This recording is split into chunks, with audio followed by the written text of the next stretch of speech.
I'm still a kid, but I'm tougher than you think. Let me fail, let me fall, and learn to get back up. Let me find my own line, let me go full throttle. Never tell me what I can't do. And let me win. Never hold me back. Let me try. Let me try. Never underestimate me. It's the ride of my life.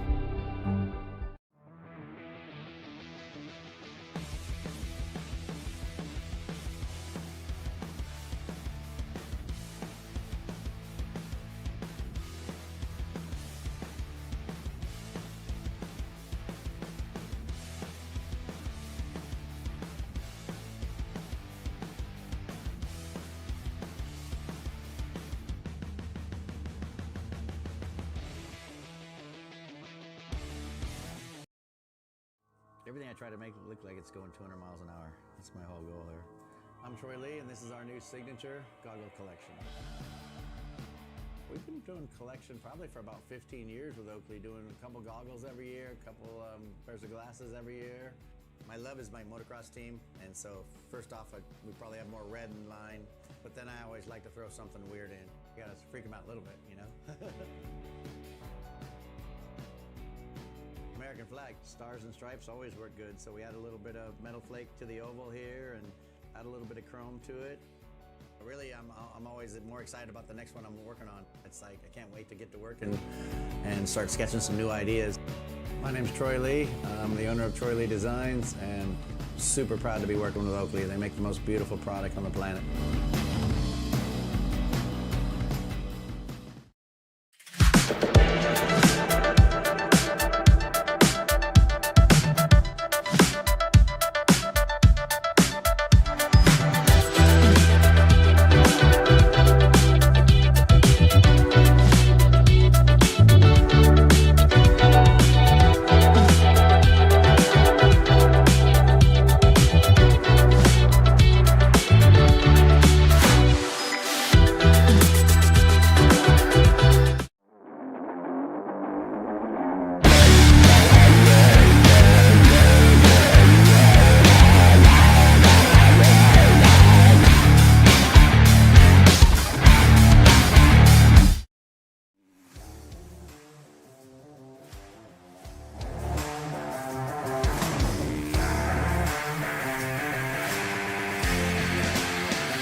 Good afternoon, everybody. Or good morning, even. It's still a bit early, yeah, still early. Welcome to Foxhills here for the VMXdN 2025 on Phil G. Alongside me, first time we've worked together. It is. Mr. Swan, Callum Swan. We're going to be bringing you all the action from this 2-day extravaganza of Evo, Super Evo and Ultra Evo racing.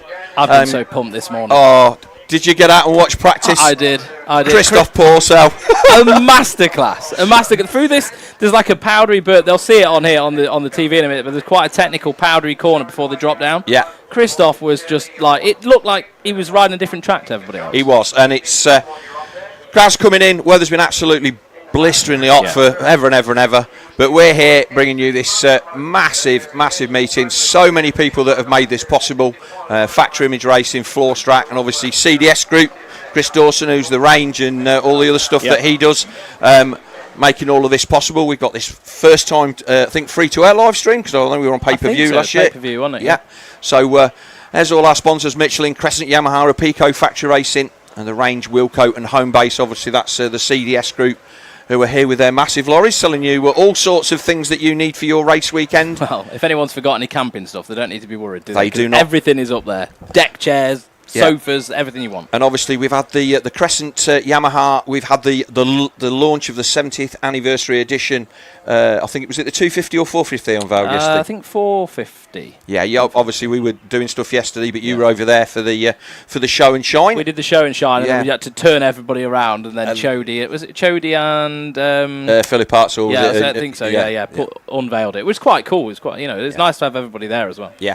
So we've got 9 classes for you racing here this weekend. We've got the Bell Ultra Evos, which is up to 07, the Sintol Super Evo over 35s, Factory Image Racing Evos, which is a combined 125 and 500 class. We also have the Yamaha International Team Race, the Range Evo Plus, Big Van World and Plus 50. Pro Circuit Evo 125s over 25, which is going to be great. The Wright Engineering Team Race and the Fox Evo Plus. We are going to have 2 races today for each class and 2 races tomorrow. Points for these, for the non-team races, all races count. It's Olympic scoring. Yep. So 1 for a win and a 45 for not finishing. And the team races are going to be best 11 results from 12. So as we see, just at the Real Nations, it's not going to be race wins that win it. It's going to be not DNFing not DNFing twice. Having a solid team. Yeah. So we're going to be bringing you all the action. I think we've got 5 or 6 cameras dotted around the place here on DirtWorld-TV. And like I say, we've been here since Thursday. The atmosphere's been buzzing. We're up here in the corner of the trade area, and we've got all our guys out there on the towers going to bring you the action all weekend. So the rain show and shine, then obviously you and Ben Cannings and Chuck and Pat Stott did all the judging on that yesterday. That so difficult because all the bikes are so good, and then you've also got like someone might have won it 2 years in a row, and you're kind of like, wow, let's give someone else a chance. You know what I mean? So we have to be quite fair. Yeah. But the effort that goes into those builds, and people do actually take it quite personally if their bike doesn't get picked as well. It's one of the reasons why I don't play. It's very hard. Yes, and there were some excellent machines over there, and I did see some of the winners appearing on their internet yesterday afternoon. I think people get quite proud of it. Yeah, oh yeah, and look, if you come here and win something, then you're amongst your peers. I mean, and obviously 100%. But to build, to put one of those bikes together is like you're probably talking 20 grand to finish one and have it immaculate, and then they're sourcing special parts and everything else. It's serious business. And some of the bikes look quite special, and others don't look so special. And then you look at the bones and you go, hang on a minute, that's not stock. That's a factory part. That's it. So we saw all of that yesterday. It was a really busy over there. Nice, lovely weather. Everybody standing around and taking pictures of bikes and shooting the breeze. A bit of bench racing. In fact, the older I get, the faster I was, and all of that. I'll hold my hands up to that. I think everyone's the same. And a good evening in the beer tent last night. It was a big turnout out there, and nice to get around and chat to people. I popped in a little bit later because I was down at a friend's. Yeah. Had a little walk up, and you could barely stand in there, could you? Well, we never even tried to get in the end. It was we were intense. just like we had a couple of beers outside and everything. Yeah, but I went in and then soon came out. But it's all leading up to obviously what we've got now. We don't have any live qualifying times, and we might want to see if we can get that up on Speed Dive on my phone in a minute and have a look and see who's doing what. But just not quite able to get the live timing to come up and ping up on our screen at the moment, so we're gonna have to bear with us with that. But yeah, lots and lots of stuff going on as always. Some fantastic bikes here. It's really busy. And like I say, lots of people out on the spectator banks for first wheel turn this morning, which is something I always like to do. A lot of people. Yes, so a lot of people. You know, if you're coming down tomorrow as well, some people might be just coming down for the Sunday. Make sure you bring in sunscreen and everything, because it is very dry and very hot. And there's loads and loads of people here. But the beautiful thing about Foxhill is you are in a valley, and you can just sit and enjoy a lot of the track, you know, from one spot. So it's a really good circuit in that regard. So, and it's a change circuit as well. We had a Sidecar GP about a month ago, and as a result of that, they've altered the start. So the start now turns right at the end, which is tricky. Oh, you're not going to give me this nobody can use the brake rubbish. We're going to fall out over this straight away. Okay, listen. Have you never used a brake in the right-hand turn? I have. Fine. I have. Fine. It's just a little bit more tricky. It is a little bit more tricky. You might get people pushing out a little bit wide. There'll be a bit of strategy on the start, because you could probably come from a bit of the outside and get down on the inside once people push wide. You know, there could be...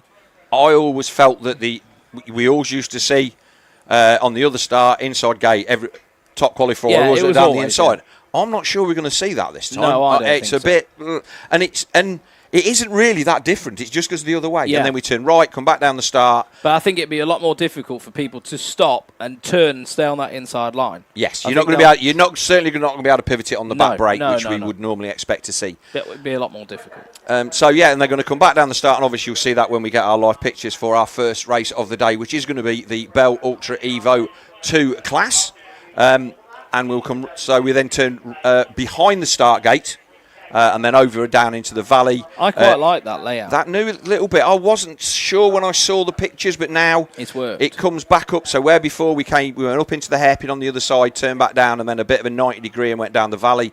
We now come back up onto the other side, and it's a technical thing. And again, watching Pourcel and Townley and all those guys through there was absolutely unbelievable. Next level. You definitely see like the riders with that depth of like GP experience coming through, you know. And Philippaerts and Evo Monticelli and Phil Nicoletti, all the guys out there on the Dot Wob Yamahas, absolutely ripping. Yeah, Phil was very good. It's easy to look at the entry and you're like, oh, well, I don't really know who's going to be favourite, who's going to beat Tommy and, and Elliot Banks Browne. I think it's going to be tough this year for Tommy. There's a lot of competition. Josh Spinks as well, he was absolutely flying. I think third. Yes, I saw Tommy. I saw that that Josh put a good time in, and again, he's always good value for money at this type of meeting. He is, and obviously, he'll say you bits and bobs now. That's a bit unfair, but he's obviously doing his thing with the Staffordshire Triumph guys. I think it is. No, sorry, West London Triumph. And doing that stuff. We've seen him at a couple of the Motor British Championship rounds as well, I think. So, but yeah, he's always a guy. This kind of thing. I seem to remember him winning all three motos on Matty Porter's 500 Honda at maybe the first one of these. Yeah, I think so. And then, but he always did well. He always looked forward to this race when it was on the British Championship calendar as well. Yes. He's very familiar on the hard pack. He grew up in Leicester. You know, spent a lot of time practicing at Mallory Park and stuff like that. So he's very comfortable with this kind of ground. Right on my doorstep, and I'm well familiar with that track. I didn't ride it as much as maybe I could have done, but yeah, so we'll see what it is. And there's going to be some guys in there. I think Jamie Skuse was going quick as well. I think he's in the right team race. So once we get the races underway... Josh Coppins out there as well. Pardon? Josh Coppins out there as well. Not Josh Coppins, no. Ben Townley. Ben Townley. You are. Come on. I know you've been away a while. Ben Townley. and I've seen him walking around over there. I think his boys with him as well this weekend. Which is quite excellent. Cool. Okay, so he's got two lads that are doing... one's doing European and that, so they're both going well. So the Bell Ultra Evo group, the first guy who is in the programme was Ben Musto. He's not here this weekend because after taking a heroic race win at the Motor British Championship round down at Landrake in race 1 for his first professional win, he ended up going down in the whoops and breaking a wrist from what I'd heard. I spoke to his dad on the Sunday night and I thought, his dad said he thought the wrist was okay. Appears that it isn't. So Ben definitely not here this weekend. And whether I would imagine if that's the case, we won't see him up at Duns next weekend I think either. It'll probably be next season, depending on what he's done, I guess, to the wrist. But but so shame that we're not going to see Ben Musto. But we've got a decent entry, Louis Kessel in there. He had a fantastic race at Landrake as well. Yeah, and so. Finished inside the top 10. Comfortable on this type of ground. Dan Thornhill's in there, and a few other guys as well. Tyler Hooley, a British Championship rider in 125s. an old British Championship rider in there, Lewis Toombs. Yeah, Lewis Toombs again. He was another guy that he kind of came to this vets things quite early, and he was a guy that would always, like, you know, on the 60, he would always perform. So we got lots and lots of riders who are going to be in the mix, and qualifiers for the first race. Okay, yeah. Oh, excellent. So we have got some. Well, I'm going to stand up and have a quick. Oh, we're up on the got it screen. there, Well done, brilliant. So our Chris in the corner here sorting all out, so we can see that here's the 511 of Stephen Clark, the former world champion, world 85 champion. Yeah, I want to say 2003 or 2004. Yeah, but maybe. Yeah. So Stevie Clark, is he on the Suzuki or is he on the 500? No, he was on the Suzuki when he won the world championship. Right. He's out of 500 on the it 500 and going well. So he's gone fastest in this one. Obviously the times there are the last lap, but Josh Coleman, Louis Kessel third, Josh Taylor, Harry Bradley then on the Otto off-road Honda, he's in there good. Dan Thornhill there in sixth, Harry Linton seventh, Luke Oldfield on the Suzuki in eighth. Ben Gillett, he had a big crash coming down the hill, coming over the new ski. What happened there? He just got on the wet and went wide and took the front halfway down the hill. So he recovered. He's ninth, and 10th there is Jesse Wren, and then we've got Jack Alderton, Nathan Donnelly, one of the Irishmen, Dougie Jameson, Gus Musto, Simon Gill, and Liam Pigford, your top 16. But everybody looked like they were ripping in this one. Everybody. I think all the classes, most people that are here and have gone through the effort to get here, they're not rolling round. They're all giving it their best shot, aren't they? No, especially when you've got 1,000 odd people watching you as well. You kind of want to perform and put under pressure. The thing with this event is that certainly riders of my era, which is like, I mean, I'm too old to even tell you how old I am now, but we didn't get to race here very often. It was a top level track, and it didn't get used until obviously well into. I mean, obviously it came from a schoolboy track in the 80s, and then we started using it early 90s, kind of the late 80s, early 90s, and the top level stuff came here, but not unless you were in at the top end, you didn't get to ride here. Yeah, it's a bit like Matley Basin, isn't it? But obviously, as over the years, we've seen lots and lots of other championships come here, BSMA come here, and lots of other people. So the opportunity to ride here at Foxhills for people now is probably a lot more than it used to be, and the same as it was with Hawkston. You never used to get to ride there either. So. No. But yeah, so there's guys here who have been here and ridden fast around here in the day, and they know their way around. Even with the track changes, you can still tell the boys that have been here before. The dirt's the dirt, and it's a very unique kind of dirt, isn't it? And you've got to make sure that you're comfortable with it, because there are massive limits, especially when you're coming out the corners. The traction limits are like.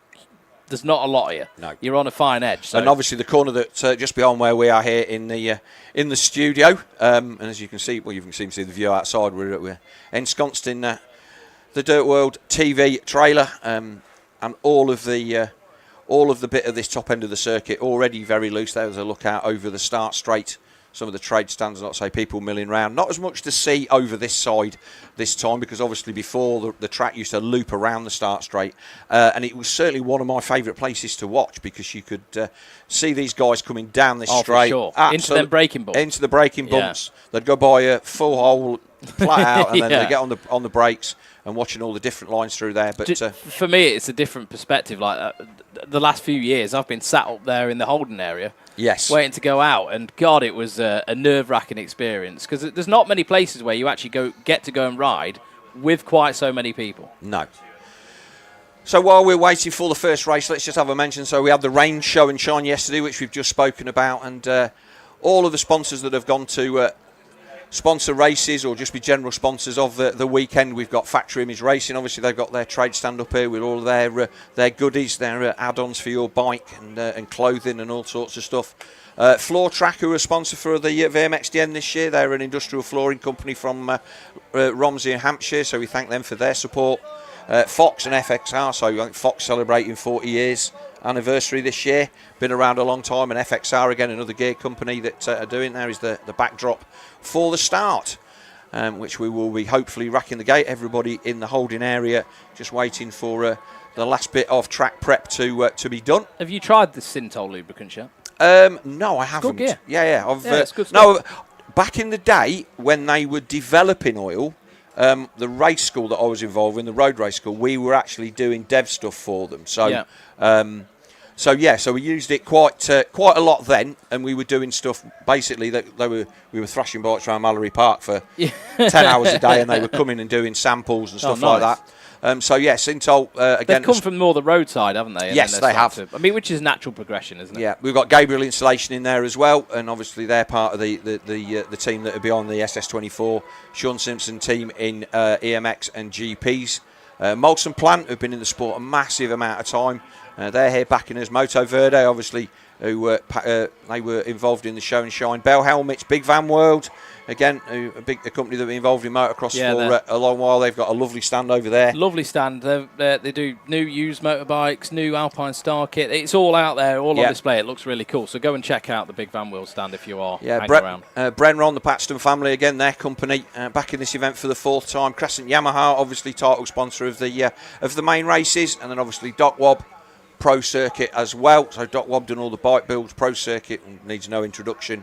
And then of course CDS Group, who are an event sponsor. Right Engineering, who sponsor the team racing, and Works Insurance, who apparently are Works Sports Insurance. Yeah, that's Micah. So if anyone needs any accident cover, life insurance, income protection, I am your man. Give me a shout. You're the man. So I think first race is scheduled to go off the line at 11:30, and as we can see, spectators coming in, getting themselves set up on the banks. Yeah, those banks will be absolutely full later on today. We can just see some watering going on. They've got the sprinklers going on. So this bit that we're looking at here, this is the turn that we were on about, Swanee. This is where this is like 2 foot deep fesh at the top of this. I saw somebody trying to nobody's jumping up into there. No, I think they're kind of using the top knuckle to slow down so they can get on the inside, right tight towards that. But there's absolutely nothing. You can see that berm there. There is nothing. There's nothing to hold you. No. It is like talcum powder. Pourcel was coming straight to this side near the grass. Yeah. And then cutting across. Yeah. And then staying on, and that was the best line. Yeah. So we saw Christophe Pourcel out in the Crescent Yamaha VMXdN main race, and he was absolutely flying on a Kawasaki that he's bought over from America specifically for the race. From America? Yes, he has. Do you know what it looks like? It really reminds me of the Yandy Group. Yes. Kawasaki's. And I would imagine it's not. Obviously it's a later era than that, but the way that it's just clean. The image of it. Yeah, like the pipe on it as well looks like one of the old Molson pipes. You know, the proper factory. It's got no stampings on it. Looks like an OEM Kawasaki. It's a factory pipe. Yeah, it is. It is. Yeah, it's very cool. So like I say, if you're enjoying watching us, we'll be getting the racing action underway. We've come on air a little bit early just so get everything sorted out. So when the gate drops, we're all ready to go. If you're thinking about coming here on site, then tomorrow, then there's still tickets going to be available on the gate as always. It says subject to availability. Well, they're not turning anybody away from here. We had a great crowd in on the Sunday last year as well. But obviously, if you're watching from elsewhere in the world and not able to make it to Foxhills, we hope that you enjoy the coverage. Share out our links from DirtWorld-TV on YouTube to all of those that you may think might be interested. And obviously, we've got a lot of fast guys out there. I did see in one of the 125 Evo groups there was a really, really rapid Italian guy on a KTM whose name was completely unknown to me. There is all our socials. Facebook at DirtWorld-TV. Instagram is at DirtWorld.TV, and on Twitter at DirtWorld-TV. So all of the link information is there. And then obviously you can follow the race results on Speed Hive if you can get the app to work. And don't forget to like and subscribe to us on DirtWorld-TV. All helps the algorithm and gets us that little bit more exposure. And as I said to people last night in the beer tent, this free live stream is worth every penny. But yeah, so like I say, we've had a decent amount of practice. This morning, everybody had, I think, got 4 or 5 laps. Yeah. They didn't. So they do an outlap and then straight into qualifying. Yes. Yeah. Obviously, everything is time limited. We've got 4 5-lap motos for all classes, and as I said earlier on, it's so popular though, this race. You know, like people have travelled from all over the world to get here. Yes. Literally all corners of the world. Yes. And you know, I take my hat off to Wob and the team for doing this. You know, like they have built something very, very special. And it's always interesting to be like, the 2 days after the event, it's always like, oh, you know. You get a bit of a come down, don't you? Yeah, you're not doing this again. So obviously, we've got a British Championship to go to next weekend. So there's no there's no respite. And I'm going straight from here to Holland. Oh, okay, yeah. Yes, I did. You're a good lady. Said that you were going to do that. So, week in Holland. And obviously lots of other people doing stuff, but we've been here for 4 days and arrived here on Thursday, got ourselves in and set up, and it's been really, really cool. And it's nice to get around the Friday here, as the same at the Vets at Farley. For me, Friday is one of the best days of the year. No, I agree.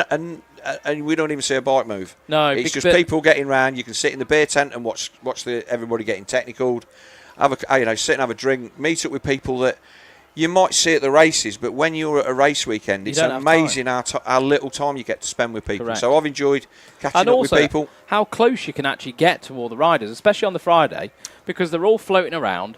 It's really kind of chilled out, relaxed. You could just go up to Phil Nicoletti, and he'll throw the middle finger up at you, like all that.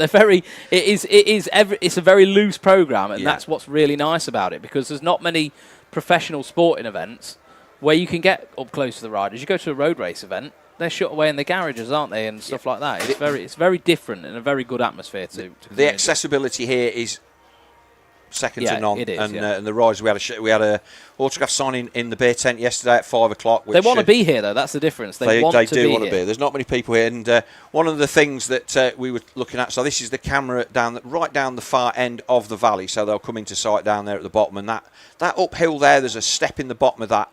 Where they jump up and they come up to the highest part of the circuit, and as a result of where that is, that's kind of one of my favourite bits of the track, where you turn and drop down that hill from a spectator point of view. It is very good. Like that's quite technical there actually as well. I remember when we was racing here the other year, because it's so fast coming up. You can very easily misjudge that corner jump, because it kind of turns and you get a bit of air, and then you've got like not a lot of track that you need to land on, because you could soon be in the bushes on the right hand side if you weren't careful. So quite technical and a good area to watch. That's why you've got quite a few people. There'll be the diehards down there. Yes. There's definitely going to be a lot of good racing, and hopefully we will do our best to bring you all the action from the 18 races that we have for you each day. And like I say, everybody's sitting there in the holding area waiting to get the nod. And that's the most nervous time. You sat there waiting for the whistle to be blown, and it's you almost have sick in your stomach. I don't know why. I always suffered with that here. I think it's just because of the massive crowds and stuff. And you get in your head like they're not there to watch you. You need to just not worry about it. But you're like, oh God, I've got to perform. Yeah, so we just have a quick run through the team riders for the Crescent Yamaha International race. So obviously Tommy Searle, Elliot Banks Browne and Brad Anderson, 1, 2 and 3 after winning last year. That's Team GB. Team Northern Ireland, Martin Barr, Nev Bradshaw and Glenn McCormick. I think Glenn was drafted in for an injury, so saw Glenn down in the pits. And then Team Italy, Alessio Chiodi, David Philippaerts and Evo Monticelli. Good team, that is. That is a solid team. And obviously, so three-time champion Alessio Chiodi. Yeah, I'm so glad he's in the main race this year. Because he wasn't last year. He just rode in the over 50s last year. And then Team USA, managed by Doug Duback, we got 377 Chris Pourcel, and we was on the Kawasaki, Ryan Sipes and Phil Nicoletti. Now I think that they were on opposite numbers, because I thought that Nicoletti was riding number 8. I got confused with that. Yeah, so Sipes is on the 9 and Nicoletti on the 8th. Isle of Man team, we've got Danny McCanney, Josh Pinks and Matty Lund, so they're going to be there or thereabouts. McCanney's a very good rider. Matty Lund's a good rider. Rest of the world team then, Stevie Clark, Ashley Greedy and Ben Townley. Good team. Things you thought you'd never say. And then no Canada, unfortunately, because they've had issues with transport getting over from Canada, a lot of issues with air traffic control strikes and stuff over there in North America and Canada. So unfortunately, the Canada team that was going to be Dylan Kaling, Tyler Medaglia and A Another, not with us this weekend, which is a shame because we enjoyed having them last year. Team Wales, managed by Guy Langmead, Glenn Phillips. He's the reigning ACU vet champion for over 40. It's amazing how well he can still ride a bike. He's still fast. So he won that at Luton earlier in the year, the meeting up there that Luton and District put on, that Lawrence Wiltshire promotes, and that was a great event. Andrew Gillett and Johnny Roderick Evans is riding British MX2. Team Gabriel Solent is Alan Keat, Paul Williams and Jim Davis, the ex-TM factory rider. And then Finland, we've got Mikko Lamus, Eddie Tomilowski and Esmeralda Vestorinen, the only young lady out there. And then the Team Fairhurst, Phil Mercer, David Campbell and Jamie Scouse. Now, Jamie Scouse was very good last year. He was, wasn't he? Very, very good. So we're waiting then for everything to start kicking off here. Like I say, don't forget to like and subscribe on all of our socials. And I say normally for our races, we know exactly what time everything is going to go off here. It's all a little bit. I think in the programme it was 11:30. Yeah. So they're probably just trying to get a little bit more water. Well, we can see the sprinklers are spraying in various parts of the track, so we look like we can come on air early, and it looks like it's nice to finally work with you because we've kind of swapped chairs a few times. I've gone out and I've come out and you've gone in. Well, you've enjoyed it though, haven't you? Yeah, no, it's excellent. It's really good, and I'm too busy being a moto. Well, yeah, it worked out. It worked out good for both of us. It's the right time in your life and the wrong time in mine. But yeah, it's certainly been interesting. Let's say the Motor British We Championship. could be brothers, lot. Look at us. Oh no, it's terrible. Isn't it? It's awful. Yeah, I don't know who it's worse for. I don't know who should feel most offended. But yeah, so and we've got MC Rog Warren and Jeff Perrott on the mic here in the valley, so you might hear them echoing away in the background. They're going to be emceeing the event for everybody that's here live, but for everybody else, you've got me and the Swanster, and I'm really looking forward to getting underway. I'm excited. I want some race. Here we are. There they are. They're all in the Ben. We look over there and let's see. I'm going to Harry Bradley there. I can see it on the 25. So Bradley then he raced that bike in the Wild and Woolly, I think. Yeah, well, a variant of that bike. Yeah, Dan put some very special stuff together. And he nearly won it. Yeah. To be fair, I commentated on it. Polesworth. Yes. Yeah. I commentated on it, and I can't remember for the life of me the name of the lad that won. He was a really quick young enduro rider. Yes, he was. But well, I think Harry was reeling him in, and then he had a bike issue. I think the bike blew up. No, bike blew up. On the last lap. 3 laps to go. Last few laps, which was an absolute nightmare.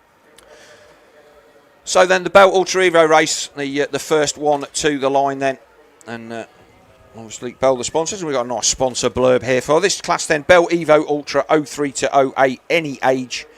Bell Helmets then born in the 50s out of California's hot rod racing scene, founded by Roy Richter, and he's built an entire industry around Bell Helmets. Always been one of the the aspirational brands when I was growing up. If you got a Bell helmet, then you were somebody. You were the boy. You were somebody, even if you were nobody.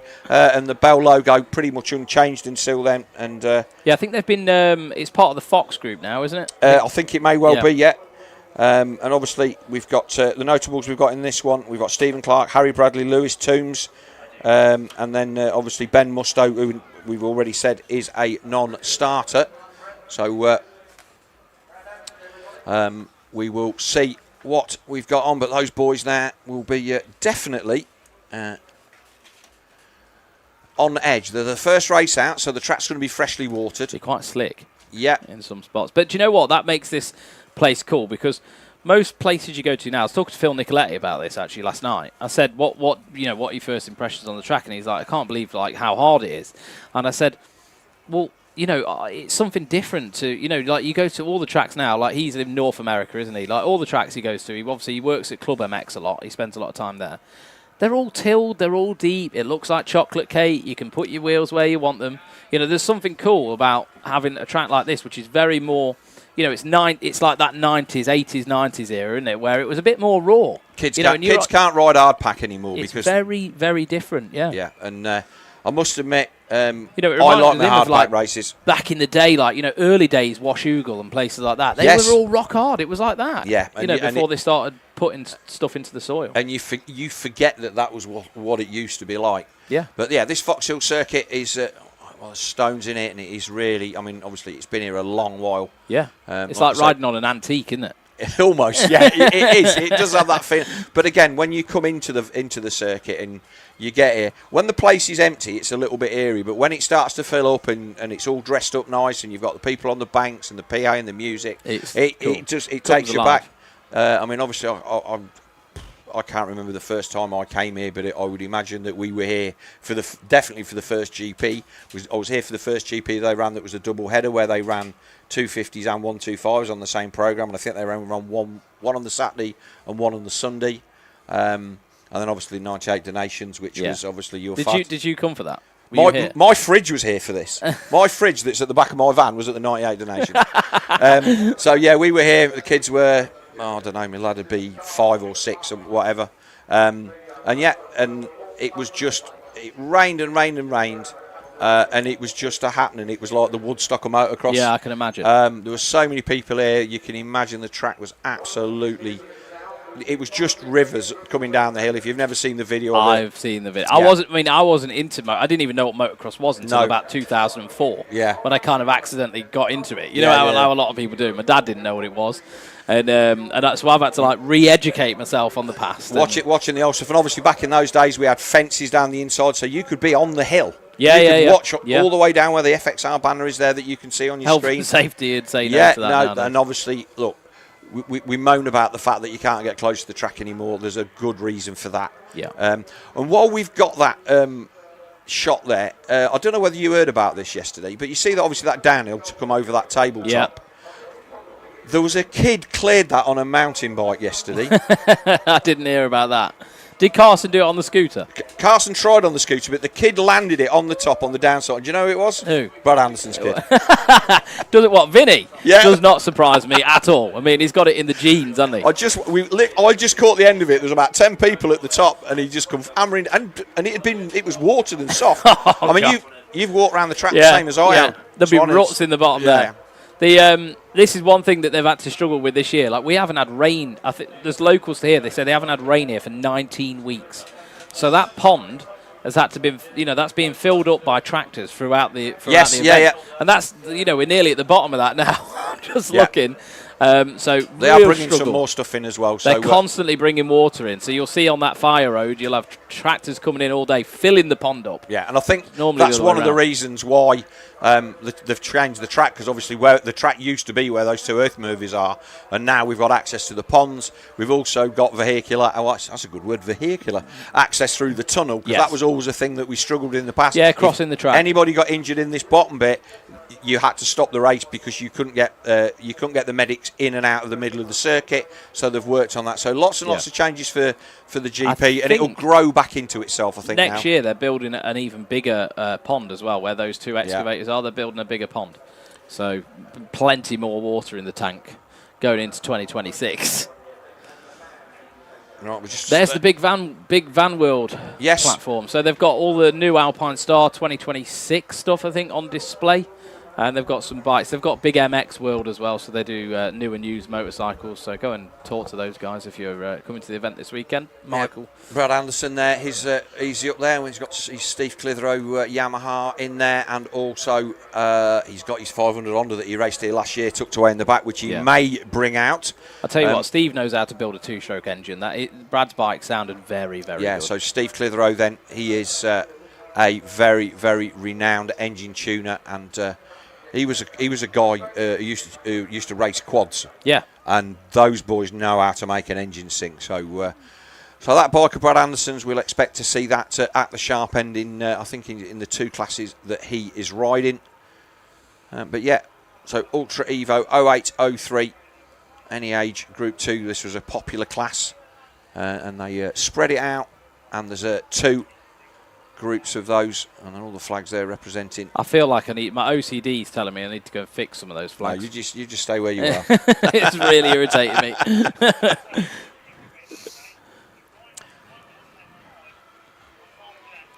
It's getting close now. I can feel the tension. Yeah, it is, isn't it? It's nice to have a bit of time to sit and chat, because normally our schedule is very, very tight. Straight in. And we're straight in. So gate choices then, where are you going? I mean, personally, I would probably go, if you had a choice and had a good qualifying spot, probably near the middle, on the inside of the middle, maybe. Yeah. And then if you didn't qualify very well, I'd probably come outside. Yeah. To try and cut underneath. I think the problem with that is you can guarantee that there's going to be somebody on the rear in the turn. Literally, every single time. And there will be a rider that will end up on the turn, end up on the ground in turn one in half of their races. Yeah. without doubt. It always seems to be the way that there's someone there. I don't think you get away with it. It's everybody's going for death, aren't they, in that first corner, especially in these big races, because it's so important to get the start, especially here. It's one of them tracks. It's quite fast, Foxhills is. So to get a start, it can really help your entire race out and just set you in that faster pace. Because I've had it before here. When you get a bad start, it's so difficult to pull through. Yeah. I've always struggled really with, like, I'm a bit of a wimp, and I really struggled with the roost here. Yes. And it hurt a lot. So you don't want to get too close. And when you're trying to get through the pack, it can be a big job. Right, so the tractor then and the Bowser is off the circuit. So hopefully we are going to be underway with the first of our races here at the 2025 VMXdN Foxhills. They brought to you by the CDS Group. Chris Dawson and his companies. Yeah, my little boy got to have a sit in his Lamborghini Revelto yesterday. I did see it, and it was looking quite dusty when we saw it over there. He said, I'm going to go over it with a blower. You know, them leaf blowers. Yeah.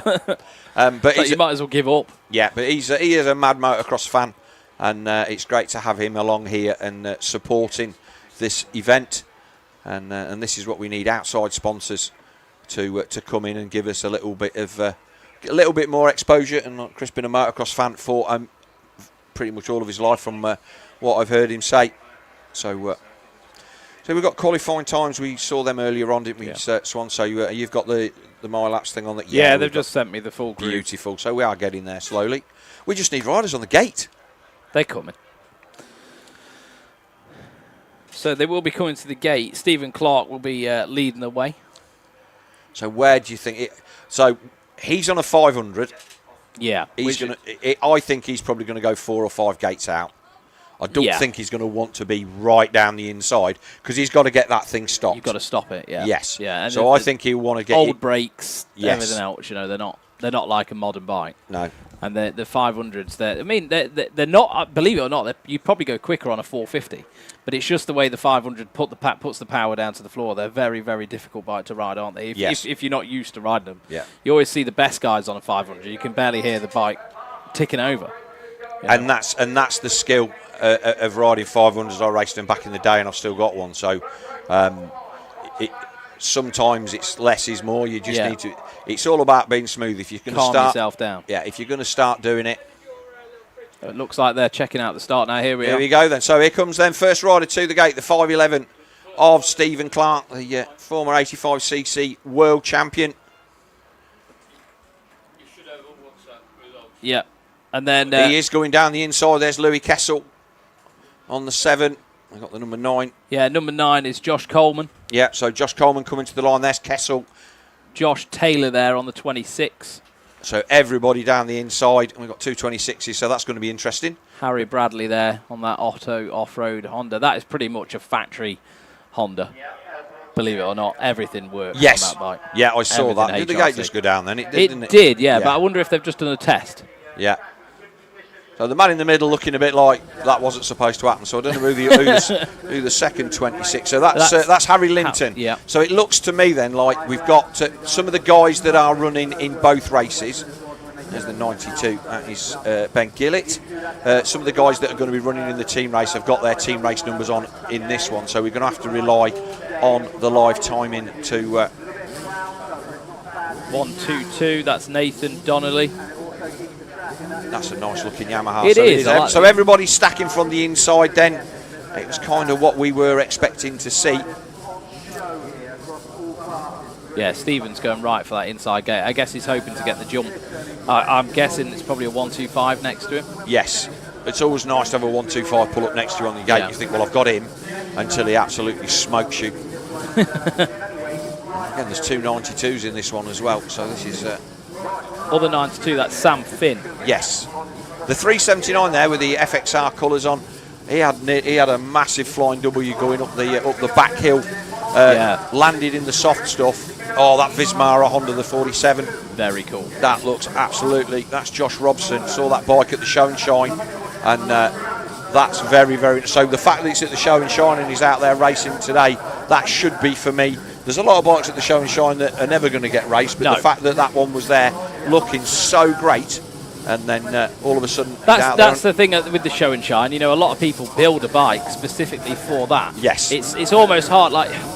it'd be nice to have a class within the shower shine. Yeah. It was like a race, you know, Yeah. a bike that's actually being raced. I'm riding this tomorrow. Yeah. And difficult Because for you guys to know who that they've is. got their work clothes on, haven't they? Yes. You know, the bike's got Yeah. its work clothes. It's got its high vis on. It's about to go and graft. Right, so everybody coming to the line then for the first moto That's of the my day. old bike there, the 90. Is that your old Suzuki? Is Yeah, it? That was a that nice is. piece of kit. It was very nice. So it is the Bell Ultra Evo 03208, any age Group 2, first race of the day here at the VMXdN Foxhill 2025. Cards up. Yep. Here we go then, 5-second board turns, see who's going to get the jump. A lot of people creeping. Yeah, a lot of creeping. Who's that? That looked like Gillett down the centre. It did look like. Did someone go down? There's Stevie Clark there, he's in about third. Oh, there's already riders gone through behind. Try and find him. That's the 8. Yeah, it looked like that was maybe Luke Old. No, Dan Thornhill. Yeah, that's Dan Thornhill. Thornhill. So the normally Chambers KTM mounted Dan Thornhill out there on the Honda. Stevie Clark in there second, looked like Bradley in third as they make their way down the valley for the first time. It is Dan Thornhill on that 250 Honda. They're going to have to be quite, you know, steady through some of these shiny, slick, rutty areas. It's going to be quite technical, especially on the first lap. Rest of the field streaming through, everybody getting down there, look like the 92, but that's that turn on the hill. And they're going to go down and up the other side. With people not getting up there in practice. Big kicker. Stevie Clark not letting him off the hook. It's tricky, that kicker is. It's quite scary. Again, a big dusty berm at the top. And then they're going to drop down the hill. Listening to the guys at the sidecar GP, though, the sidecars are almost flat landing at the bottom of that. And then this is the famous uphill. Yeah, and you get on the next one as well as they slink back down. You get quite a nasty little kicker when you're going up there. Yeah. Oh, this is the new section, is it? Oh no, here we are. No, yeah. This is the famous one. Not quite got our camera position. So where we've got the step up, and it is Thornhill then, with Stevie Clark there in second position. Looking good. Looks like Thornhill's getting away though. He's staying out of that soft stuff. I think it's probably quite a little bit easier to turn the smaller bike. Now obviously they've watered up this end of the track. He jumps over the container jump there. Nice big whip through the centre of the valley for the first time. That's a bit of a splash through there. Yeah, Clark still there now. in second, but obviously they put the sprinklers on and that just puddles in there for the first couple of laps. Did you see what I meant through that rut though? It seems a little bit more difficult to fight that 500 about. Dan's probably on the better bike with the track conditions right now, with it being a little bit more slick with the water down.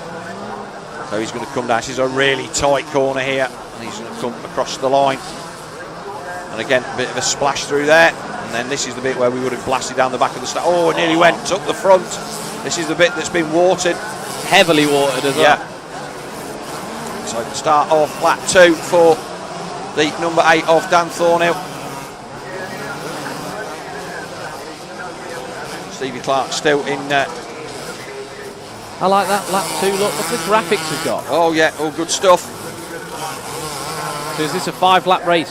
All of these are 5 laps. Yeah. So sprint racing. It's sprint. But look, you can't put blokes that don't race every week through 40-minute GP. No, 40-minute GP races. So who we got in third then? We got that. Can we get that up? Let's on have that? a look. I can get the live time up, and so can you at home. If you open up your Speed Hive app, you can download it. It's a free app, and you can have a look what's going on. So Dan Thornhill, Stephen Clark. Then we've got Josh Taylor on the 26, followed by Harry Bradley. So Taylor and Bradley teammates. Oh yeah, popped up on the screen just as. Right, so Louis Kessel there in 5th, Coleman 6th, Oldfield 7th, Linton 8th, Gillett 9th, and Jesse Wren on the 181 in 10th. So pretty much same as we saw. The only real change there, I don't recall seeing much of a time.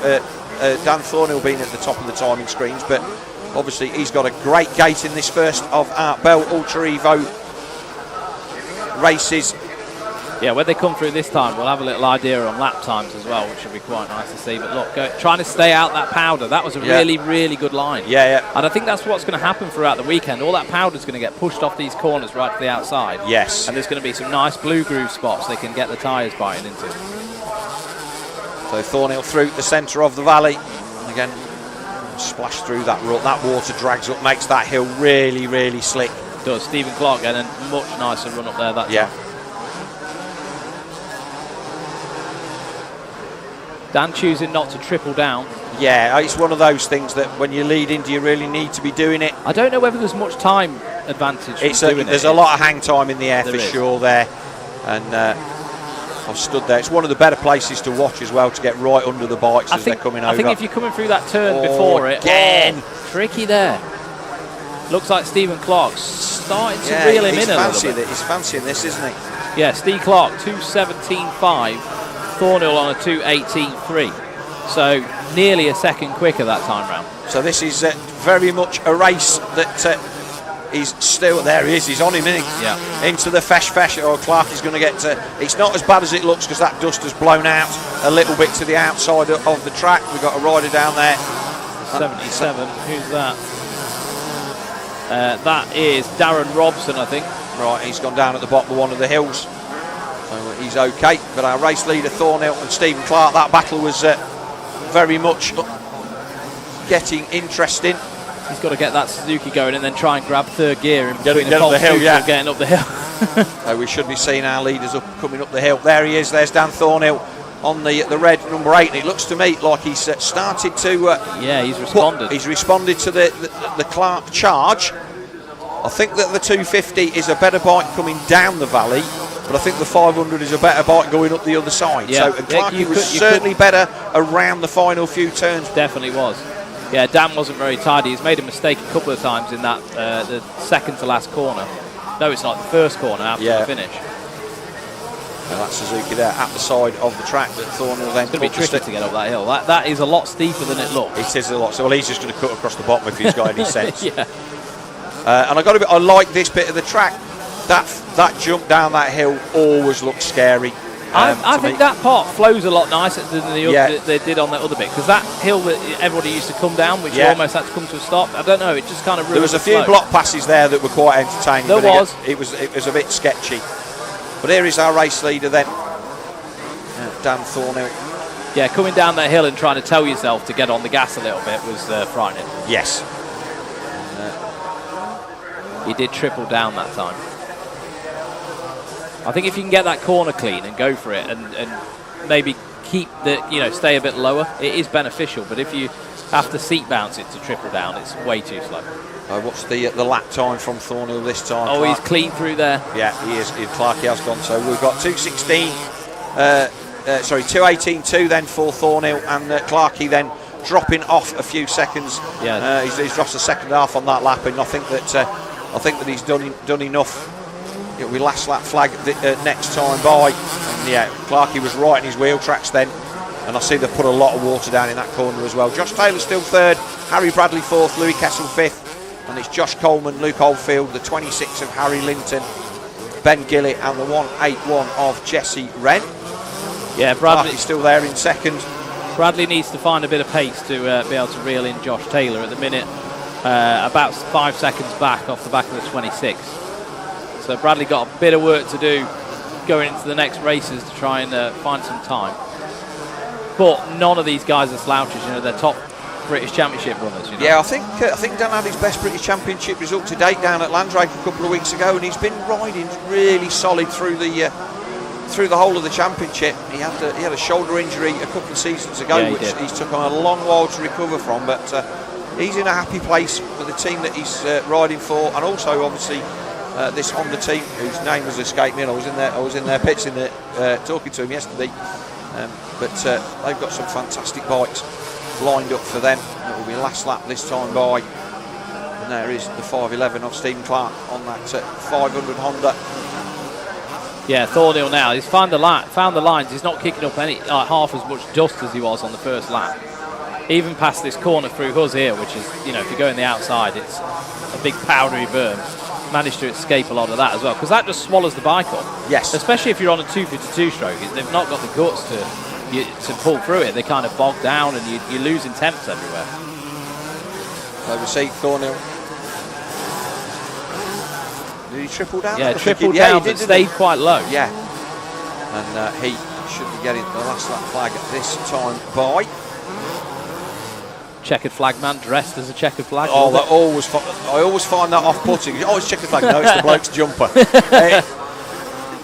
Taking his job seriously. Oh, that was a big mistake. I'd love to go and have a look at that corner and see what. Well, it's only over the back one. You can nip out between races, but it's obviously been thrown some water down there to try and keep the dust down. So Thornhill then, no change in the top 10 in this one, but again, first race out, everybody's just trying to find in the feet. Some of these guys will be racing bikes that might only have an hour or two on at the most. Or even just rode it over there in the runoff and the runoff figured it out. Yeah. A lot of them doing practice starts over there this morning. Yes. Oh, that was fortunate. Who is that, number 10? Yeah, he kind of turned left there, didn't he? That's Ben Puddy. He got cross-rutted. Walters sitting in the ruts down there. Yeah, so Ben is sitting in 31st in this race, so just outside the top 30. Yeah. But let's not forget that there's while we've got the top pros of British motocross here in the likes of Dan Thornhill, we've also got the everyone else. Your rank and file motocrosser who turns out week in, week out at club races all over the country and enjoys the sport and is relishing the opportunity to race around this GP circuit. Yeah, because to actually get an entry into this race, everyone has to sit on Go Race with the trigger fingers ready to get booked in, because it's so hard to get yourself an entry to come in. Yeah, well, I went for it twice, and then just like, you know what, it's nature's way of. You gave up. I just gave up. Yeah, it's nature's way of telling you that you're not good enough, and. The internet decided I'm not fast enough to ride here, so Thornhill then down through, and to be fair, the internet was right. It's enjoyable though. Yes.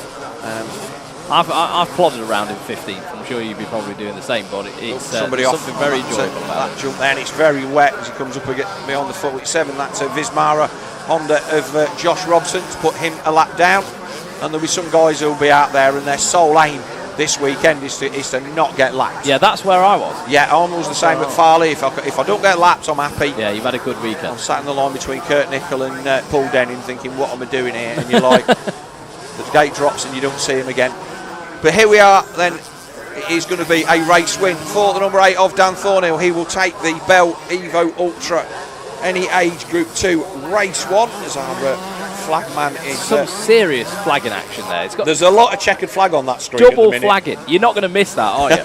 So Thornhill then takes victory. Stephen Clark takes the fastest lap of the race in second, 2:24 on the final lap. Josh Taylor third, the 25 of Harry Bradley fourth, followed by Louis Kestel and Josh Coleman. So your top 6 are over the line. And then it will be the 725 of Luke Oldfield on the Suzuki. He will be next, and then Ben Gillett, Harry Linton and Jesse Wren should be your top 10. There's Gillett just coming in the background.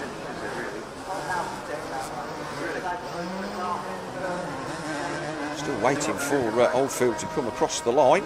Yeah, quite a ways down. But we do see that we get a big break at the front. Yeah, because, well, your top boys are, active British Championship riders, and then you go to kind of like expert club riders. Or equivalent level there, Oldfield across the line on the 725 Suzuki. And then it should be Linton and Wren. So as we said, it's very, very easy to put yourself out of contention with a bad first race. And with the Olympic scoring, with 1 for a win and 45 for not finishing. Even finishing last is like 32 points or whatever. I won't say you're going to recover from that, but it's all about getting the bike over the line. Yeah. So Wren over the line in 10th, so 11th should be Jameson, 12th Jack Alderton, 13th Rowan Borrett, 14th Nathan Donnelly, 15th Gus Musto. I have no idea if he's a relative of Ben. There's 3 Mustos down in the programme for this race. Yeah, there's a lot. Yes. Quite possible. I should need to find that out. 16th Sean Thomas. So that is your Bell Evo Ultra Race 1 in the books, and next up is our Sintol Super Evo over 35 group, Super Evo, up to 96 or 97?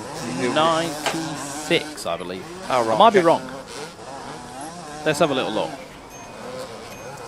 It's one of those things, it's a little bit fluid depending on where you are racing. Our studio camera's just decided that gravity is not its friend and has fired itself onto the floor. This is so next race Sintol then. Super Evo over 35. Right, We've then, got so James Lasso in there, Chris Hayes, Chris Hand, Richard Watt. they're coming to the line now, as I said before, James Barnfield. So that there's a lot of good lads out in this one.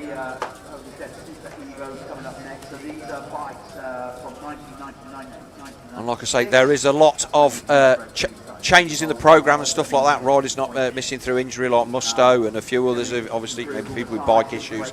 So we will try and keep you up to date as we go along and what's going on in this one. But notables, I'll say James Lasso, Jamie Skews, James Barnwell, Ryan Matthews and a few others as well. So these guys coming onto the gate. Let me just find. Yeah, if we've got the qualifying, if we've got to get the qualifying up for this one, we can see who did what. The 666 there, that's always somebody you don't want to mess with.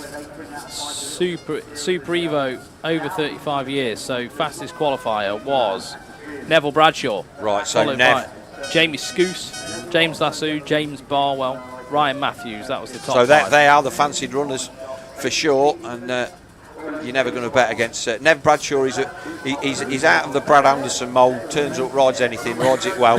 It's a bit like Carson Brown, but an older He is, version. yeah. He's an older version of. He's a pre-internet version of Carson Brown, although he is getting a little bit out there with Max Hine these days on the 999 Laser channel. See, I think he was riding a 1990 RM80 or something the other day, something like that. The bike that he grew up racing. Yeah. And it's cool to see that content. Really cool. Doing something different. I think Nev's up for riding anything, but riders like Nev Bradshaw come out when it's a bit like this, when it's a bit more technical. Same as Carson Brown, he'll be fast as well because they do like playing on bikes. They play, they go and ride anywhere. You see Carson Brown riding in his backyard, which doesn't look that much fun.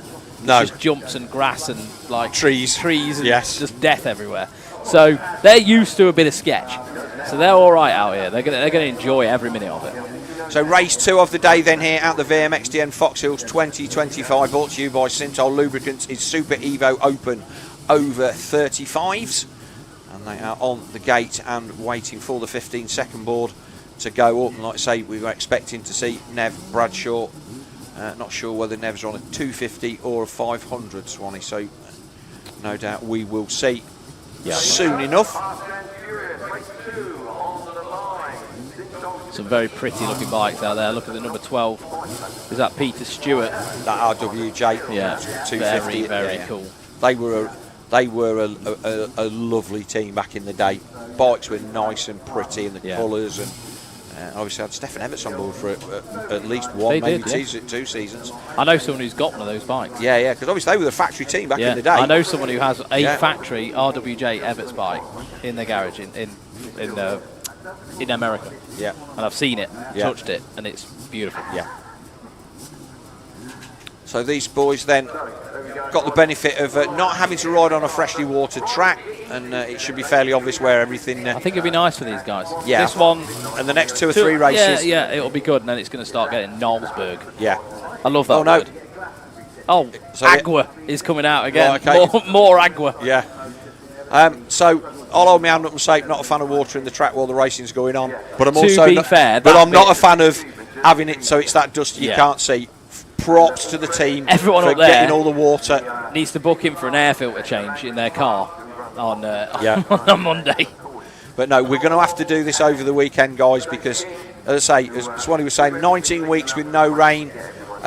We've got to keep this safe for the riders, and whilst we don't want to see people skating around and tipping off, we at least want to see them, and they want to see each other. So that's it. Yeah, dust. I had a huge crash once because of dust, and I won't ride when I can't see. No way. Yeah, it was bad. Did my knee, shoulder, ribs, all in one go. You see, I come from a generation where if you did that, you'd never ride because we didn't have track water. Well, it wasn't a thing. It was not a thing. Yeah. So if it didn't rain, it was dusty, and yeah, you had to live with it. You had to live with it, and I never want to go back to that. So we have got some good crew on board. James Milne just messaged me. I'm racing the Show and Shine bike. Yeah. Fair play. He won as well. Did he? Yeah, he got a rosette. So. What class was that in? It was, I can't remember, Super Evo 125 maybe? Maybe. But I like my Suzukis, and it's nice to see some. They're not the preferred bike for people to spend a lot of money on. No, no. Hondas and Kawasaki seem to be the thing. Suzukis for me are the one, and they look so pretty as well. There's something about the yellow, isn't there? Yeah, you can't have too much yellow, although I'm sure my wife would disagree. Her office at home is full of yellow plastics. No, you're a Suzuki fan, aren't you? I think real motocross people are Suzuki fans. And a lot of it came back from, obviously, in the 70s and 80s, Suzuki were the dominant brand in the small classes. For me, my first love of Suzuki started with Michael Pichon. Yes. When he would because you always I used to watch the GPs with Everts and Pichon. Yeah. And for me, it was you want the underdog to get a win, don't you? Like my dad was always an Everts fan and stuff, and I obviously appreciated it, but I always loved it when Pichon sneaked to winning. Especially on the two-stroke as well. Yeah. Cool. So there was a video that kind of popped back up in my feed recently, and it was a battle between Pichon and Jamie Dobb. Yes. Who is still our last World Championship winner, as it stands at the moment.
We're back. Agua is getting put on the track. I love that word. Oh, I've got two of my favourites at the minute: Agua and Knowlesburg. Yeah, I like Knowlesburg. I'm never going to say either of those. I just think Erzberg is gnarly, so Knowlesburg is just if you look at a gnarly section, that's my new word for it. That's Knowlesburg. Yeah. But yeah, we're going to put the water on while it's going to do the good stuff, and that's. I think you've got to get it on early, because the thing is, if you leave it too late in the day and you see these shiny patches, the blue groove areas, that's where you're going to get a bit of trouble. So if we can get that on as soon as possible, it's always going to be better. Mm-hmm. It's a right mission getting these tractors around this track, isn't it? I couldn't imagine the job the track crew have got. Look at the good stuff going down. You can see it quite easily when you're riding around Foxhills as well, because you'll see dark areas in the ground, and it's quite nice because you kind of know where the grip is, but it can bite you as well.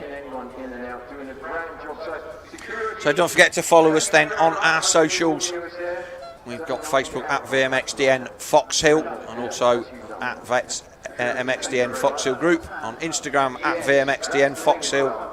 And I have no idea what that one is. What's that last one? What, VMX? Oh, that's Twitter. It's X now, isn't it? Is it? I thought now that's.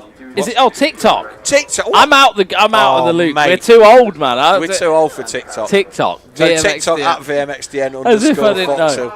I'm glad you didn't know what that was, Oh, because I felt bad for that. We've got a Twitter at Here we are. DirtWorld-TV on Twitter. Yeah, and our Dirt World feed's there, our Facebook at DirtWorld-TV. Feel like a right plonker now. What about at PhilGMC as well? Have we got that yet? No.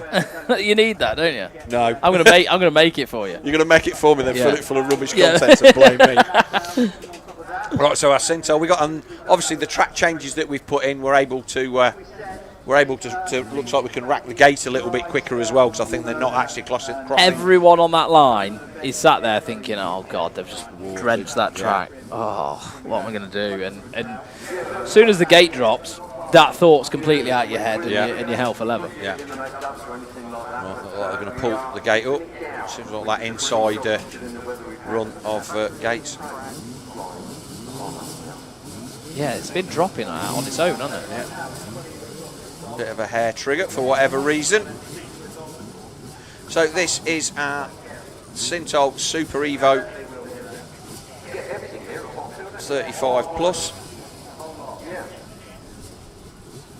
Gate getting set, and obviously the other gate, the original gate here at Foxhill was a permanent gate, and then it's all been moved though. We're still laying, getting the soil in for it at the far end of the gate. Yeah, because was it on concrete before? Can't remember. Was it a concrete? No, start? it wasn't. It has been in the past, but not. Oh, but it was all in, wasn't it? Yes. The gate was in the ground. Yeah.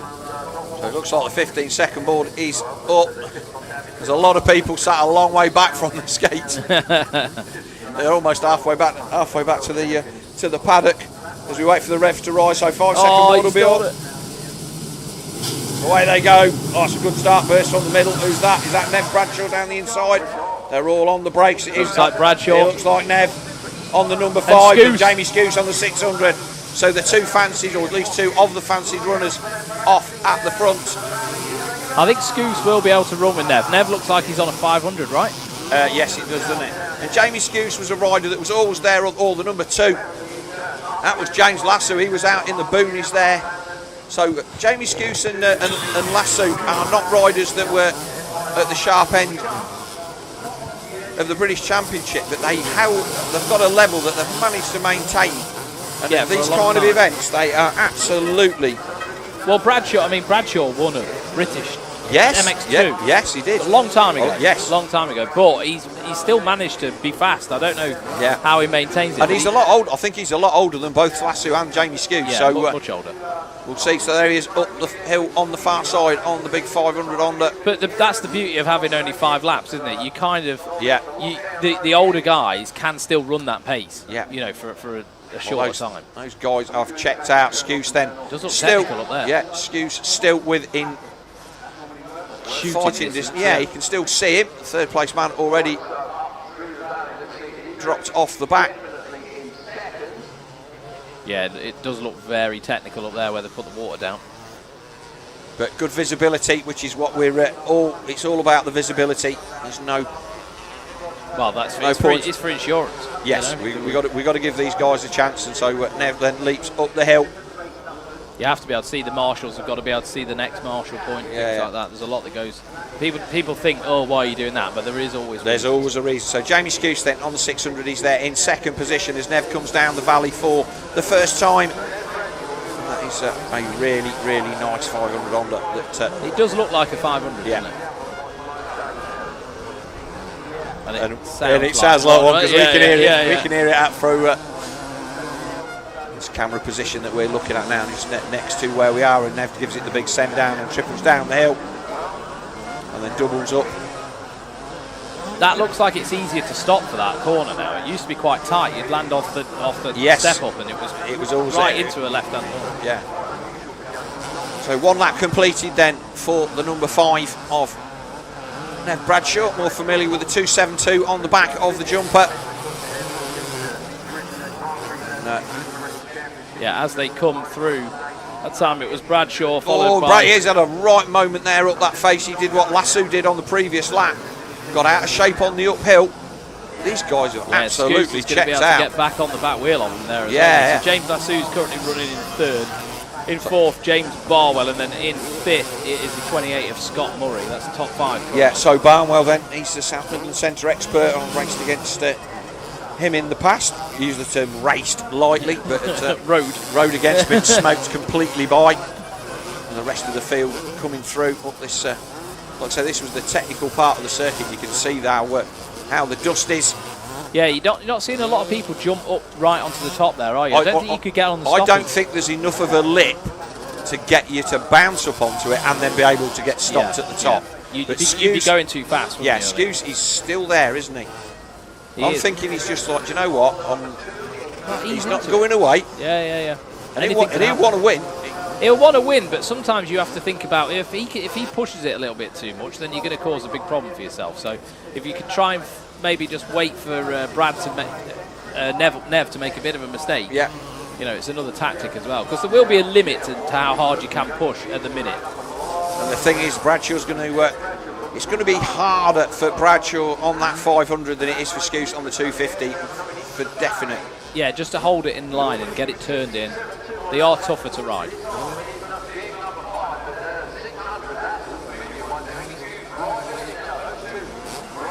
Probably hear Roger Warren commentating in the background. Well, you can see there where the water's gone down with the number 5 coming round to complete lap 2. And like I say, short races here, 4 5-lap races over the weekend for everybody, but it's the thing is, a lot of these bikes, they're not ridden often. It's really hard to source parts, things like that. You can't push them for too long. You're not doing 320 plus 2s on them, are you? Absolutely not. And in a lot of places, the riders are not going to want to do it either. Everybody likes to think they've got 5 laps in them around anyway, myself included. There's our top 16 then. So it is Bradshaw, Jamie Skew's fastest lap of the race then so far. That's what the purple means. Then it's the number 2 of James Lasso, and then James Barnwell, Scott Murray, the number 28, Matt French, number 50, 106 Carl Wade, 10 Chris Hine, 235 Jordan Owen, and Kev Wheeler and Steve Almack, that's 10th and 11th. Bradshaw all the way down into the bottom of the valley, down the right-hander at the bottom. That is a lovely bit of uphill circuit there. Rider down there, who's that? Can't quite pulled up at the side of the track. He's putting his helmet back on. But Nev then is he doing just enough, or is he having to work quite hard? Jamie's still there. He is still there. Nev's able to change his lines up a little bit now as well. They're able to use that berm off the top again, aren't they? Definitely, yes. Now that water's bedded in. You can't see it as well in the bottom of these. Bottom of the hills, there'll be ruts that are up to their foot pegs as well every single year. Like, it always looks really easy on TV, but Jamie Skew's getting a bit of encouragement from the side of the track there.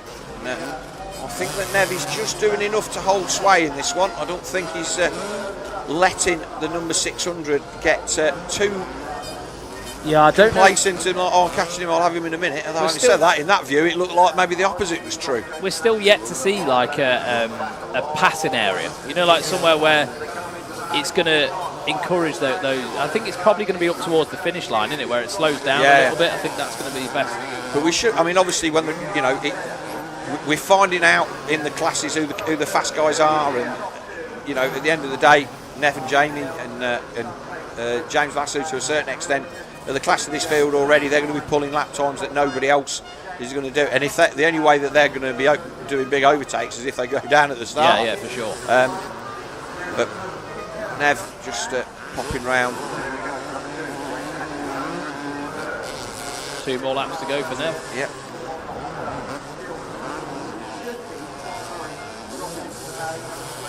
Nev repping the One Industries gear as well. They've come back into life after quite a long time out of the sport as well, so it's good to see One Industries back.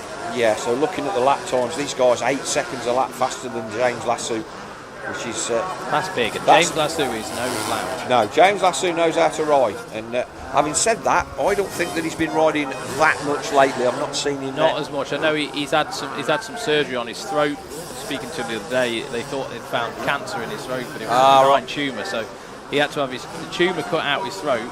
A few days after, he then went and raced at Farley.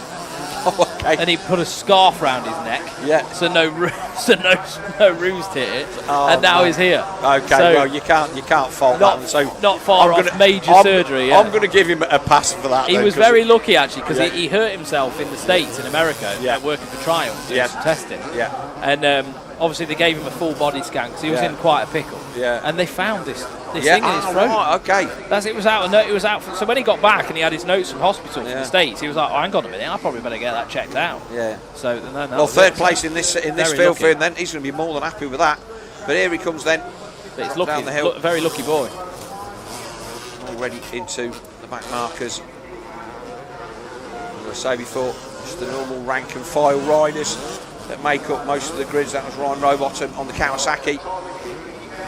And the gap has definitely gone out. Jamie Skews then maybe keeping his powder dry for, we'll say, race 2. But obviously a lot of these guys. I think if Skew's got to start, you know, he'll run with it. It's going to be different. It's probably going to be roles reversed because we haven't seen an area yet where we've had some passing opportunity. No one's really been close enough to make that happen. So it will be interesting to see how the races do unfold throughout the day, and especially in the groups where you've got 10, 20 riders who could win a race.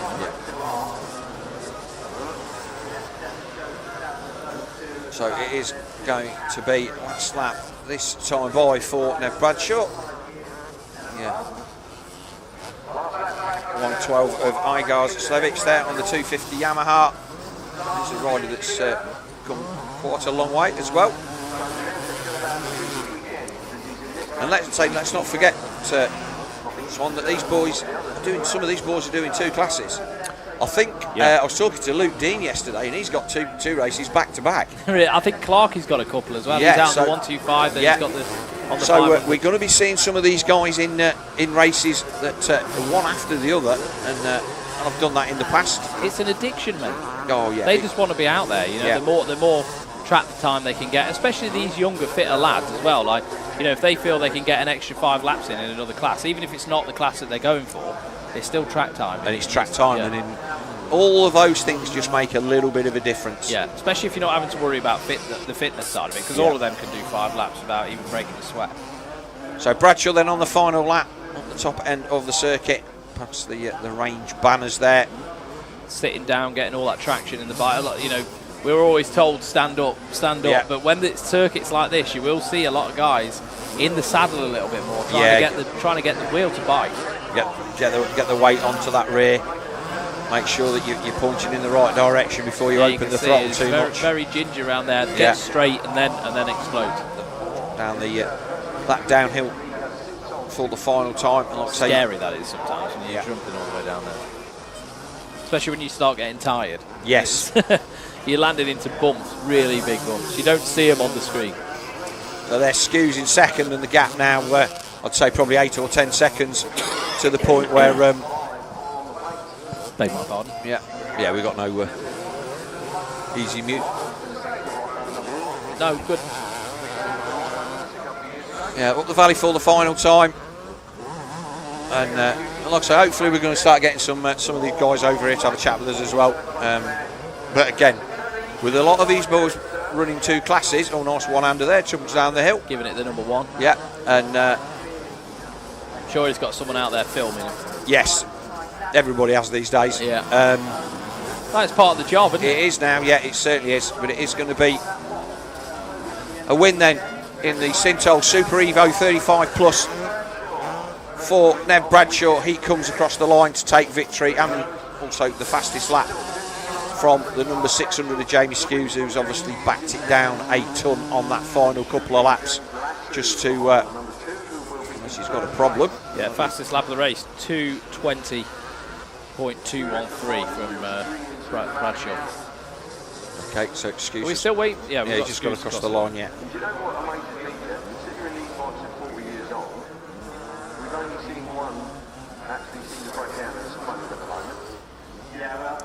So we won't get into the intricacies of the overalls and stuff today, but we'll have an add-up of the points. So when we come back for tomorrow's action, we will be able to bring you up to date as to who's doing what. And as it it stands at the moment. And obviously Ned Bradshaw taking a win and 1 point in this one, and then it will be 2 and 3 and 4, so on and so forth. So Ben Rumbold, one of the people who does media at the MXGP, he's just sent me a WhatsApp message saying he's watching, and he goes, it is 90s there. Oh no, is it 90s enough there? Glad to hear we're having a good time and the coverage looks great. Oh, that's excellent. Good to hear from Ben. Thanks very much, Ben. He's out there in Arnhem, where my son and his mates have gone out there for the MXGP. So the lads will be out there doing their stuff. You know how I said Lasso put a scarf around his neck? Yeah. I had someone message me. Lasso didn't put a scarf around his neck. It was my B word, snood, and he didn't give it me back. Excellent. Right, and so that's cheers. the first two over. If we could get the top 10 back up on screen, that would be cool, and we can just talk them through. So yeah, Jamie Skuse, then James Lasso and James Barnwell, your top 4. The number 10 of Chris Hine in 5th, Jordan Owen 6th, Scott Murray 7th, Matt French in 8th, Steve Almack in 9th, and the 45 of Lee Harris Steve Almack in 10th, Lee Harris 11th, Carl Wade in 12th, although somebody's gone down there. Yeah, on who's number that? 7. Number 7. Let's see who that And is. that's Scott Murray. No, it's not. Oh, right, no, Scott Murray's actually in 7th, not number 7. I think that I might can't have actually find him. He might be. He might be a different rider name. that's a lap down. Right, so we'll have a look and see. Are we out watering again? More agua. I think are we going to take the opportunity for a quick word from our sponsors between races, Chris? We are indeed. So we're going to take a quick ad break, and we will be back with race 3, which is our factory image Evo 125 and 500 over 30 race.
Here we are, getting lined up.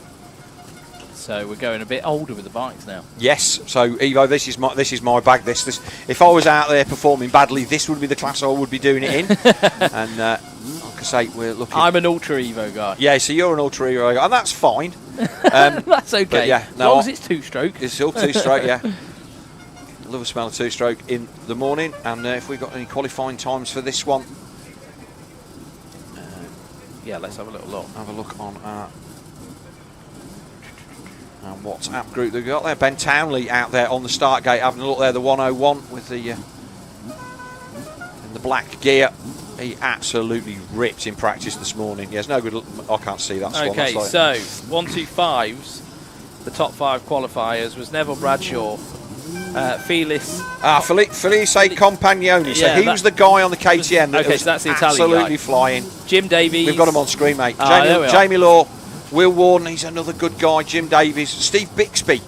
Now I think he's out there on a 500. So you've got 125. So you do the 125 separate. 125s. That's Neville combined. Bradshaw, Felice Campione, Jim Davies, Daryl Bolter, and Andre David. And then the Open was... so the Open, Jamie Law, Will Warden, Steve Bixby, ex-GP rider, don't forget that. Yep. James Kensington and William Hughes. Luke Kennett in there, he's a rider I've not seen for a while. Dave Rushton and the 429 of Ryan Allen. Now, a lot of gaps in the middle of the gate there. That's a bit odd. Yeah, see, that's where I would have liked to have been, but... Have they watered some of the start straight and not the other bit? Possibly, yeah. want to stay in the tack. Yes. There might be a dry line there in the middle that's just going to swallow you up. Especially on these 125s, momentum is massively key, isn't it? Yeah. Because they don't have the same kind of gravity's got the camera again. Yeah. You can't carry. You have to rely on momentum to carry the speed on these things because they soon bog down. They're not like a modern bike. And they were back. They were back from the days of. We're away. Oh, hang on. Oh, they're doing 2 gate drops. Okay. Well, that's why. So it's 2 gate drop, right? So all of a sudden we're going all American, and it is the Italian Campione that has taken the whole shot.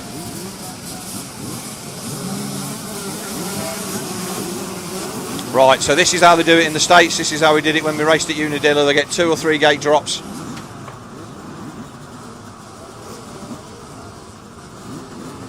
Couple of riders gone down. That looks like the 17 of Darrell Bolter. So Bolter's gone down in that turn. He's going to be dead last, and we're waiting for the 500 group to come through. I think there'll be some conversations about Campione's bike. It looks like more of an 06. I genuinely don't know. I don't know. But he's there with us, and obviously Nev Bradshaw. Then he's just been out on a 500 Honda, and he's jumped straight to the 125. But he's warm. He's ready to go. So they've held him a long while. 125's already halfway round their lap. I was thinking, is Campione out there in the wrong class, but maybe no, he's definitely out there. So we've got 2 races on track at the same time, and that explains the gate spacing straight away. So the 140 is the man in the lead there, and that is James Kensington with the 25. Jamie Law, yeah, and then Steve Bixby on the 55 Honda. But here's Bradshaw all over the back of the number 5 of Compagnoni. That's the champ KTM, isn't it? Yeah, it is. Yeah, it's way too modern to be out in this group.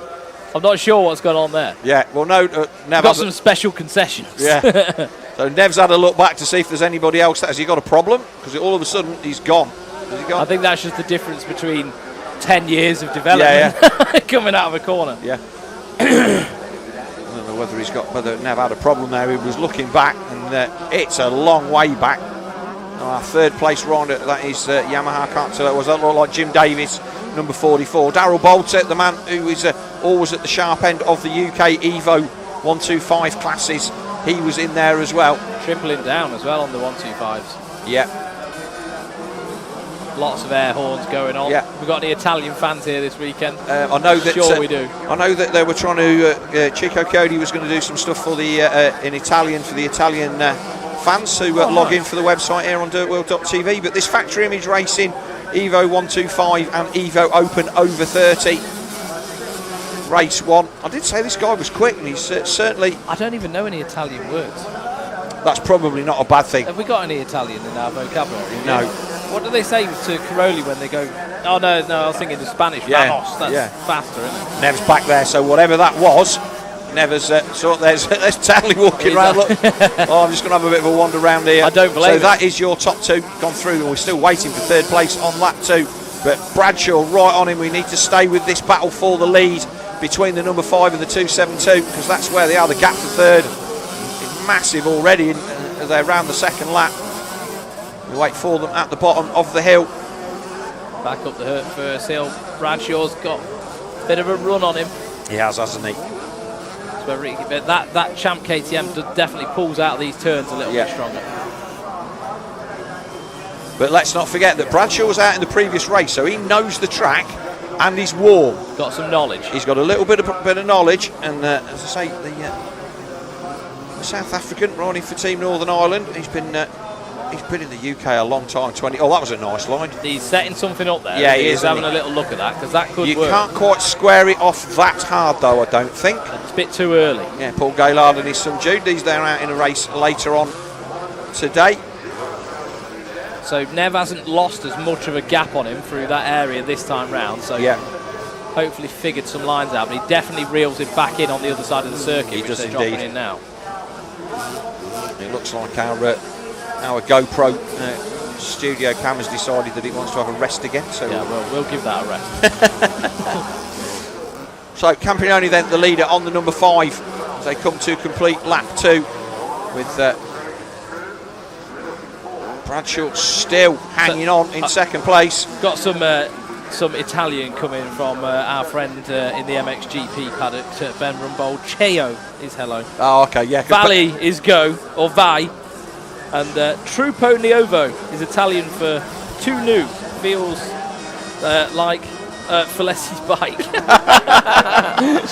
Yeah, so obviously Ben learning Italian out there in the MXGP paddock because so we can know what people are saying about him. I love that, Ben. But no, top job to him. Thanks for that. And he's being dyslexic and trying to read and translate Italian into a language is not good. So but this is I'm not the man for that. This is a cracking race. Ned Bradshaw then all over the back of Felice Campagnoni on the KTM as they come down the valley.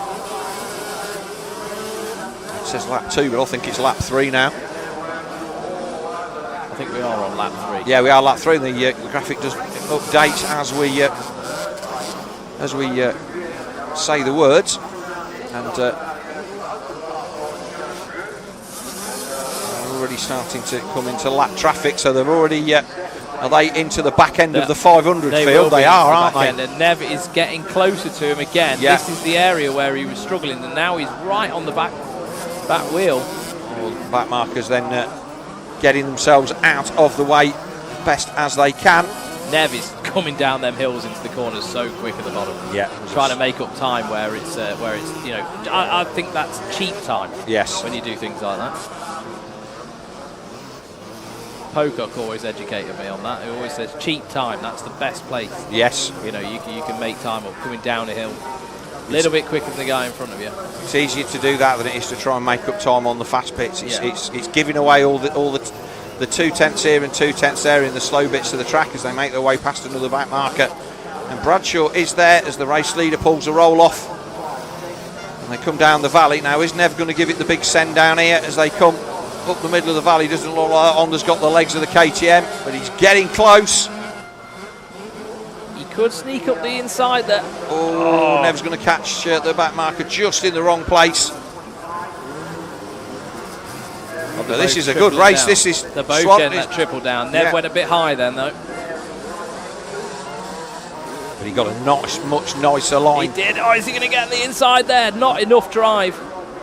Oh, he's down the inside. Sneak it again. Just showing him a wheel. Oh. Start of lap 4 then. It'll be last lap next time by. We'll pass the 1:16. Back marker just affecting Nev a little bit, trying to get on that inside line. Then he wasn't able to make it happen. Both tripling down there into the valley. And Bradshaw looking to maybe surprise him on one of these switchback corners. Maybe next lap's going to be the best opportunity. He needs to get himself set up in a good attacking position right on the back of him and just hold it. Trying to hold his pace at the top of those hills where he's been losing a bit of time. So the Italian then looked like he's pulled the pin and pulled a full bike length. We've got a yellow flag, we've got a rider off at the bottom of the hill there on the 500 Kawasaki. Didn't see who that was. It's pronounced Cho. Chow. Oh yeah, I know that. That's his name. Chow. Yeah. The valley on the far side, they'll be up on the top of there now. There they are. And it is still the number 5, the Italian. Ben's confused. Campagnoni.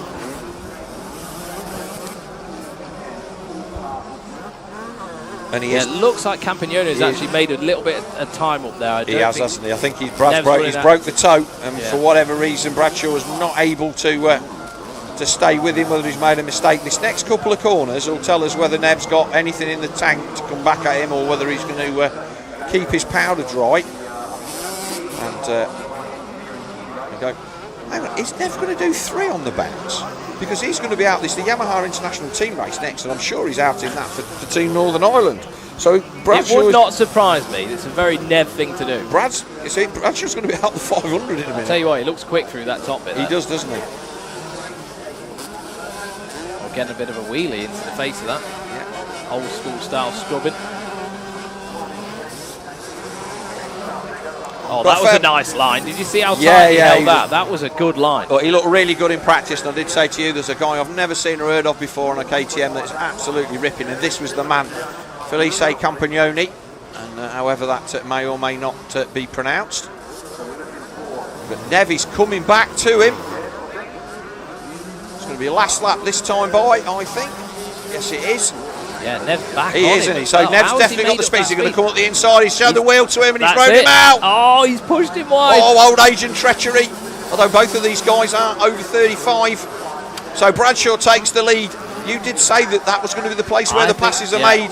And a nice little love tap at low speed. And the 272 and Nev Bradshaw takes the lead. His second race on the bounce. He won the first one. Has the KTM rider got anything in the tank? I'll tell you what, it's a lovely SXS 125 KTM, that is. Wrong class for it, but I respect it. Yes. Probably got nothing else. Oh. So the trees are a bit overgrown there. We can't get right up the top like we did before. They're going to appear in the dip at the bottom. There's a back marker there, and Bradshaw not got the speed up the hill. So is the Italian going to show him a bit of love down the inside? Campione's coming up the inside. Oh, that was close. And here he comes again. He Big is lead down the inside. Bit. We're not going to see what's happening. Well, yes, we are. Bradshaw's round the outside. They're bar to bar up the hill. Nev moves him over. Both bikes absolutely wide open up there. But then Nev is a little... That was the place for him to get back in front, because Nev is stronger on the next part of the circuit. He is, isn't he? And he's just filled it. He just kicked up a little bit of dust in his face there as well. I think that's it. I think he's thrown in the towel. I don't think he has. I think he's going to do whatever it takes down this last bit of the valley. It will be big send for the number 5 of Felix Compagnoni here in this first moto of the Factory Image Racing Evo 125 and 500. We've not shown the 500s. This battle at the front has been absolutely epic. And here's Bradshaw. Making it look easy. Is he going to take that real tight line up into the... I think he's done enough. Yeah, he's done enough. Yeah, I don't think Campagnoni's going to get anywhere near him now. This was the best part of the track for Nev. Choosing to just do the doubles down there rather than doing the triple. And the Italian... I think you can get that bit cleaner because you've got a bit more of a run. Yeah, I think he's had a look over his shoulder, and the Italian has indeed waved the white flag and decided that he's not got anything for Nev Bradshaw. Well, that was a cracking race, and there he is. So it is a win for the 272 of Nev Bradshaw. Fastest lap of the race then from Felice Campagnoni, 2:19. That's pretty impressive. It was Jim Davis then out there in third on the number 3. Oh, apologies for following the battle at the front. That was a cracking race. Darrell Bolter. Now he's come from dead last to finish 5th, just there in behind the 555 of Andre David. Yeah, good lap time as well. Good lap time. They're still waiting to come across the line. We're still waiting for Davis. But those guys 8 or 9 seconds slower than the lead 2. Campagnoni was 10 seconds off Bradshaw on that final lap after giving chase. Davis across the line in 3rd, and then it should be Andre David, unless Darrell Bolter manages to put a pass in on the number 555 as they come round at the end. Who's ready for the big one? The team race. It's going to be good. It is going to be good. It's good. Yeah, Bolter did. Bolter put the pass in on Andre David. So we are going to be... with a 2:27. I think that was his fastest lap. Yeah, so Darrell Bolter definitely getting his finger out. Andre David across the line in 5th, and it should be Glenn Bixby, Tom Moore, Jamie Law showing. I think he's going to be the top rider in the 500s. Matt Coles is definitely on a 125, and Will Warden will be 2nd. We'll have to separate these results out for you guys, because 2 races out on track at the same time. Just how it's fallen with 2 different gate drops. You can follow both races quite easily when you're doing on circuit commentary, but trying to do that with the cameras that we've got, our guys have no idea which guys are in which race. It's very difficult for them. So maybe we'll follow the open class race next time, and they'll get the first gate drop. Will remain to be seen. So that's the end of our Factory Image Racing Evo 125. The next race is the first of our Crescent Yamaha International Team races. I think we're going to take a quick word from our sponsors while we can, and we will be back with the first main race of the day here at the 2025 VMX Donations at Foxhills. I'm still a kid, but I'm tougher than you think. Let me fail, let me fall, and learn to get back up. Let me find my own line. Let me go full throttle. Never tell me what I can't do. And let me win. Never hold me back. Let me try. Let me try. Never underestimate me. It's the ride of my life.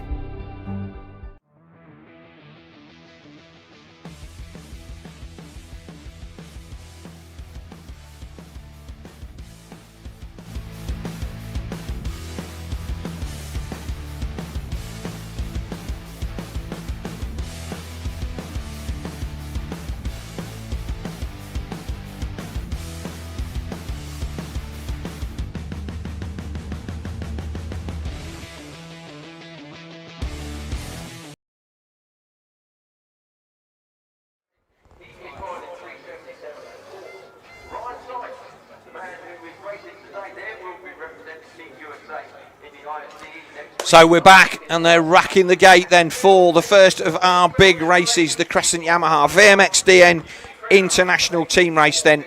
This is the one that we are all waiting for. It's the highlight of the weekend, and it's the highlight of the year. It is the highlight of my year. It's my favourite ever weekend. So Team GB then, we've got Tommy Searle, Elliot Banks Browne and Brad Anderson riding 1, 2 and 3. And then the Team Northern Ireland, Martin Barr on the 4 with Glenn McCormack on the 5 and Nev Bradshaw on the 6. So there's your qualifying. So it was the 377 of Christophe Pourcel that took pole position from David Philippaerts. Both of those guys absolutely ripping. Then it was the number 11 from Team Isle of Man, Josh Spinks, as you said. He was up there. Yeah, the 3 of Brad Anderson, Evo Monticelli, Martin Barr, Phil Nicoletti. It says on the number 9, but I was sure he was on the number 8 bike. We'll have to see what goes on. Nev there, Nev Bradshaw, number 5, Nev Bradshaw in 8th, Chiodi in 9th, and Tommy Searle in 10th. And it's McCanny, McCormack, Ryan Sipes, Elliot Banks Browne, Ben Townley 15th. I thought he'd be further up, Max. He looked rapid. I think so. But and then it is Stephen Clark. I think Ben was a little bit buried in qualifying. It looked like he was in like a big group of riders, and he couldn't really get any clear track. Right, here we are. Heads down. 5-second card is out. Oh, they're away. Who is it? It's got the old shot. He's definitely not the guy down the inside on the number 4. Tommy fighting his way through that first corner. He's buried. It's Ando. It's Ando, Pourcel and the 122 of David Philippaerts into turn 2. Philippaerts round the outside of Pourcel maybe. Ando into the thing. It's Pourcel second, but it is Brad Anderson from Team Great Britain. This is going to be a good race. He is not an easy man to pass. Christophe Pourcel, king of smooth, is in second. He's well up there, and he put a masterclass on in qualifying. So Anderson, Pourcel, Nicoletti in there, Philippaerts, Spinks, Josh Spinks in there, the 101 of Townley, the number 6. That was that. Well, it says that's Ned Bradshaw. That's Glenn McCormack. He looked like he got a problem, but here we go round the outside for the Kawasaki of Christophe Pourcel, the World MX2 champion. Then went over to the States, I think he won a regional Supercross title, and he came so close to winning the AMA 250 class, the lights class 1 year as well. With a lot of competition in it as well. Oh, yes, but Ando then lights the back wheel up on that number 3 Yamaha. Oh, big tank slap. Kick. The Steve Clitheroe tuned Yamaha then. Roachford Garage is the sponsor there of Brad Anderson, putting a lot of effort into him this year. Holding the same pace as Ando going up that hill with one hand off. Doing his tear off. Yes. Man of a lot of talents. But Pourcel was absolutely flying in qualifying this morning. He was immaculate, wasn't he? Ando, always a man at these occasions. He will pull it out. They are two completely different contrasting riders, aren't they? Anderson just gets into everything flat out. He will hit everything just twice as hard as you hit it. Yeah. And Pourcel's the guy that will float around the track and save a lot of energy. Yeah, Nicoletti, Philippaerts, then Nicoletti in 4th. Not sure who that was across the line in 5th. But when we get the live timing across the line for the first time, don't forget. I think it might have been Tommy. Yeah, it might have been Tommy. So we've got 3 rider teams here in this Crescent Yamaha VMXdN team race. And so over the course of the weekend, they will have 12 scoring rides and 11 will count for the overall victor, which obviously with 1, 2 and 3 on the bikes last year was Tommy Searle, Elliot Banks Browne and Brad Anderson. Tommy on the number 1 bike there in the background, but here he is, Ando behind the start. Pourcel's there. Philippaerts is closing in as well. So as they came in, it was Brad Anderson, Chris Pourcel, David Philippaerts, Phil Nicoletti, Tommy Searle, Danny McCanny. He was in 6th. 7th was Evo Monticelli. 8th was Nev Bradshaw, 9th was Stephen Clarkson, 10th was Ryan Sipes. I think Spinks must have crashed on that first lap. He's back in 17th, so a lot of work to do. So Josh has gone down. It's a shame because with McCanny up there inside the top 10, that's a good score. Around the outside, Pourcel nearly goes down. Oh, that looks an excellent corner. But Ando up there at the end of, on to lap 2 now, and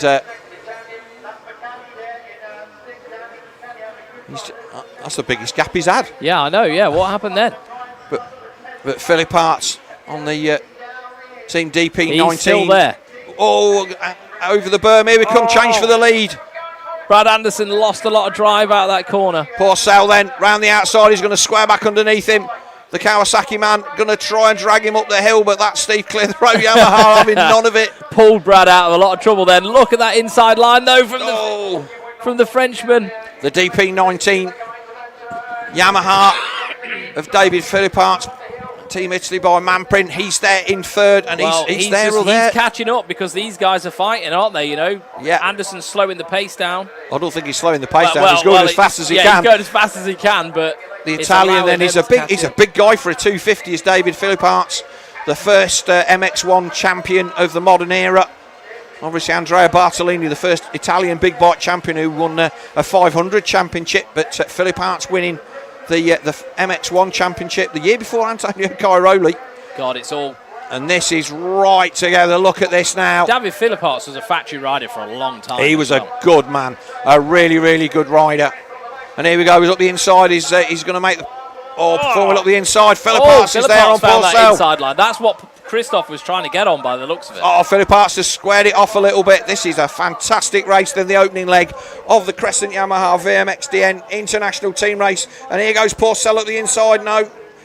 And those shut him off. Brad is absolutely on fire here. If there's one man you don't want to give a whole shot to, it's Anderson, because he will do anything. So Nicoletti fourth, Tommy fifth. The 123 of Evo Monticelli, fastest man on the track in 6th. McCanny 7th, Nev Bradshaw 8th, Sipes in 9th, Stevie Clark 10th, and it's Elliot Banks Browne, Jim Davis having a good run, Chiodi 13th, Phillips 14th, Spinks 15th, and Jamie Skuse in 16th. But this is absolute top draw racing for the opening leg.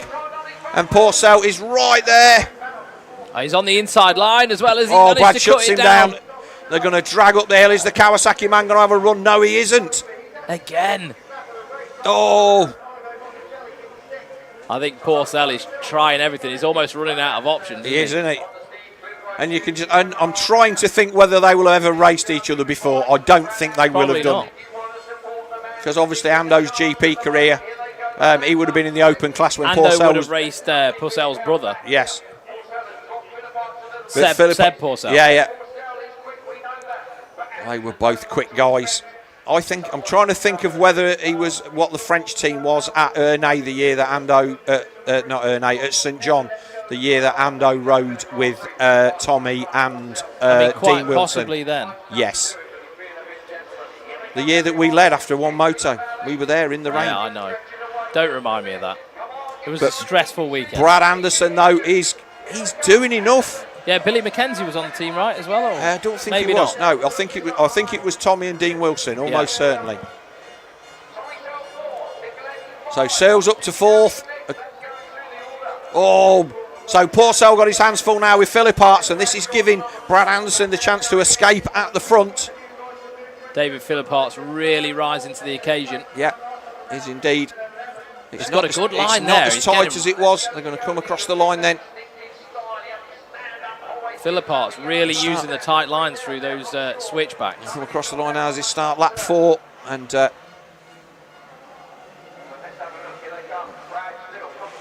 Philippaerts is still. Oh, you know when you watch Christophe Pourcel come into some of the corners, you think, "Come on, then try." Yeah. Like, but look, it's like Jean-Michel Bale. Oh, here comes Philippaerts round the outside. He's going to square off under the Kawasaki. Battle. Philippaerts is the wrong side of that berm, and all of a sudden they're back on the back of Anderson. This is what people have paid to see.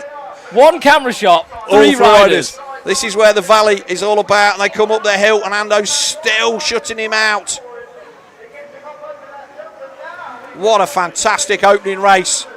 We've got another 3 of these to go, and they're in the dip at the bottom. Pourcel right on the back of Brad Anderson. Oh, he's got to have a go. He's got to try something.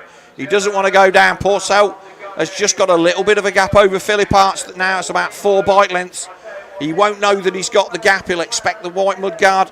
The Team Italy by Manprint 121 of David Philippaerts. And I think Tommy Searle is coming in the background on the number 1 bike. Lurking. Another mistake from Ando.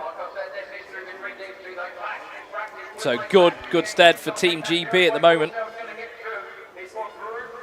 2 riders. Ando there's not got the drive.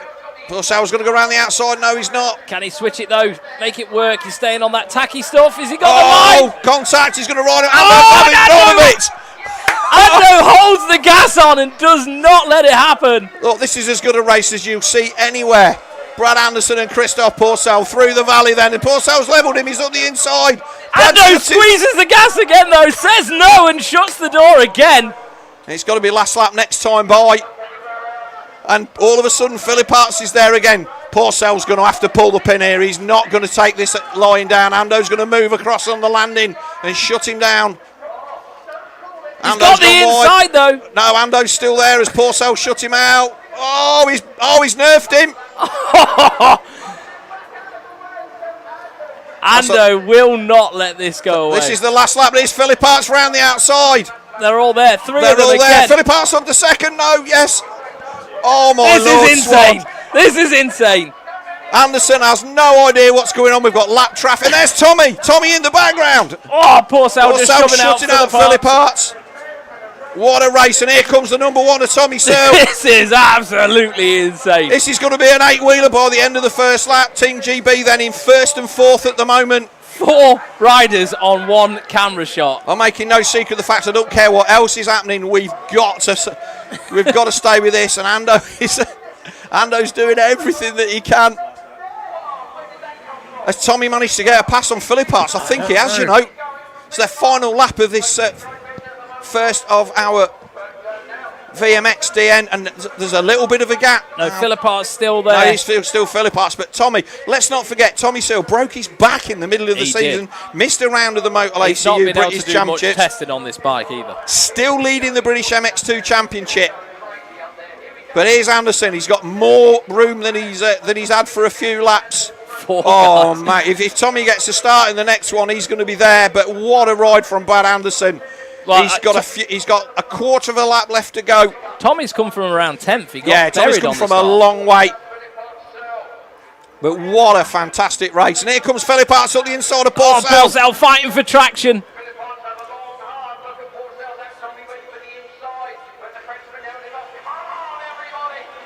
You can hear the air horns going down the valley as Brad Anderson, he's not looking back. Brad Anderson runs off adrenaline. Oh, as well, don't he he just? will be thriving off He's got this. that Union Jack on the side of his bike, and there's no man that performs with that pressure any better than him as Pourcel lights the back end up. I don't think that Philippaerts is going to have anything for the 377 man.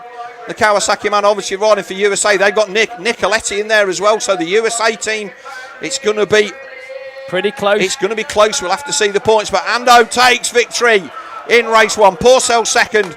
Philippaerts third. Then it's going to be Tommy Searle. That looked like it was Nicoletti. No, it wasn't. It was Evo Monticelli. So Monticelli's come through to 5th. Nicoletti 6th. Nicoletti should be coming over the line just now. Swan, what a race. That was insane. Oh, man.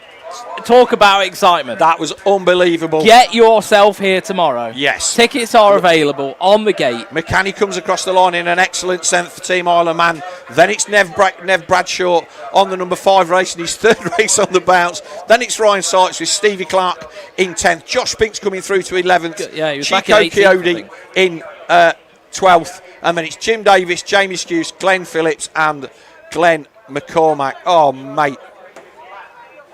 So me. Well, we might have got a bit excited then. Jordan Petrick says that race was unreal, and I agree with him. That was fantastic. Right, we need to catch a breath. We're going to take a quick word from our sponsors, and we will be back with race 5, which is the Range Evo Plus over 50, and we will be back in a couple of minutes.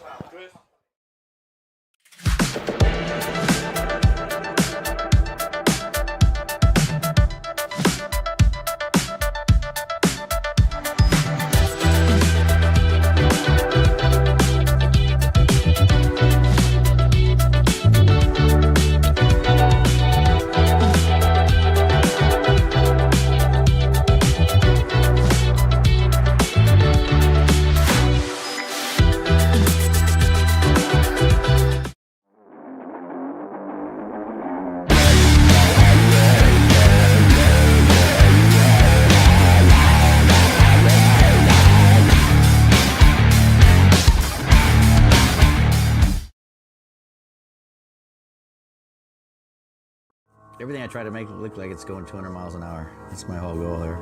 I'm Troy Lee, and this is our new signature goggle collection. We've been doing collection probably for about 15 years with Oakley, doing a couple goggles every year, a couple pairs of glasses every year.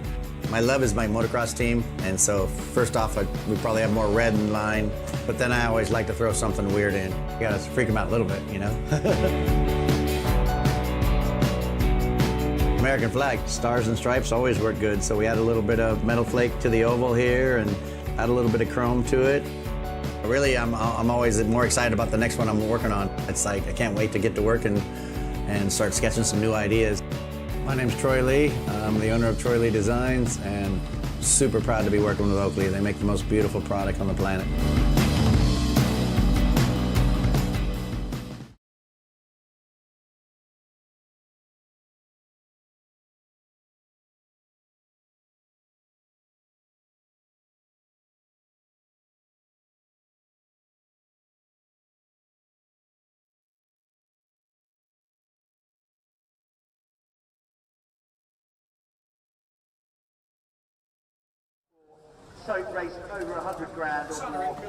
Welcome back, everybody. Oh, what a fantastic opening race that was for our Crescent Yamaha International Team race. I'm not Swan. Oh man. Yeah, yeah. Well, you don't get any better than that. You don't. And I've got a feeling that's not going to be the best race that we're going to see it's this weekend. It's just going to get better. I've got no words. That was absolutely incredible. This is going to be a good one as well. So we're getting through them. This is the Range Wilco home base Evo Plus over 50. So as they come to the line in this one, what a fantastic race that was. I'm sure you've got some friends in here. You're making the assumption that I have friends. One. I think is Chiodi out in this one as well. It says he is in the programme. Quite possibly. I'm trying to find my folder with all the info in for race 5. So qualifying for this class, let me just get it up. We've got a bit of a system here.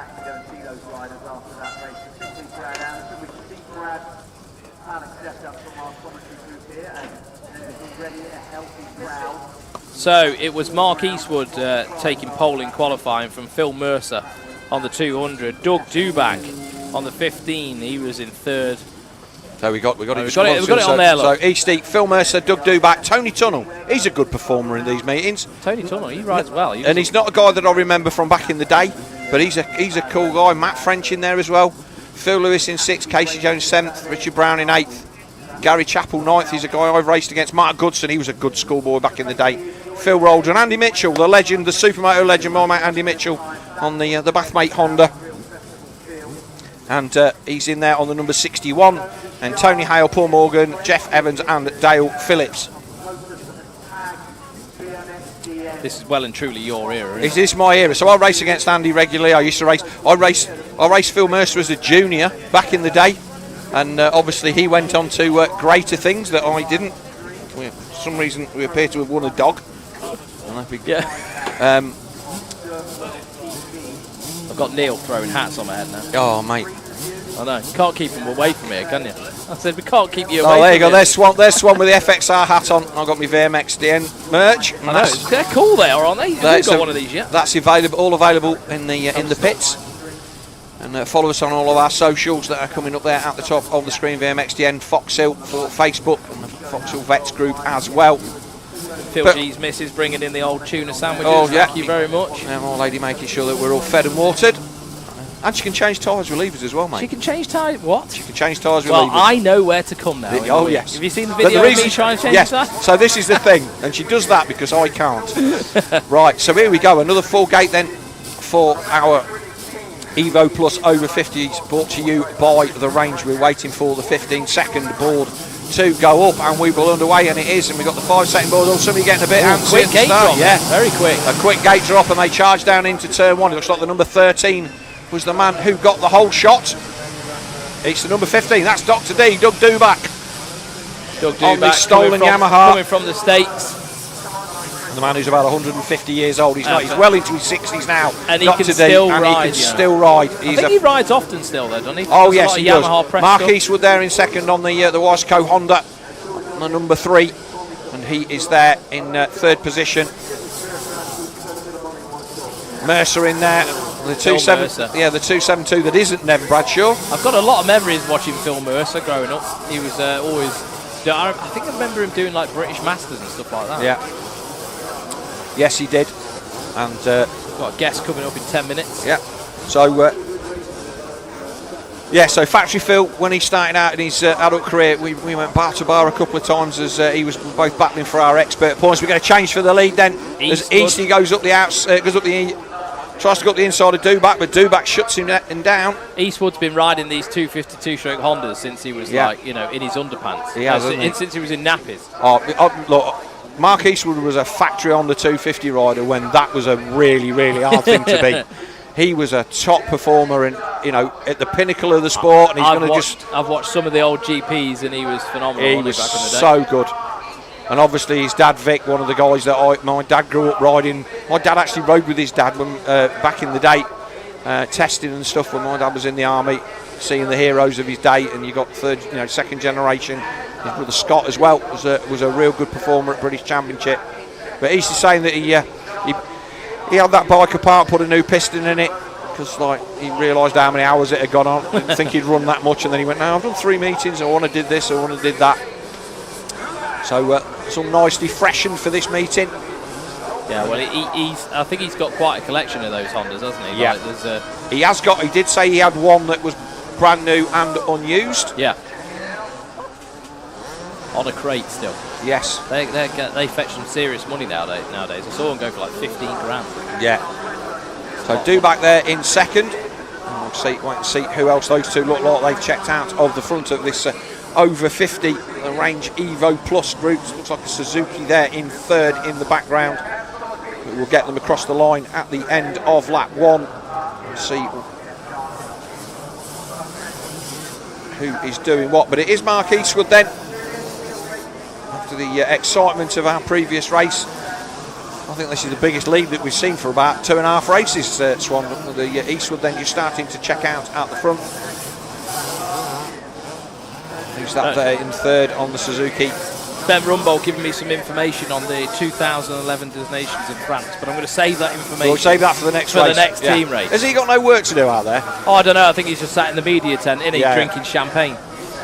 So Easty then coming up the side. If we can get the totem pole up the side and see what the top 10 was across the line. I can get it up on the phone, and so can you at home. Chris will be firing it onto the corner of the screen, just like that. So Eastwood, Mercer in 3rd. Eastwood, Dubac, Mercer in 3rd. The 28 of Phil Lewis, another really good old-time rider. A rider who's just kept going, and he's always at the sharp end of these over 50 races. Then it's Tony Tunnell, the 50 of Matt French, Dal Phillips, the 156 of Phil Waldron, Casey Jones in 9th, Jeff Evans 10th, Andy Mitchell there in 13th, Morgan and Brown 11th and 12th, Goodson 14th, Paul Dijkstra, one of the our Dutch friends over for this weekend. I think he's on a 500 Honda. I know he's got 2 or 3 bikes, and 16th is Tony Hale. But it is Mark Eastwood then. Do you know who should be out here? Who's sat over there in the comfort in the commentary tower? Jeff Perrott should be. Yeah, out look, here. Jeff keeps telling me his racing days are done. He still has. He can still go well, mate. I've seen him ride. He still thinks that how fast he goes matters, and it don't matter to any of us. It's just the fact that he's out there having a go. But again, he raced in the GP era that Eastwood raced in, but he did it as very much as a privateer. But Mark Eastwood, and of course he I think he won a trial hand in the USA towards the end of his career as well.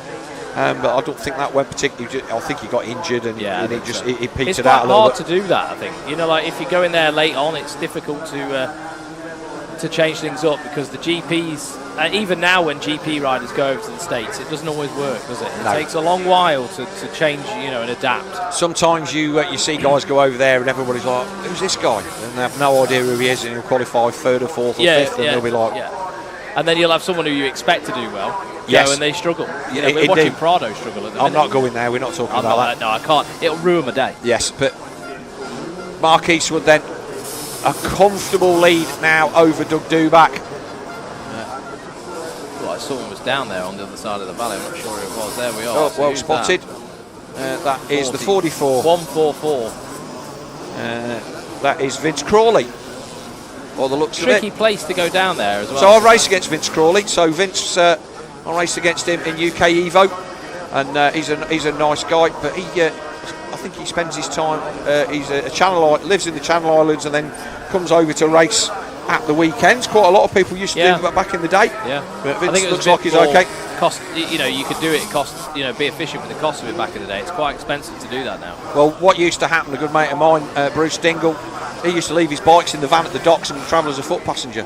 Right, literally prep the bikes the following weekend when he got over. That makes sense to do that. Yeah, it's a lot cheaper. Back in the days when you could leave bikes in vans. Remember that? I know. But here comes Mark Eastwood then on the Warsco Honda.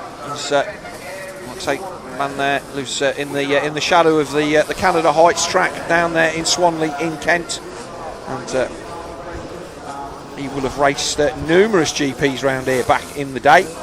And whilst I don't think he ever got on the podium, I do certainly remember him being in the top 3 or 4 on more than one occasion. And this Valley enjoyed the 250 class.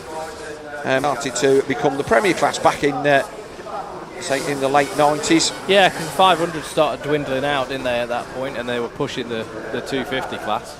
Yeah, it was all.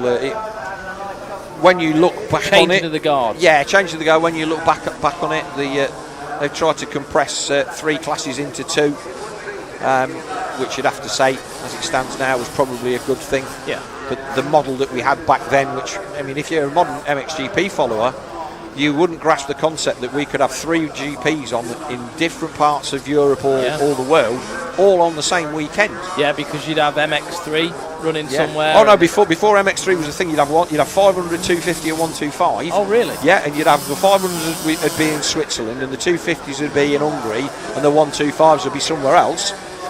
So if you were a Dunlop tyre person or whatever, you had to send the truck to 3 different GPs at the weekend. Yeah. Because same rules used to apply. You couldn't run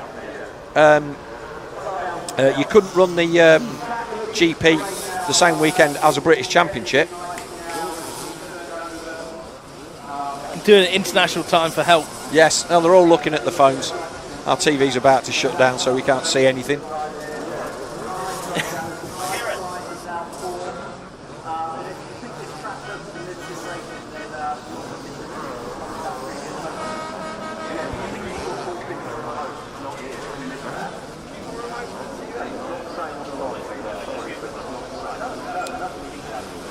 So Eastwood then in the lap traffic. And, just bear with us a second, we just got a bit of a technical. Yeah.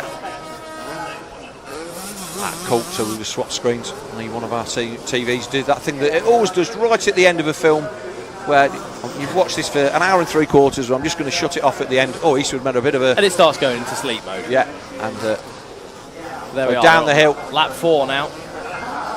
1 more lap to go for Eastwood. Can he keep control of this So one? he's just passed the number 36, Gary Sullivan, who has on the back the best jumper. If you can see the back of the number 36, see what he's got on the back of it? It's an Irish, the Irish colours there, and the name on the back of the jumper is Elay's Tarmac.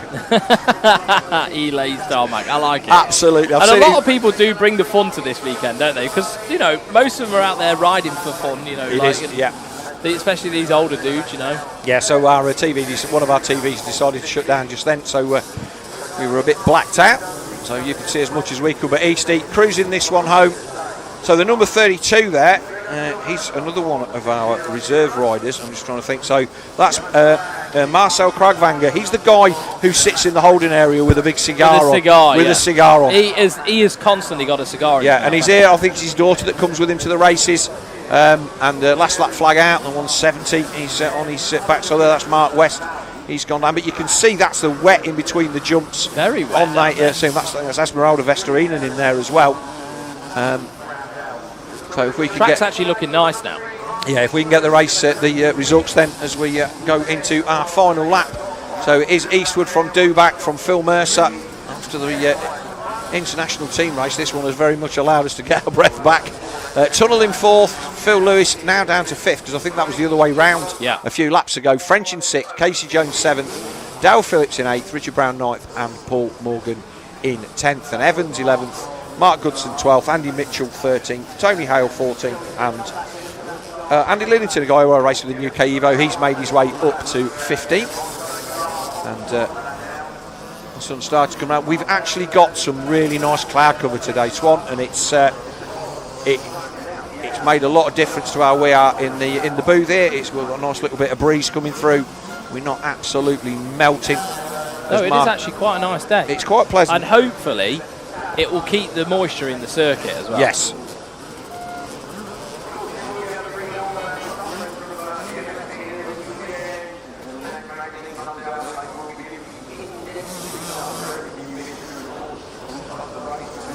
There we are, Eastwood just finishing off this last lap of the moto.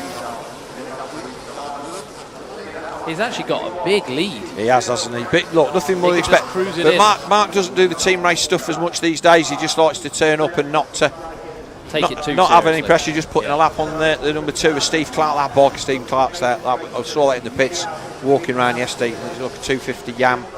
An absolutely beautiful piece of kit, and he's out there. I'm sure it was one that you must have looked at in the show and shine yesterday. So. The Range Show and Shine powered by Moto Verde, the opening event then of this race weekend.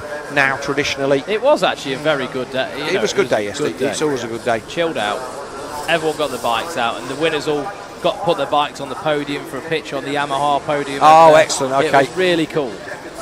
So Eastie then just tiptoeing his way around the last couple of corners, and he will take what has turned out to be a comfortable victory in our race number 5, the Range Evo Plus over 50s, and he will take a victory over Doug Duback.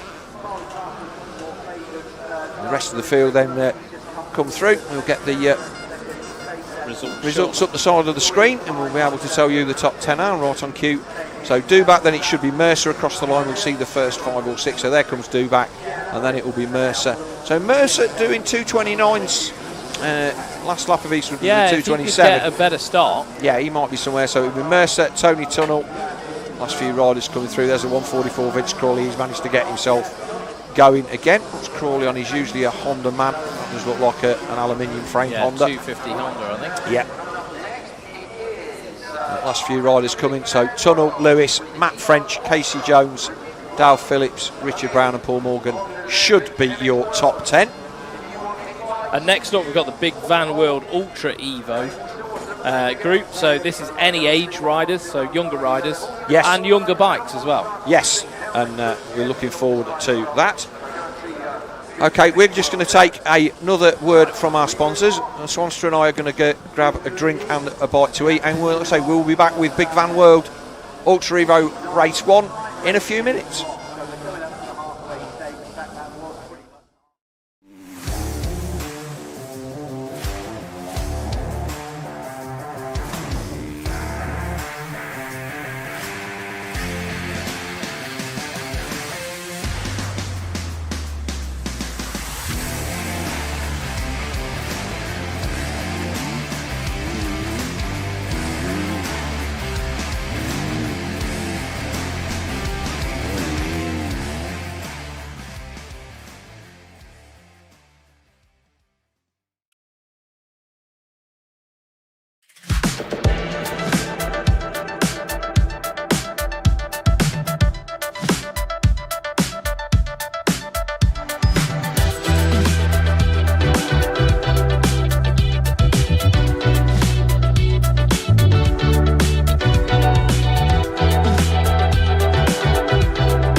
It'll be a cracking night in the beer tent.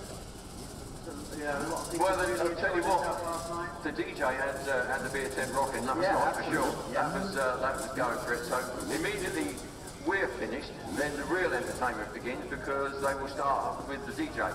So then you can really enjoy yourself. And if you see me and Rod singing, I'd just like to say right now, we're not actually singing, we're miming. Because we have to protect our voice. Yes. Okay? And if you see us dancing, that's just... if you see us dancing, and I can tell you, if you see me dancing, I can tell you, we've gone down here and I've had an absolute skin. Ignore it, yeah. That's the only way you'll see me dancing. Don't hold it against us. It could well happen. It probably will. Don't forget, lots going on for you tonight. Those of you staying over, and I'm sure most of you are, the crate finish will be open, so there'll be lots to do there, lots to buy. Right, welcome back then. Big Van World Evo Ultra 0308. Group 1 on the line. Race 6 of our first block of races, and it was the 910 of Carson Brown that qualified on pole. Well, I don't know what you call him. He's a YouTuber and a damn good rider who now he's found himself kind of as a Red Bull athlete, just going and doing things for them and riding, racing all over the world. Yeah, Red Bull athlete status from having fun. Yes, I believe his dad is the man behind the BBR mini bikes. He is, yeah. In the States, yeah, and so he rides they were all a sorts- massive brand. massive brand. So he took pole from Tom Grimshaw with Liam Garland there in third. So we were out with Liam's dad in the beer tent. They're running their charity bar today in the paddock. So for any of the donate. Yeah, donate. Donation. Get that up. So Callum Shepherdson's out here on a Suzuki. He won the show and shine with one of his RM250s yesterday. He's not out on that bike. Yeah. He's out on his bike with his work clothes on. Lovely. Right. So this is it then. So race 6 of the day, the Big Van World Ultra Evo, 15-second and 5-second board is up. Gates down, away they go. Everybody from the inside. A couple of people getting tangled up. Number 2 then, that's taken the whole shot. That is Tom Grimshaw. It is Tom Grimshaw. Carson Brown then, where's he buried? Let's see, so Tom Grimshaw then coming back from injury earlier on in the season. Missed quite a few rounds of the British Championship. As a result, he came back about 2 rounds ago. Has been pretty decent. Yeah, Tom racing that. Oh, the 27. Oh, that was Carson Brown in there in 4th. That looked like Matty Bayliss in there. He was in there in 3rd. Yeah, he's on an Otto off-road Honda, isn't he? Yeah. So Matty Bayliss then, he's a teammate to Harry Bradley. But Tom Grimshaw then on the Apico Honda. He's going to be out in our Rides Engineering team race a little bit later on as well as part of that Apico team. And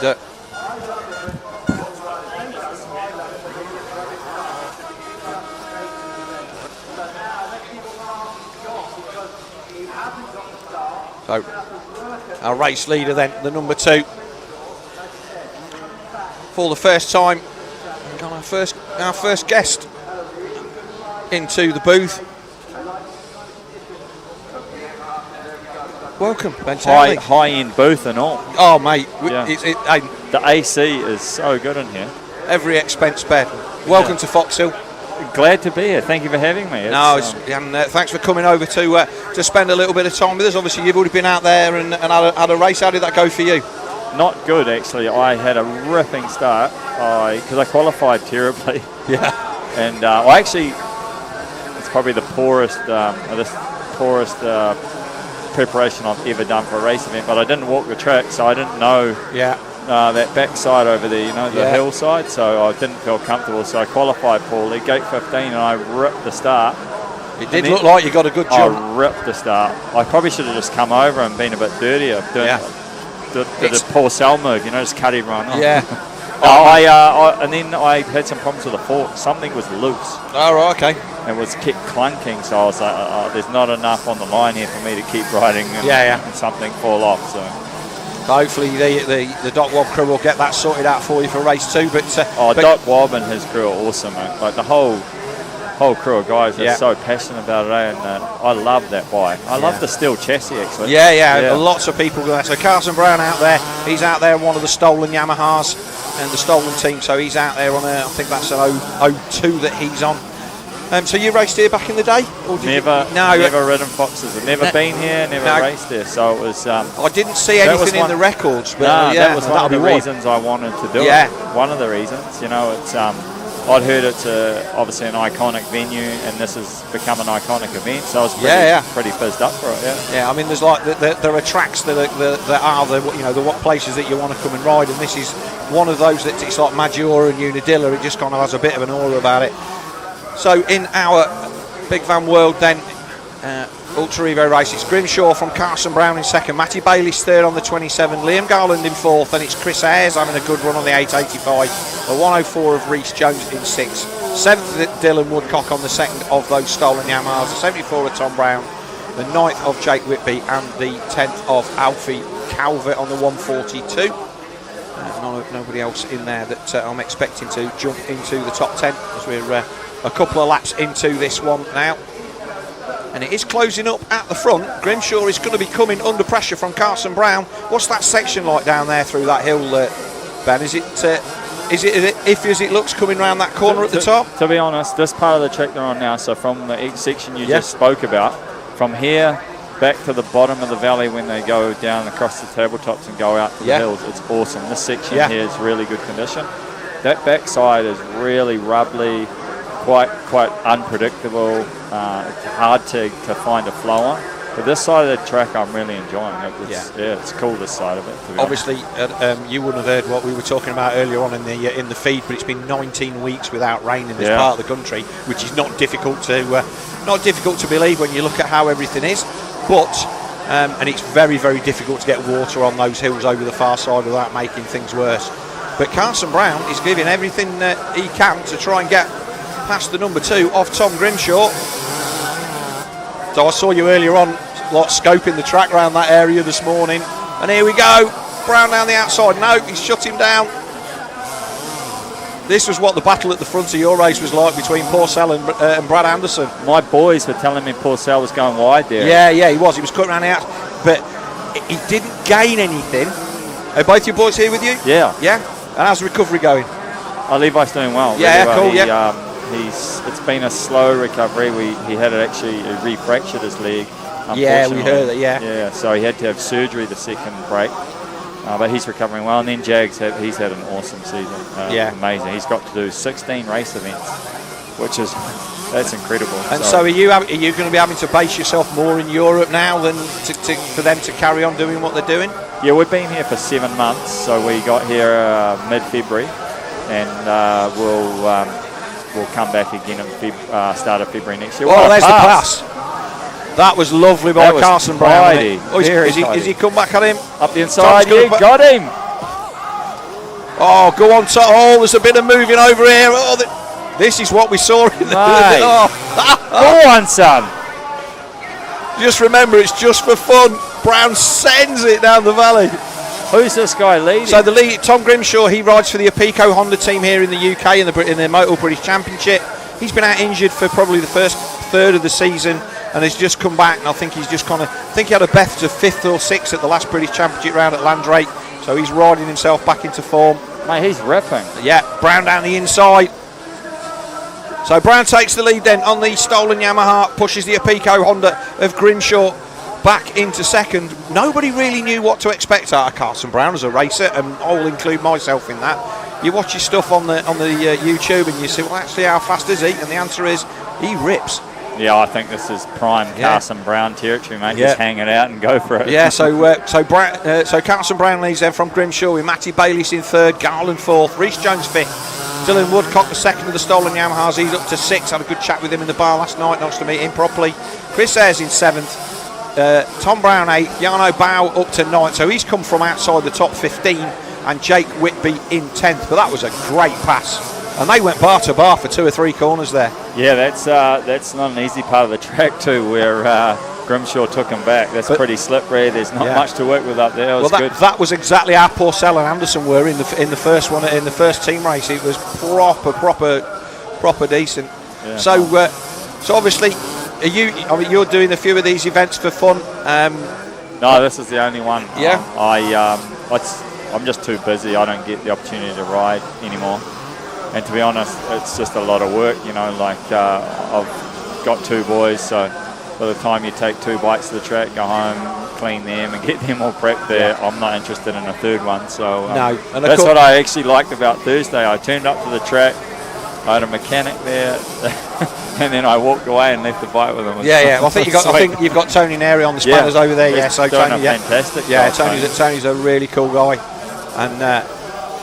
And obviously all WOB stuff is just absolutely top draw. Yeah, it is. It's really impressive, to be under that organisation over there with all his crew. They do a really good job, and I'm just impressed with the level of detail that they go to. Nothing they leave no stone unturned. No, it'd be so much easier to make them easier. But he's like, no, it has to be this because that's what it was. Yeah. And that's why his bikes have such a premium, from a build point of view. That looks like the last lap flag has just gone out for the number 910 of Carson Brown. So I was fortunate enough to be at Ernay when you led was it the first open, was it the first 450 race there? Yeah. That was an awesome race. Yeah. Nobody knew where you were going to stack up, and you just came out. And I'm like, me and my boy were there, and we just like, oh my god, you just like bang straight back at it. It was so good to see, and I know it didn't end like the best, but just the fact that you were back out there and you kind of put a shot across everybody's bows, don't forget about me, was really cool. No, I ended up second, I think, in the moto, and I was obviously on one of Thorpe's bikes with his crew there, which was really cool. They looked after me, and I loved riding their bike, to be honest. And Ernay was just for me personally quite a iconic place for my career, and really enjoyed racing. Now I don't know why. I mean, certainly it's not. I wouldn't call it my favourite surface or layout to race, but it gelled with me, and I really enjoyed it. I think what for me personally was just the atmosphere of those events that we raced at there, and I guess rose up to it, and really enjoyed being able to just be in that environment, of racing at that level. I mean, if every event like that was like that, it would be incredible, but you get those special ones like Ernay, and it's really enjoyable to race in an environment like that, with that atmosphere. And obviously that rubs off on us. We're the guys that are still on the bank cheering everybody on. Yeah, well, that's what makes it for us as riders, right? Yeah. And it sort of goes vice versa, because you have everyone out with the air horns, the flags, all the merch. When you see that as a racer, and it just rubs off onto you, And I think that was a last-minute decision for us to go there, because my son had arranged to go with friends and stuff, and we'd got another race that I was tied up doing commentary on over here in the UK, which got canned at the middle of the week before, and we're just like, well, we're just going to go to Ernay. And so there was no expectation of what we were going to see. We hadn't even looked forward to it, as Carson Brown takes the checkered flag. And so one day we're at home, and the next day we're like in the campsite. If you've ever got out of the pits and been in the campsites at the French GPs, man, it's just unbelievable. One night we couldn't sleep. Well, I don't know, I can't remember if it was Friday night or Saturday night. We couldn't sleep. And we went for a wander up there, and it was just absolute scenes, eh? They have the car engines on the shopping trolleys, and they'll rev it and rev it and rev it till it blows up, and then they'll just pull another one out of the van. As Kiwis, we just love that shit. Like, we just thrive on it, eh? So it's pretty like that. I guess as a spectator, like coming from New Zealand, people ask me, what races should we go, or where we should go, and I just always say to them, Motocross of Nations in Europe is where, if you're only going to go to one race in Europe, that's where you need to go to. Yeah. So Carson Brown takes victory then from Tom Grimshaw. A good battle, which came down to Carson Brown making a decent pass on Tom Grimshaw. Liam Garland had a good ride in third. That will be good for his guys down there in the pits. Matty Bayliss then comes across the line in fourth. Dylan Woodcock got his way up to fifth, still waiting for Rhys Jones in sixth. And then Ayres in seventh. I mean, Hank Pater, he's a man that's moved through as well. He's finished eighth, and Tom Brown in ninth, with Alfie Colbert in 10th. So have you got any more races with the boys lined up for this year? Is it? Not in Europe. So we leave here, take the boat to France Sunday night, and then we fly out of Paris on Tuesday and home to New Zealand. But Jagger, my younger boy, he'll race the Australian Supercross Series. Oh, okay, and that's a good championship over there. Awesome, yeah, like really high level. There's 5 rounds, and they're not quite American spec tracks, but they're not far off it, and it's a really good entry for younger guys to race. There's a lot of Justin Braden's been there in the last few years. I can't think of who other Americans, Joseph Archie, guys like that. So there is a good level of standard of racing, but for me, what's great for the youth is they get to race on a real Supercross track. And so definitely. It prepares them for the future if they want to go that way. Can you stick us on studio cam, Chris? That'd be cool. I'm looking out over the pitch there. So here we are. Woohoo! the Foxhill Hilton. So the GoPro camera just keeps losing the battle to gravity. So we'll be halfway through a thing. But yeah, so it's really funny because obviously, the beauty of these vets events is you're coming to see the guys that you always wanted to get the chance to meet back in the day. And it's nice to have the relaxation of, obviously everybody wants a piece of you at a normal race weekend, but here it's nice to be able to chill out and maybe spend the time that you probably didn't have time to appreciate when you were at the sharp end, and every lap mattered. Yeah, I think, like, as a former professional, and I'm obviously in the trenches at every event now with my boys, and I see it from a different side, and for me, what's been really enjoyable just this weekend is just how relaxed it is, and it's not at that level of, for me, the racing's just a part of the weekend, another piece. It's not the sole focus, and I've really enjoyed just meeting people and shooting the breeze with them, and talking about yesteryear, and it's been really enjoyable, and I can tell that, that's why a lot of the main reason a lot of these fans come, and you can see that they really, really enjoy looking at the bikes and just talking to some of the ex-pros, and yeah, it's cool. Because back in the day, obviously motocross, it's always been a pretty accessible sport. Yeah. Compared to any other motorsport, but at this level, doing these races, it's just so much better. One of the things, obviously, for us, and then obviously you went to the States and did everything out there, and obviously for us as Euros, all we want to see is like the French guys go over and you guys, and and take it to the Americans, and the people that follow the sport like I have since we used to find the results out in the paper like a week and a half later. Yeah. The immediacy of it now, that we can watch everything on the internet and we can see all the races live, and like we say, watching Christophe in your race and stuff, I can't remember him when he was like, I think he nearly won the outdoor 250 one year, and he went down with like 3 laps to go, and we were just, it's the end of the world. Yeah, I was there that day. Yeah, and Parla. Yeah, was it? Right, okay, I couldn't remember where it was. Yeah, it's incredible world we live in now. Everything's live and at your fingertips, basically. And people take that for granted. Oh, massively. And it's just. I was the same as you. I would see things from, for example, when the Kings and Josh Coppin were racing over here, you'd see it months later in a magazine. Yeah. And it is. So we're doing this today. My lads, we've got the guys working in the MXGP press centre are watching it. My boy's been on the phone. I'm watching a bit of it, and he's at Arnhem at the GP as well. There'll be loads of people in New Zealand right now watching this. Right, we got the guys on the line then. So our next race is about to go. This is the Pro Circuit Evo 125 over 25s. Now, to me, this is the axe murderer class, where we are going to see a lot of very, very well prepped 125s screaming down the start straight. We've got Brad Doyle, Rob Hollyoak, Matt Bayliss, Chuck Davis, Nathan Jacobs, all top 125 riders in this genre. And we can see Luke Dean, the fastest. He's doing double duty. He's out in the right engineering team race after this.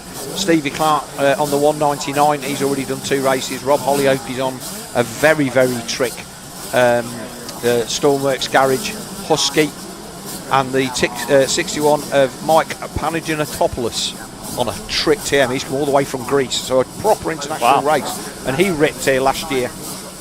How about Scuba? I hadn't seen him in a while. He can still ride, man. I used to live in Tallahassee, Florida. Yeah. He lived really nearby, so we got to know him a little bit. He was a wild cat back then, man. Yeah, he's a cool guy. We had a few beers with him over the weekend. Here we go then, 15-second up forward and 5 seconds, the gates down. And away they go. Let's see who's going to take the whole shot. Like you say, you're going to have to, that looks like it was Luke Dean on the 52 that did get the whole shot. Chuck Davis there in second. So Chuck, he's got the ear of Mitch Payton. He'll ring Mitch up and say, I'm missing this bolt or this bracket. And it manages to find its way across the Atlantic into his latest builds. That's the 11 of Hollyoak there in third. In fourth. And the 17 is Matty Bayliss. So Bayliss on the Yamaha, and the rest of them come through. But 125s, nothing's better than a 125, is there? In the last couple of years, the only bike I've actually ridden has been a 125. I really enjoy it. Well, mainly because Levi's had one, and that's I've ridden that. But I think for me personally, the reason why is even though you feel like there's a lot of action and you feel reasonably fast, you're actually going slower, and that's why I personally like it. Like I feel like the risk is a lot lower. So Luke Dean leads. It looks like it's the 17 of Matty Bayliss that's come through to second. Davis been relegated to third on the Kawasaki. In fact, no, it's Holyoke in third, Davis in fourth.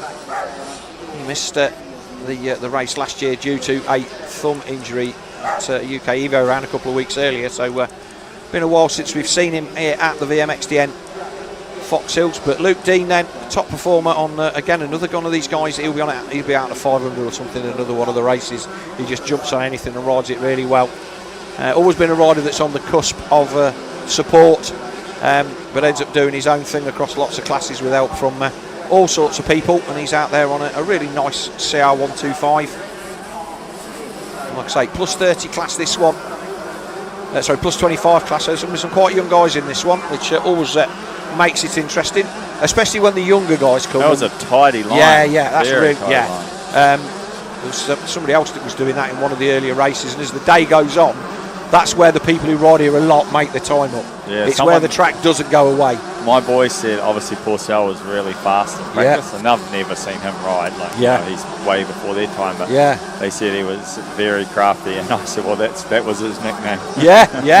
And look, to see, I mean, you're the same. You have a riding style that you know who it is on the bike. Yeah, right. We were at a British Championship meet a couple of weeks ago, and Dave Thorpe rode in on a road adventure bike. And I knew it was him without knowing it was him. That sounds ridiculous, but just the way that people ride, everybody has a thing. And Pourcel is one of those riders in the same vein as Jean-Michel Bayle, and obviously who paved the way for all the top French guys back in the day. But Luke Dean then down the valley, and he's having an easy time of it at the front of this one, because Matty Bayliss has not been able to close in. If we can see what the gap is as they came across the line to start lap 2. There we go. So in actual fact it's showing Stevie Clark there in second. So we're going to change that. So it looks like Bayliss have made a bit of a mistake. But Stevie Clark, he's quite a stocky little, he's a bruiser of a guy, so a 125 for him. No, is it? No, it's changed now. So it is Bayliss from Holyoke, from Chuck Davis. Ryan Butler in 5th, Deacon 6th, our Greek man Panginopoulos in 7th, Martin in 8th, Stevie Clark 9th, and Harry Mills 10th. Brad Doyle on the second of the Stormworks Huskies in 11th, Toby Lightbound in 12th, Jack May 13th, Brad Boges in 14th, Ben Millwood, he's another guy that usually does pretty well at these events, in 15th, and Gilligan in 16th. Yeah, I hadn't seen Steve Clark in a number of years, and I said, "Cool, you haven't missed a Sunday roast in a while, boy." Yeah, but he still rides. He rides a decent amount, and but he's like, he does it for fun. We did a charity day last year, and he just rocked up with something, and just did a few laps and put a bit of money in the pot. And it's nice for guys like me to get to ride with guys like him, because that doesn't happen very often. And it does make you realise how fast they are. But I've raced Luke Dean recently in the Evo stuff as well. I mean, my son used to have to race him, and just how intense the UK regular Evo scene is, compared to this, which is just kind of a one-off meeting. Most of these guys are spread across 3 or 4 classes this weekend, but normally when they're all racing together, it's as good a racing as you'll ever see. Yes, in New Zealand it's quite a lot different. I've actually never been to one of the, they call it VMX in New Zealand. Yeah. And I've got a couple of mates that are really into it, and one of them actually helps run the scene. And we actually don't have any of our VMX racing on motocross circuits. They're all done on grass fields and stuff. We call it natural terrain. So it's either in a maize paddock or a grass field, and so it's very different. Like I don't know how old that bike is with that guy on the screen right now, but I couldn't see myself doing that step down before the finish line on that thing. Well, I've got a mate of mine, Andy Hargrave. He's now out in New Zealand, and he's racing. He's got like 610 Huskies and Userbergs and stuff. Does he? And he's got all of that stuff racing on those grass circuits and that. Oh, mate, some of the tracks are just like they're a track from heaven. Oh, yeah, and I've seen it. They're just rolling country, and if they get some bumps, they widen the track up. It's good. But it's beautiful. That it's like the best place in the world. And obviously, I've seen the track that you had at home. That's just, it's the place that dreams are made of. We have to drive like an hour to ride somewhere that literally looks like they've just pulled wrecked cars off it in some places. Although, to be fair now, most of the practice tracks in the UK try really hard because they have to get the riders in. So the levels, there's not as many of them. I think that's just globally, to be honest with you. You know, like even in New Zealand, our local club, we put so much effort into the track just open for a practice day, and it's just what people expect. I believe a lot of that came from Southern California. People went there and went, why are we riding on this shit at home? Well, let's put some effort into it, and you know, a bit of track to work, a little bit of water, and all of a sudden we've got a different track, you know. And now I feel like we've gone almost the opposite in New Zealand.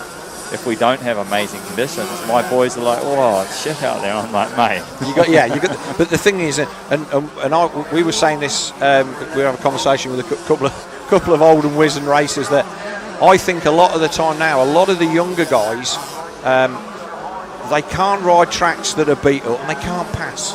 No, they haven't got that sting that you had to have back in the day, when one kind of went hand in hand with the other. Josh Coppins and I have talked about that a lot. You know, you don't on a modern day track that's ripped and watered, and you know the lines are just so perfect, and you don't have to move around or search to find traction or move away from really gnarly, shitty stuff. You know, I think that art is almost lost a little bit in a sense, to be honest with you. And I think, you know, when you're especially with the four-stroke evolution, the track developed different as well, and you don't have to have that same real racecraft like we had in the past. To be honest.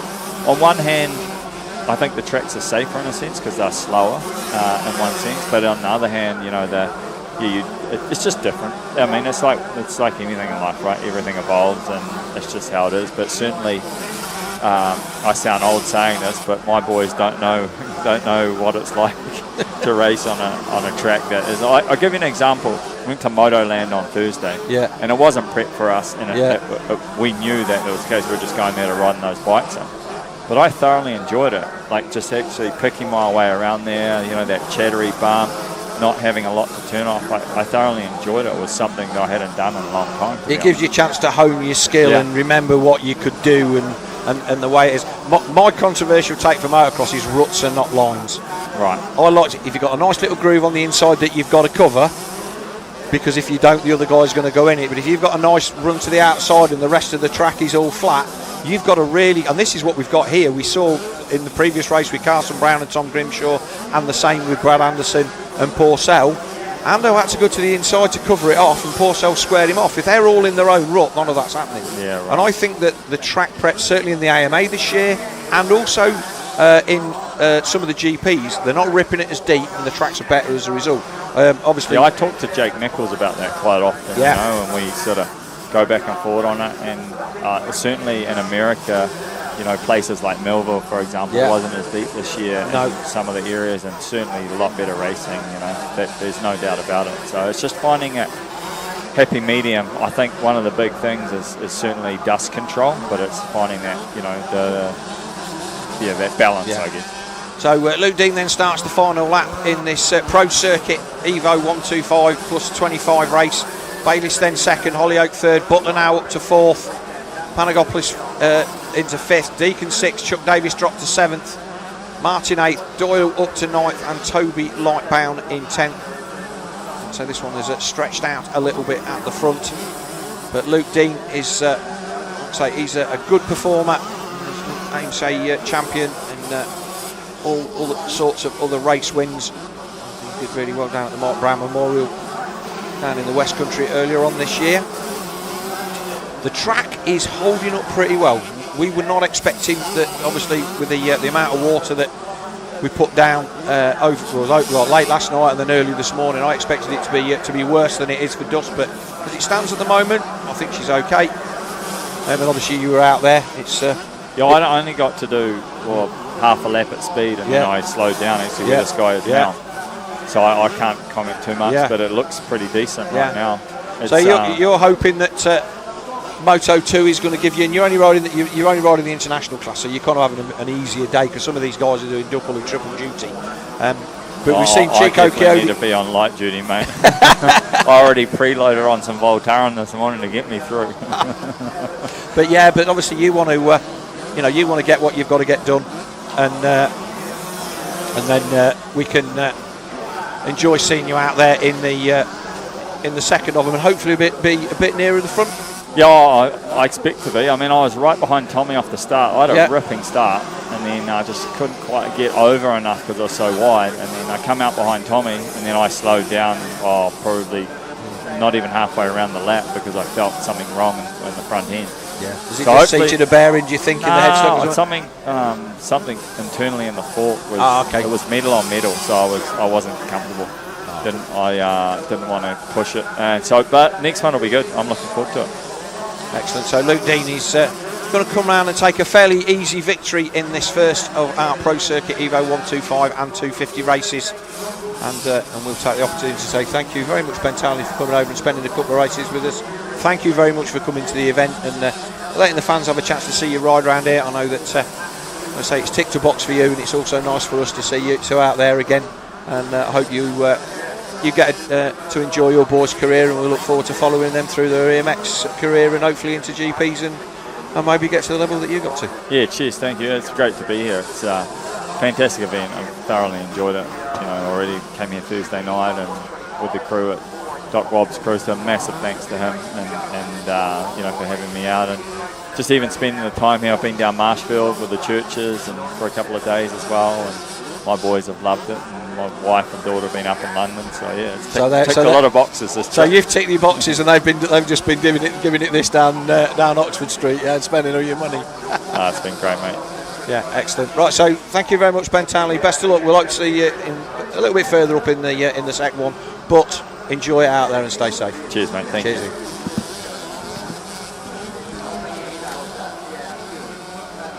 So a win for Luke Dean, Chris Bayliss in second, Hollyoake in third, Mike Pagnopoulos got up to fourth, Deacon fifth, Ryan Butler in sixth, Davis in seventh, Lee Martin in eighth, Brad Doyle ninth, and Toby Lightbound in 10th. And the second of the Panagiotis. I'm going to have to work hard on that. Panagiotis, that's it. He came home in 14th, so that was a decent result for him.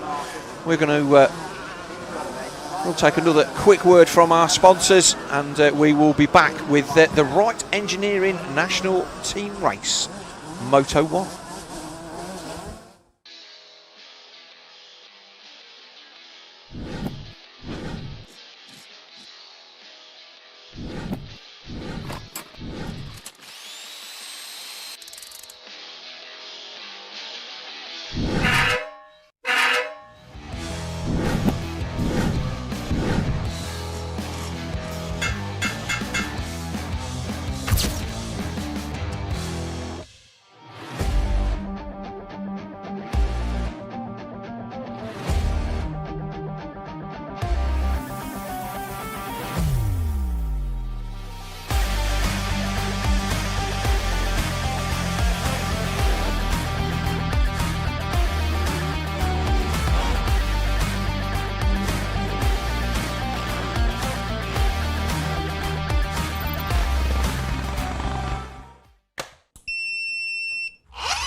A lot of us have been talking about the Stasic generation of riders, and you forget how quickly things can change in a sport that is as young as motocross. That's 6-7 years that these bikes have been around training riders. So we have a Stasic generation out on the racetrack. A lot of those riders surely were raised on Stasics, and the skills they show are next level.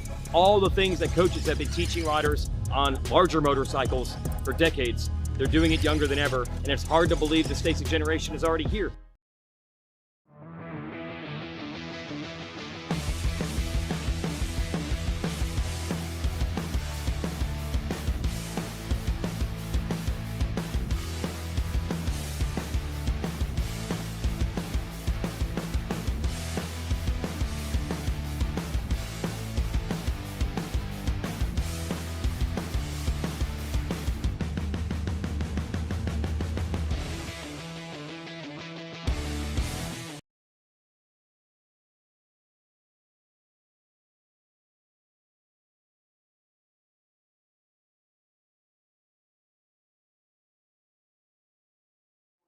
Josh Coleman, we didn't know who the replacement is, but we'll find out.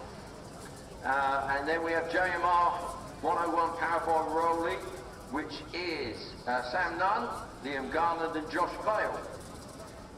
Yeah, it's Glenn McCormack. Glenn McCormack, that's the one. For Musco. Again, another top-level championship ride. Right, engineering team race. Oh, no. Thanks to Ben Townley for dropping by. Nice to get to have a chat with him. Didn't get a chance to talk to him over in the pits. Did you enjoy that? Yeah, it's nice. It's good. He's a good guy. He's a good guy, and I've followed his career, and like I say, the Nations at Earn 8 was a fantastic one to see him lead that race, and when he was like looking at coming back and possibly doing a full GP season. So nice for him to come over. Great to talk to him, and wish him all the best with Levi and his other boy, whose name's completely gone out of my head. I can't think. Jagger. Yeah.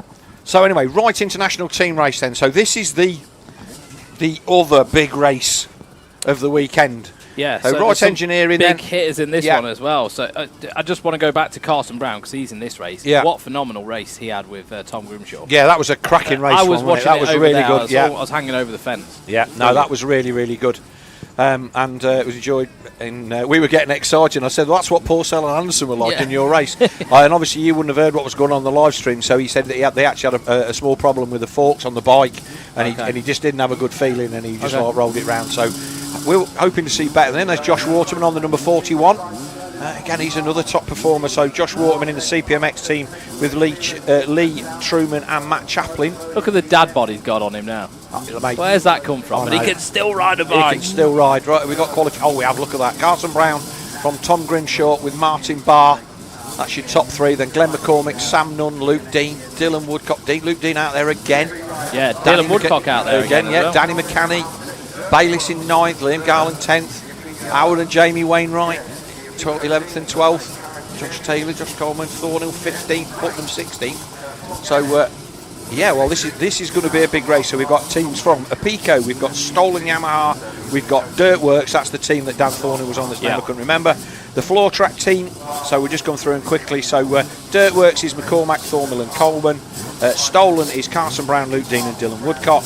Apico is Martin Barr, Tom Grimshaw and Jamie Law. And then floor track, James Rutter, James Harrison and Ben Putnam. Flathead Racing, Lennox Dickinson, Ruben Always and Ty Kelly on the number 15. And Brenron, Aaron Paxton, Harrison McCann and George Clark. The Wainwrights, all three Wainwrights, Howard, Jamie and Sean. Ultimate Wheels, Jack Timms, Will Payne, James Mackerel. The Island Hill Root Riders, Donnelly, Adam, Nathan Donnelly, Sean Laverty. JMR 101 powered by Rowley, Sam Nunn, Josh Val, Liam Garland, and the gate's about to go and they're away. Who's going to get that whole shot? That looked like that was Thornhill again, or close to. It's the 43. That's Ryan David, according to my numbers. And he's from Team Leprechaun, so that's Team Leprechaun. Yeah. And Carson Brown. Brown there in second. Woodcock in third. So the teammates, the 20. Oh, we got somebody gone down in that hairpin, got a bit of a nudge. That looked like Jamie Wainwright was in there on the number 20. Let's have a look. There's Wainwright. Wainwright's come through. Yeah. I think it was the number 9. 9 is Josh Coleman. He got hung up on the inside. It looks like he didn't go down. Changed the lead. Carson Brown down the inside of the 43.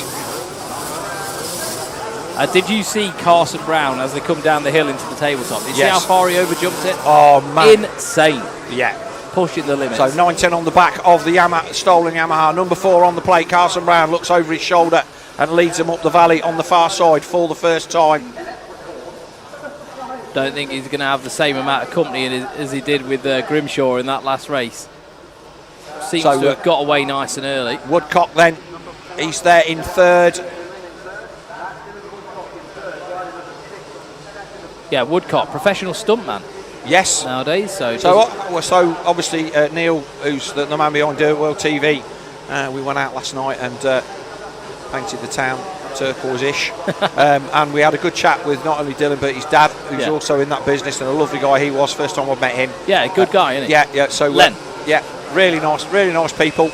As is everybody here at this VMXdN. It's that kind of. I think everyone's just here for the right reasons, aren't they? We all love racing. The racing is why we're here, but it isn't what it's all about. So top marks then. In fact, to Ryan David for that yellow flag down the bottom of the hill. Everybody comes over at the top. There's Brown already at the top of the hill. But yeah, Davey making a great start. Yeah, Woodcock under a bit of pressure. Is that Jack Timms? No, that's one of the Wainwright boys. That's Jamie Wainwright. Jamie Wainwright on the looks like a 250 Honda. So good. Jamie's got a good start. Yeah, and all of them boys good. Howard then, it's all bit of a, that was a shove up the inside from the number 2. So that was Tom Grimshaw making his way through. So as with our team race for the Crescent Yamaha VMXdN, 12 scoring rides for these teams, 11 to count. It will all come out in the wash over the next 2 days, but for today it is what it is in these opening races. And so Ryan Devlin putting in some good laps. He is indeed, and Carson Brown is absolutely ripping. And I was saying in a conversation with Ben Townley while we were watching that race, I really had no idea where Carson Brown was going to fit into speed. No. But Tom Grimshaw is he's top 10 British Championship. He is. All day long, and Carson Brown proving that, you know, whilst he's now no longer a top pro athlete racer, he's a pro athlete rider. It's and amazing. He's got the speed. He's got the speed, and he's also got the ability to ride anything at quite a high level. You know, we saw him on a scooter yesterday. Car park looking pretty full there at the top end of the circuit. VIP parking up there as well, absolutely flat out. Have you been up that side yet? Right, so it's Danny McCanny on the 43. Yeah. So that's wrong in here. Yes. I don't know whether is he in Leprechaun? He is, yeah. So it's McCanny on the 43. And it's not Davin. Right, we've got our second guest of the day has popped in, so I'm going to sit this one out and let Mr. Swan take you through the next race with the legend that is Mr. Phil Nicoletti. So Carson Brown leading the way, pulling away from the rest of the pack now. Actually, McCanny's just a bit of a way down the track. Looks like Brown's got a couple of corners ahead, and it's a shame actually that we didn't have another showdown between him and Grimshaw. Grimshaw's buried a little bit further down in the pack. But I have got the legend of the adult finger, as my son would say, Phil Nicoletti. Cheers. I see the sign up there, please do not swear. Yeah. I mean, it is you, so. I got a pretty decent control on throttle. I can roll it back when I need to a little bit, you know. I'm bad also. I'm really bad for swearing. And I don't know, you managed to get my son to do it yesterday. Yeah, it's good. He will not. Like, he's got like a good filter. It's much better filter than me. He won't do it. But what do you think to Carson? Shreds. You know, I mean, this is his forte, right? Riding old school bikes and whatever. He's got his little niche. I wish I could have done that, and my career would have been a little bit easier on me. His career is just having fun. Yeah, just riding. You know, so different, isn't it? Yeah, it's quite different, but everyone's got their niche, and people enjoy watching it, and it is pretty cool. Well, you're fresh off the back of winning the Canadian Championship. Yeah, heard all about it on the Pulp Show. Yeah. I got it done, and you know, I wasn't supposed to do it, but I wanted to play the long game, and it ended up working. The major competitors I was racing had some DNFs from themselves and crashing in bikes. So the championship is best team, best rider, best bike. So what was it like out there? You know, compared to the US, is it a little bit more like riding like local? Yeah, like if you were doing a local scene, like not in a bad way, but like, is it more like that? Some of the tracks felt like I was riding this stuff that I am today. You know, some sections, but in the US stuff we are quite spoiled, you know. But it's cool to come ride stuff like this, and it just makes you feel cultured. Do you think that hinders the US riders sometimes? You know, like when I've always thought, like, you know, like if a US rider went and did a GP series, they would be buried, wouldn't they? Like in their mind, like they'd be seriously struggling. It's a different bike setup, different mentality, everything. It's very high paced. I mean, US is high paced, but here in the GPs, I don't know. It's just different. I don't know how to explain it. Different tracks, like, you know, Pourcel and stuff is good at riding these types of tracks, whereas for me, it's like, I struggle on this hard pack stuff. So it's just different. You've been spoiled down at club. Yeah. I am very spoiled at club for sure. It's almost too good at club. That facility just looks amazing. You know, like being a schoolboy dad now. I mean, you're not there yet, but maybe one day. Yeah.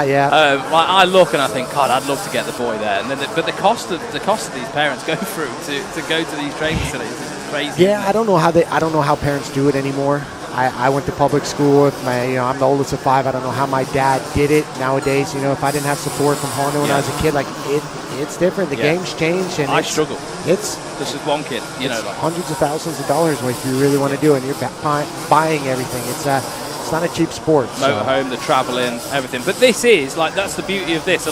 We put this event on. And a lot of the people that are coming here to race, and obviously we get you guys here to bring the crowd in, but a lot of the people queuing up and lining up to race, they're just doing it for fun. And you can kind of do this old school racing on a bit of a budget, which kind of brings out a lot of people that aren't racing all the time. It's nice. I don't know. Some of these bikes, these guys got some money into these damn things. It gets out of hand. Yeah, I'll be honest with you. I did it once. I'm looking at some of them. I'm like, God dang, these things are twice as much as a normal 450. Yeah, it does get out of hand, especially the bikes in the show and shine yesterday. Did you see them? Oh, they're gorgeous. A lot of them. I'm just like, geez, I mean, they're not fun to ride by any means, but they look pretty. So I wanted to talk to you about that, actually. What was it like for you, kind of going out on that bike? I mean, the bikes that you guys are riding are like half modern, aren't they? They're not like antiques. But does it feel like an antique? Like when you're getting on it compared it feels like an antique. I swear, I saw God more times out there today than I've seen in a whole Supercross season. Like, I'm like, what the hell? You can't turn on anything, I can't turn, but the hills and like the suspension, like Searle and all the Brad, like these guys can't show up on like their suspension. And I'm here on Doc Wapting, which is just like whatever suspension, and I'm out there. What specs have I got? Yeah, and I'm blowing my face off the crossbar pad coming down the hills, and I'm like, geez, like I said, I saw God a little bit too much, and it's supposed to be fun, but I don't know how. This is actually serious. And they told me it's just like, hey, this time qualifying for gate picking, you need a good gate so you can get a good start. I'm like, wait. I'm here for shits and giggles. Why do I need to send it in practice? I got 4 laps. What are you talking about? So, you've got to learn the track like that. And I didn't walk it yesterday like a dumbass, but then I'm out there and I'm like, what the hell did I get myself into? So it is hard to learn a track that quick, isn't it? I mean, and that's even like, like the GP riders, they get like 3 practice sessions, everything, and then they moan about going to the States and just having 20 minutes. This is even worse. I feel like I'm at Minios and I got 4-lap practice, and it's like, hey, you got to send it, kid. And I'm like, I'm past those days. Which bit when you was out there, obviously they put water down, haven't they? Like what's it like in those like powdery corners where you've got the real shiny stuff on the inside? I'll be honest with you, I turn better on a snowmobile up in there in those powdered corners. It's like the surface of the moon. So it's not pleasant to ride, and then you get splattered with mud, and then you hit a dusty powder burn. You're like, what the heck? But it's always like they say, mate. It's 90s. This is 90s. Yeah, they said everything was better in the 90s, but I'd have to disagree at the moment. So, do you feel like if you can get a bit of a better setup in the bike going, are you going to do any like suspension stuff, working on any clickers or? Honestly, I haven't. My bars are where they were at when they can. I'm just like, screw it. I think if you were coming over like to try and win, you would need to probably get a setup that you could bring home with you, wouldn't you? It's just at least suspension. Just suspension. That's it. Engines, whatever, but to be able to carry speed like where Carson is right there with the square edge chop, like you need a good chassis so you can feel those bumps and whatever. He looks like he's making that bike work. Yeah, really but he's well. also rode complete POSs in his life, so right now he probably feels like he's on a Cadillac. Yeah, you've gone from like one of the best satellite teams. I went from testing 15 days suspension days this year to run what you brung. So, what was I wanted to ask you, obviously the switch for you to Kawasaki over this season, was that a big change, obviously going from a team like Club to then going on something a little bit more, like budget? Yeah. Was it a big difference? It is a big difference. Canada, obviously, we had a couple really fast guys. It's not like the States where you have 15 gnarly guys, so you could kind of, get away with a little bit, but at the same time, like, I still took it serious, and the team did good because everyone knows that Cowie's a little bit down on power compared to a Yamaha and whatever, but the chassis itself is good. On the Yamaha, you kind of have to work it the other way around. Yeah, exactly. It's like you've got to tame it down a little bit. Exactly, and the chassis on the Yamaha is a little harder to figure out than the Cowie, so it was definitely a learning curve because I had been on Yamaha since 2019. And you had a good run as well. It was good. I've enjoyed the process of everything the past few years, and especially going up to Canada. I didn't want to go do it. I was kind of forced and talked into going to do it, which I'm glad I did because I lost that championship in 2019, and it kind of stung a little bit. Stung a little bit to go back and do it again. And also, I mean, like when you're getting older as well, you kind of got to take paychecks when they're coming at you. 100%. Because there's not a lot in this sport, and people don't realise you've probably got. There's a 10-year window where you can make money. Yeah, no, 100%. And then what are you going to do the rest of the career? Coaching, and you're just going to be making enough to live. Yeah, and the problem is the first 5 years of my career when I turned pro, I didn't make any money, so I couldn't make up you for had to lost catch time. up. Yeah, You had to catch up. Yeah, it's a dog-eat-dog world out there, but it turned out okay. Yeah. No, well done. Well, thanks very much for coming in and talking to me. I appreciate it, and I'm trying to survive out there. Yeah, I hope you survive for the next one. I'm looking forward to seeing it. I'm only here for today. Yeah, it might be the most hard-earned beer I've ever had in my life after today. So I'll come and talk to you later on and see how you're feeling. Thank you very much. Mate. Cheers, Phil. That was Phil Nicoletti over here from the USA. It's really cool to have him. I'm a big fan of Phil. Follow him. I've followed him on his later stage of his career, and he's just got such a good energy about him. It's refreshing to have like a rider that's really honest, and you'll get a lot of feeling out of Phil. They will tell you exactly how he's feeling and what's going on. He's not going to sugarcoat anything, and that's what you want, and that's why he's one of the best interviews, and one of the best for representing the brands that look after him. So I think next up could be the Fox Evo Plus. So Fox Evo Plus coming up next. This one's at any age, so any age category. This is going to be the last race in the block, and then we're going to be going back to the start of the races. So stick around with us for Fox Evo Plus. They'll be getting up, racked up very shortly. That was an amazing interview. Yeah, I'd like to have done it. You're just jumping all the time. No, fair play to you, Swan. No, good lad. What a guy. Yeah. Very honest. Like with Phil, you just get such an honest interview. There's no sugarcoating, and it's nice. He's a joy to listen to on the Pulp Show, and it's like he just has an attitude that I can only aspire to. It's very nice, isn't it? It's refreshing. He tells it like it is. Exactly that. And obviously had a quick chat with him out there as well, and so great to get him here on the live stream here on DirtWorld-TV. So 2 down. We had Ben Townley earlier. I got to talk to him. That was nice. And obviously you had a good chat with Mr. Nicoletti. And I think one from New Zealand and one from America. That's quite a bit of travel. We've done all right. We've done all right. So we're one race away from getting to the end of our first block here at Foxhills at the 2025 VMXdN, brought to you by the CDS Group. And mate, racing's been excellent. We've had a couple of runaways, but we've had stuff to shout about. Well, on that last one, I'll be honest with you, I wasn't really focusing on the racing too much. I was more focusing on Phil. But I saw Carson Brown took the win, and it was quite an easy win for him. It was a shame that some of the big hitters didn't quite get the start in that one. No, but look, we've just got to try and keep on top of what's going on. But obviously, we've got guests that we need to talk to. They're the people that people have come to see and hear, and we need to do them. If they're going to spend the time coming over to talk to us, we need to give them we're getting some good feedback on the live chat. By the looks of it. Got some comments on here. Thanks for the stream, guys. That's from Peanut Jellyman. Nice to see you. It's not me. Someone said, "What class is Tommy Searle in?" So he's in the team race. He's in the Crescent Yamaha International Team race. Only doing one class this year. Is Tommy? Yeah, John Robertson, 1st and 5th for the South African boys. Yeah, we've got a few South Africans here. A lot of people saying, "Go on, Ando." Talking about Ando, he's got his merch stand over there. You can go and buy his hats and things like that. He's got quite a big following, Brad has. Look, that was one of the best races that I've seen around Foxhills for a long time. Go and buy some Brad Anderson merch. Why not? And don't forget to like and subscribe to us on DirtWorld.TV on YouTube. Like I say, it all helps the algorithm and gets us a little bit more exposure. Thank you to all the sponsors that have made this possible. Yeah, definitely. And if you are watching this as well on one of the social channels, DirtWorld-TV on Facebook, Instagram, or on X as well, then please just share it. Share it with your friends.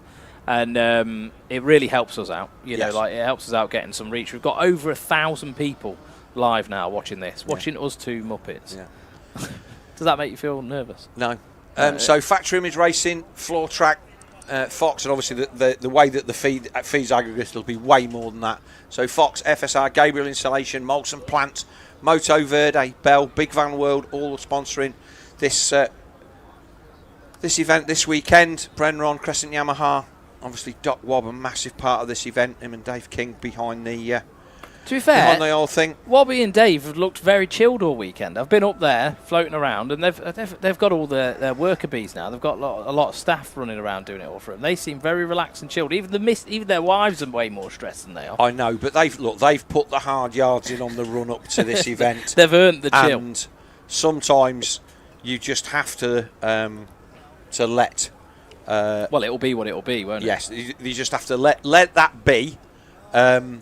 And it is what it is. I went into the beer tent last night. It was probably 10:30. So as I was making my way back from the big van wheel place where we had a bloke dressed as Luigi making pizzas. It was quite entertaining. I just saw Wob standing there on his own at the back of the beer tent, just sort of taking it all in. And I just thought, that's nice, that. Yeah. He's just chilling by himself in the corner, just taking it all in. And looks like they have a good weekend as well. Everybody here, that's the difference with this. Everybody wants to be here. Everyone wants this to work, because it's such a nice thing for all these old bikes. It's good for the manufacturers. It's good for the fans. It's good for everyone. All these people making parts, for these old bikes. Like so good for the. It's not good for us trying to find these parts. No, because that's a nightmare. But it's good for the Apicos, the RFXs. Like they're making all these bits and bobs. I had a really good chat with the Apico boss Dylan Brown in the beer tent on Thursday night. Yeah, I think it was Thursday night. And talking about, why do you make this and you don't make that? Because obviously they do lots and lots of stuff for Hondas and getting stuff for Suzukis, as you know, it's difficult. And the reason it's difficult because there ain't many of them out there. Yeah. And you've got to make 1,000 of anything to even make a dent in it. Even breaking even. It's like the mould cost of something is the most expensive. You've got to get rid of that's got to be swallowed up. I is an engineer, so I know stuff like this, and I know what it costs, unit costs, tooling costs, and all the rest of it. Plastics, apparently. Yeah. That's a huge cost. Like if you're going to make a run of plastics, you haven't got the mould. Yeah. The mould costs 6 figures. But the thing is, it depends whether you're injection moulding the plastics or what DC do in America, you vacuum form them. Yes. Vacuum forming is way cheaper because your mould can be made of anything, but it doesn't need to be a full metal injection moulding stuff. Okay. So I used to make and manufacture for stuff like that, and the costs are colossal. But plastics now cost less than the stickers that you put on them. And the reason that people used to buy stickers to put on them back in the day was because they couldn't afford to replace the plastics. When it's the other way around now. But all of the Apico stuff, and just talking to the way that he's saying that they do hints and clutches and loads of other stuff. And his team out there, they've got all of their kit on all of the bikes. The 2026 Liat gear. Yeah, all looking good. So all of that kind of thing going on. Getting all the parts ready. Obviously, we've got this event here this weekend, which is it's the highlight of the year. This is the one that attracts all of the top lads. But we've also got the VMX Nations at Farley in a couple of weeks' time. You're looking forward to that. 15th and 16th. I will be out there in over 50 Evo doing me level best and not be on the second gate drop. Are you commentating as well? There's a possibility. You'll be enjoying that. I'm kind of first reserve for that. So we have got a race, and they are starting to line up. Yeah, they are starting to line up. Starting to line up, so we can go back to live pictures of the track. You've got looking at our chins. This is the Fox Racing Evo Plus. So any age in here, so some young guns and some older guys. And this is my last folder pull from the bottom of the So there we are, that is qualifying. Evo Monticelli taking pole position on the 1, 2, 3. David Philippaerts in second. Rhys Jones, good ride in qualifying from him, third. Gavin Stevenson was fourth. Fifth was Charlie Putnam. He's on a very special bike, Charlie Putnam. What's Charlie on? He's on a bike that Neil got from Japan, from Yoshisuta. Yes. That's probably the most special bike here. Yes, that won 250 Suzuki. Suzuki, it won the All Japan Championship. Yeah, and any bike in the All Japan Championship is special. It's even specialer than a factory GP bike. Yes. I've had a look. I had a close look at it. It looks like it's been dragged through a pond. Yeah. But that was because it was in the tsunami when the Suzuki factory got took out. Really? And that bike was found in the back of a transit van. Yeah. In the hills. Yeah. Hanging upside down. My God. And it's the same as how they found it. So, there's all the qualified. Drew Stock in 11th. He's the lad that won the Yamaha Blue Crew 125. Super Finale. Well, not the Super. Was it the Super Finale? That's the end one, isn't it? The end one is the one. Call it? It's the European version of that one. Yeah, they have a qualifier, don't they? So he won that over in Sweden last weekend. He's here this weekend on a I want to say it's an 03 RM250. Yeah, because he won that race as well. He's been invited to go to Ironman to race. He's doing the Ironman one as well. Nations, So yeah. Dad Mickey is he's going to have to get his case packed again to get himself off. But fair play to them, and also for all of the lads that have put in such a great show through the British 125 Championship, the RFX 125 Championship, and it's good to see them getting there. Just desserts, also with Hayden Stack going out there as well. And also Lucas Moncrief, but Drew Stock here. I did see that Charlie Richmond was down as a reserve for one of the classes, but I don't recall seeing on any of the time sheets. So we'll see how they go. But it is Evo Monticelli who was, well, he was very, very fast in practice this morning. So between him and Philippaerts, I'm expecting them to run high at the beginning of this one. Aaron Paxton's out, 2 races on the bounce here. So the number 16 Brenron Yamaha rider.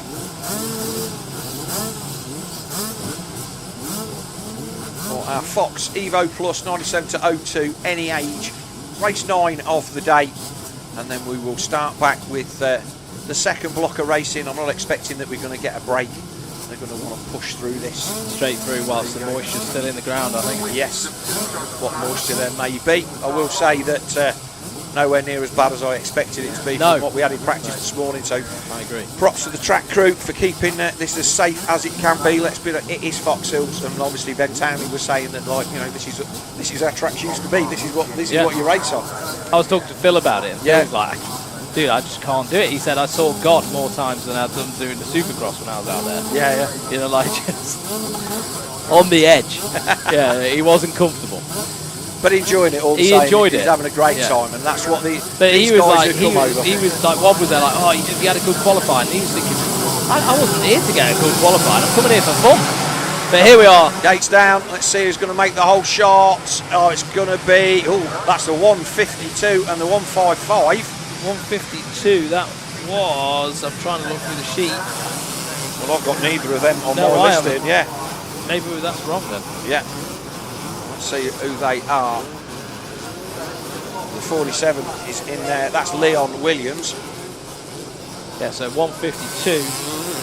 So the 555 is Max Schwarter. I'm going to have a look. And I do not know who the 155 is, so apologies for that. I'll get it. Bear with us. Now, I'll tell you who it would not surprise me who that is. No, it's a 152, isn't it? Sorry, not 155. 152, yeah, that is. Is that the Sam Cheeseman? Sure. Is that what you're going, Fizz? Yeah.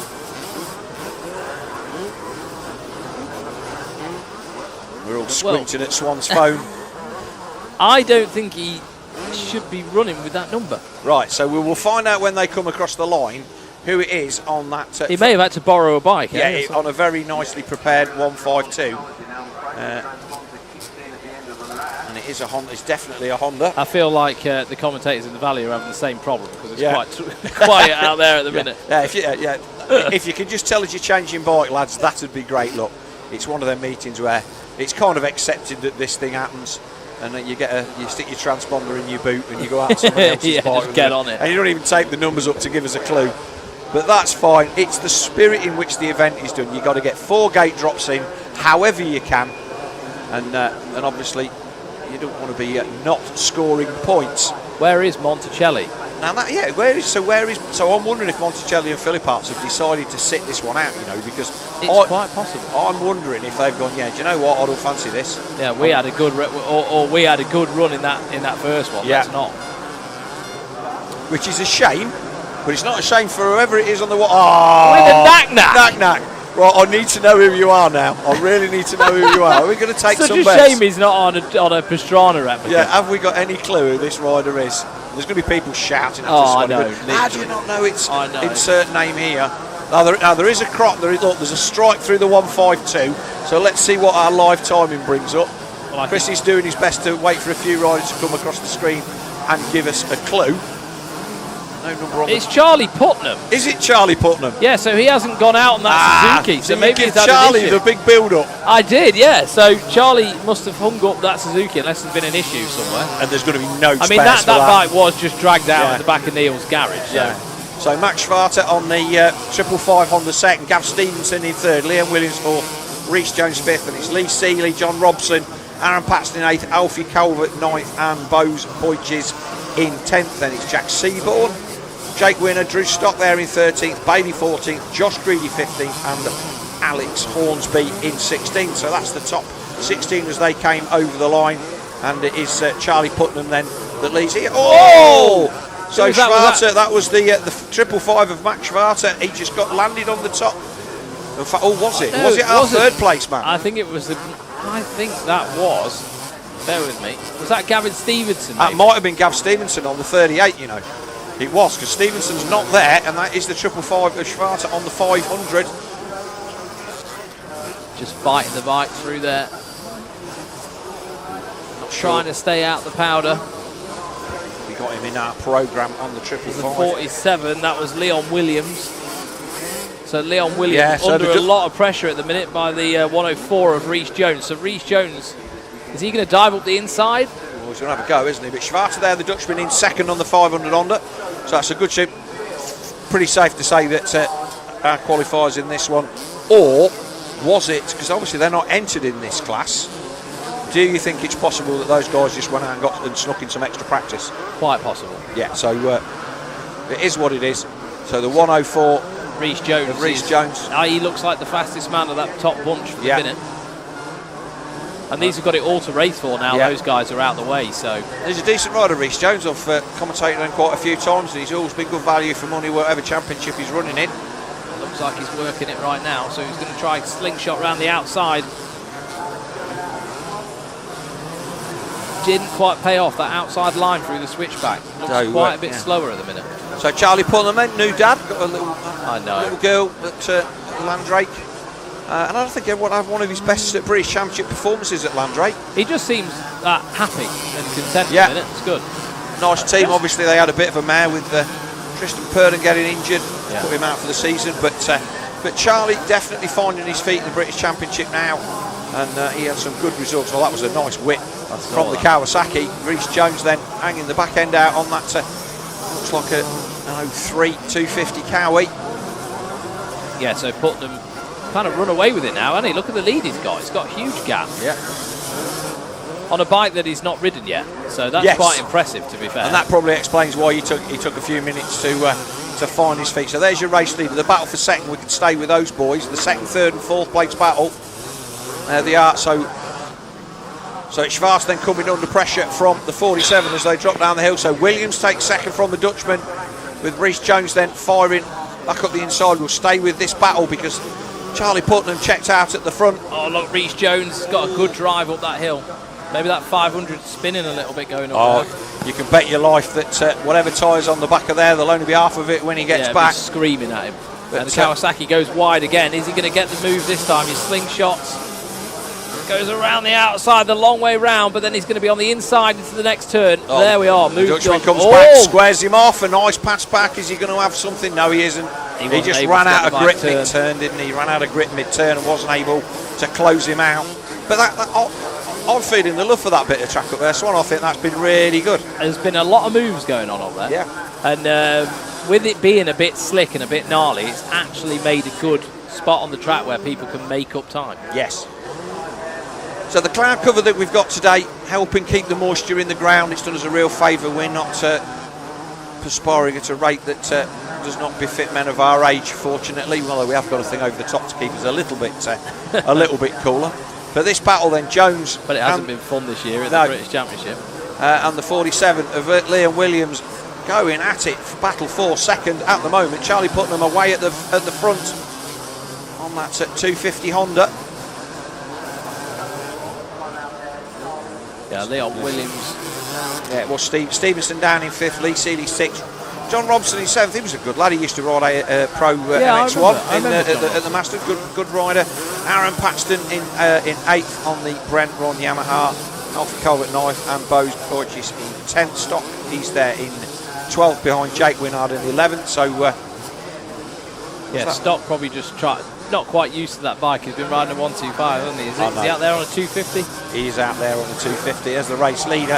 So let's have a see what the gap is as they get to the top of the hill. So he will drop down. We can just hang on and see what the gap is back to the 104 in the background. Huge gap now. Yeah, it is, isn't it? It's probably 6, 7 seconds. Yeah.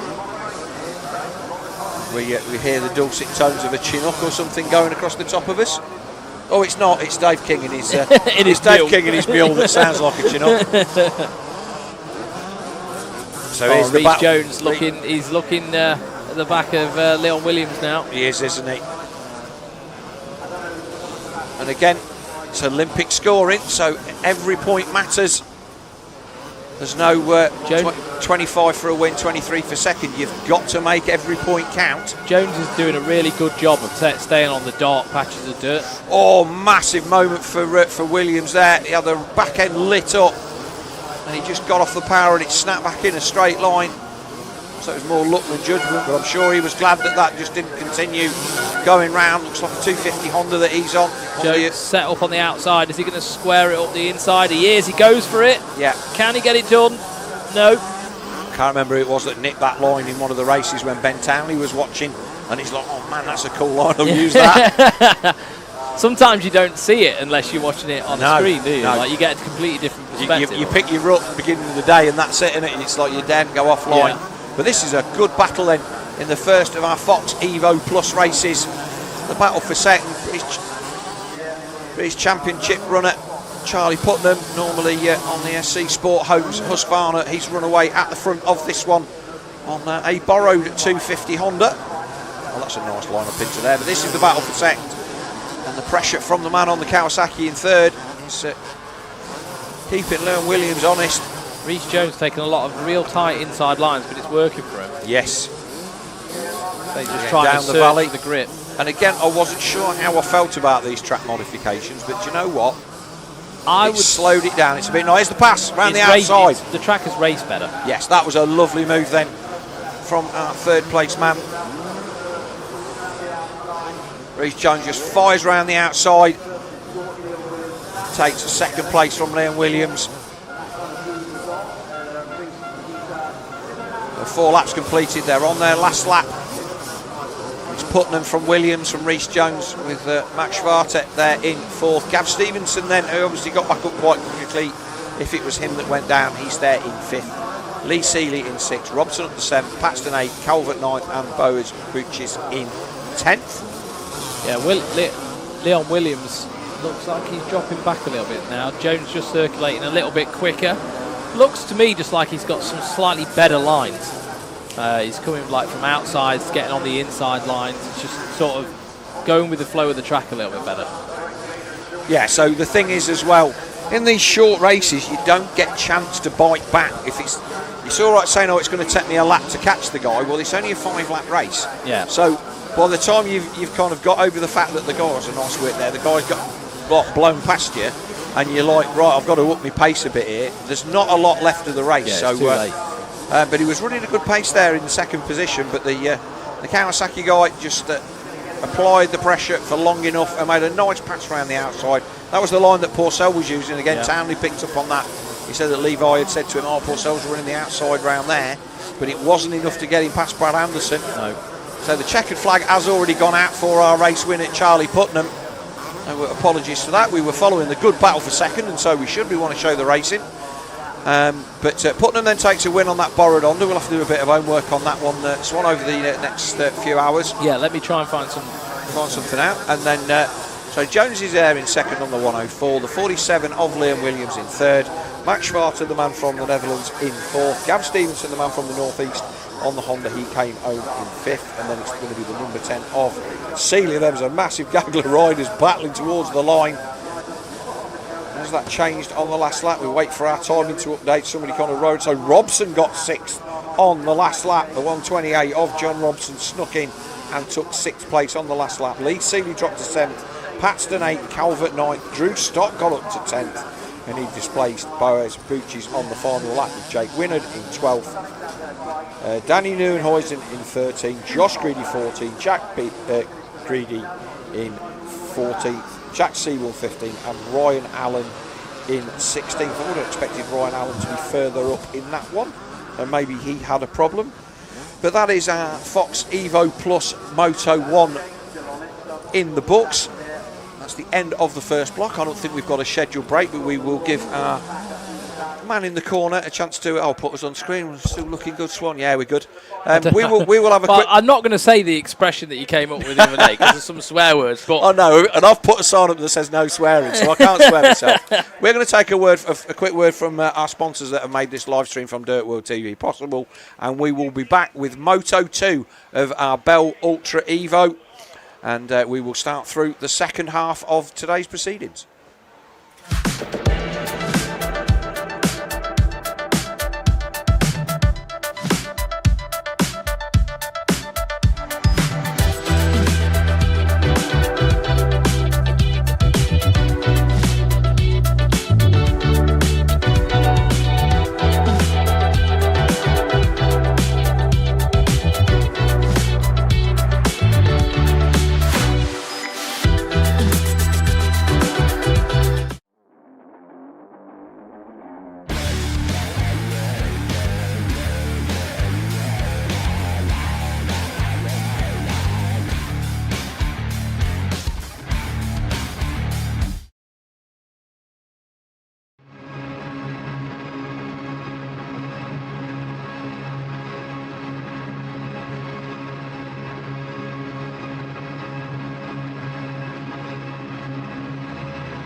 We're back in the room, mate. Yeah, welcome back. Quick as you like. So bikes getting onto the line, we can see on our other cam, and all of a sudden we're into the second half of the day. And this first one was a decent race. Ultra Evo 030 age, any age group 2 groups of this particular class. Yeah. Due to its popularity. Dan Thornhill taking the win in the opening race, and then followed by Stephen Clark and then Josh Taylor there in third. Stephen Clark getting fastest lap of the race just by a gnat's tooth. Yeah, so Chris popping that up on the screen. So Taylor, Harry Bradley there in fourth, Louis Kessel fifth, Josh Coleman sixth, Ben Gillett seventh, and we think he may have slipped off somewhere. And then Luke Oldfield in eighth, Harry Linton ninth, and Jesse Wren in 10th.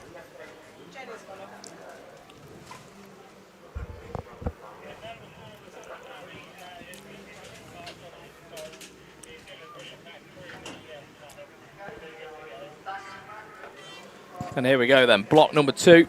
Riders just funneling down to the line, last one.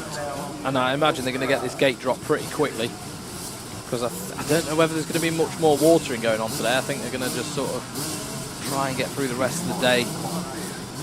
These guys are probably quite thankful for that. There's a lot of muddy people out there that obviously went down the first race and haven't bothered to change the kit yet. Yeah, I think pretty much everybody is... they're going to be happy to get day one in the books, and obviously some of these guys have got another couple of races to do, and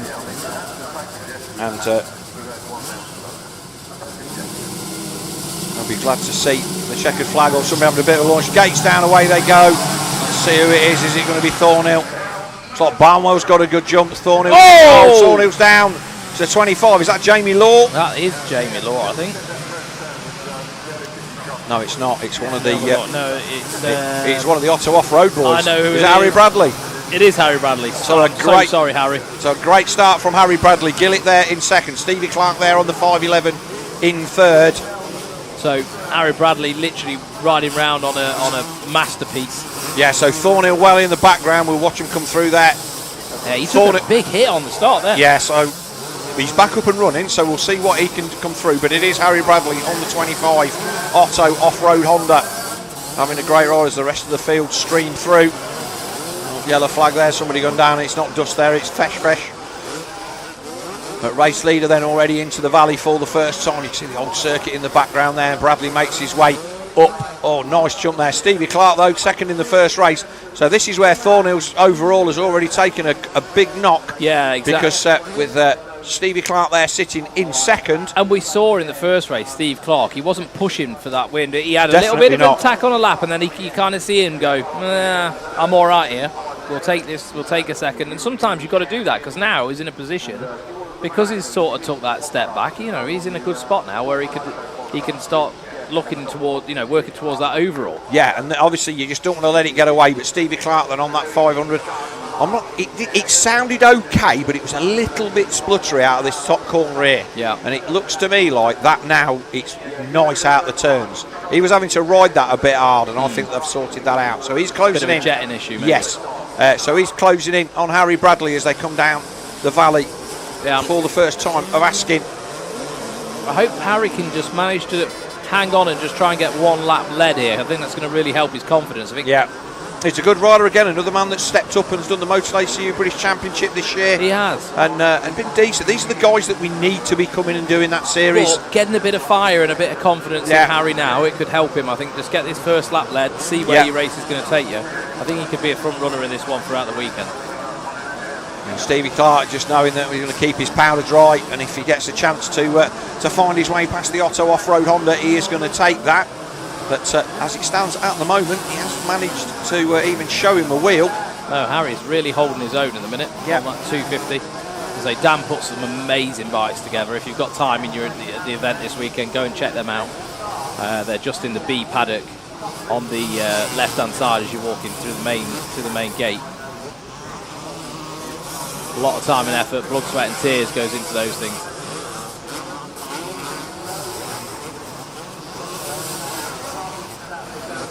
Both of them taking that inside line, and this see that this bit of the track stayed pretty decent for Dust. It has.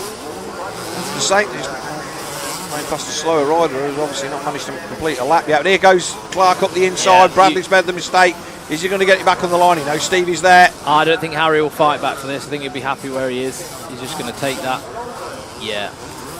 So this will so Gillett across the line in third. Oldfield fourth. Linton. Where is Max Stanfield down there? So no sign of Dan Thornhill in the top 15 as they came across the line on the first lap. So Thornhill on that DirtWorks Honda is going to have to get his finger out and get into the top 10 to give him a chance of even getting on the podium in this class. Yeah, because you've got two more motos, anything can happen to Steve Clark as well. Exactly, and we've seen that happen. Bikes, I mean, let's say, we know, as you say, they've put these bikes together and put a lot of work into them, but this Foxhill's track, I wouldn't say even in its tame form that it is today, because it's definitely not tame, but these bikes do take a hammering round here that they don't anywhere else.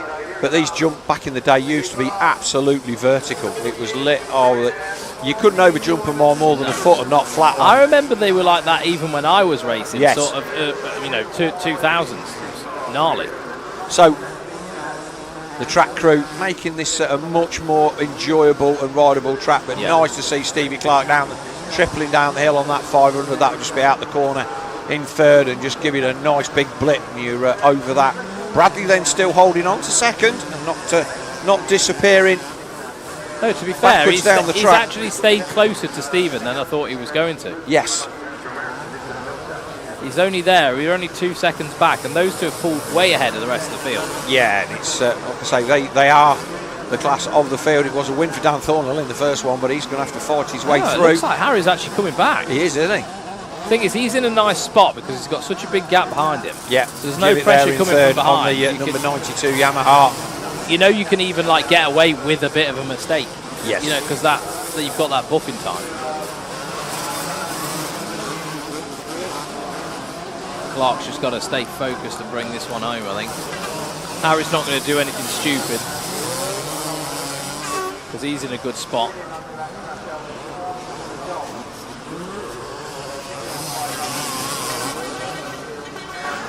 I think obviously Steve now's on a bit of a cruise, isn't he? Yeah. And obviously you've got to be careful on them down those, Sonny, because if you come down there too fast with the ruts that are in the bottom, it's really easy to G the footrests out and take your feet off the pegs. Yeah. So you can't just pin it down one side and go straight at the other. You can't. Because when you bottom out in the bottom, it really does take it out of you. Especially on the older bikes as well, the suspension and everything, it just all gets swallowed up. The Clark then jumping down into the valley. Lap 3. Yeah, I've always thought a 500 is just a handful around this track. You know, I think the weapon of choice for me would be a 250. Well, a 500's a handful anywhere, but what a 500 does is get you out the gate. Yeah, it does. And in my illustrious, not particularly good racing career back in the day when we had first had a 500, the thing that it got me used to being at was being at the front. Yeah. And once I got used to being at the front of whatever my class was on the day, when I went back to a 250, I could still make it happen. Yeah, because you knew what to expect. In your mind, you place yourself there, don't you? But it's a completely different. It's a leisurely ride round, and you just try not to throw yourself around at the scenery.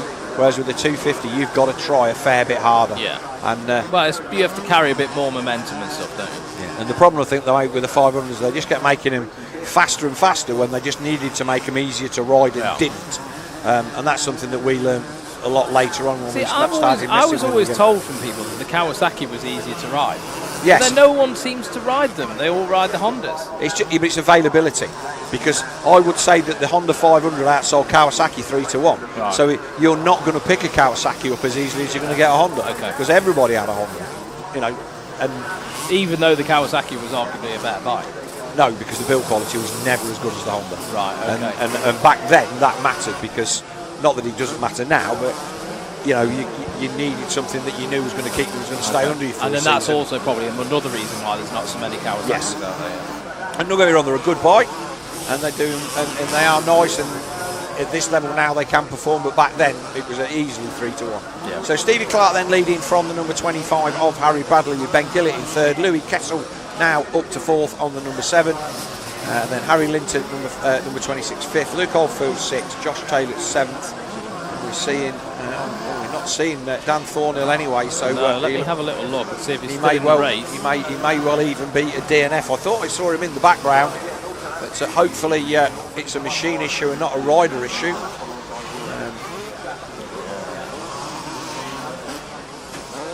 But again, you do get that with this first turn.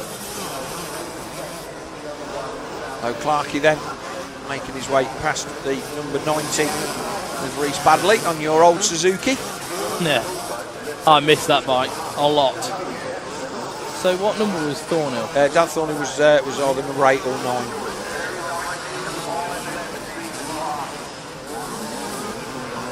No, I can't see him circulating in a minute, so that's going to be a DNF, I think. So that's him done in this class for the weekend. He might just decide to keep his powder dry for the team races.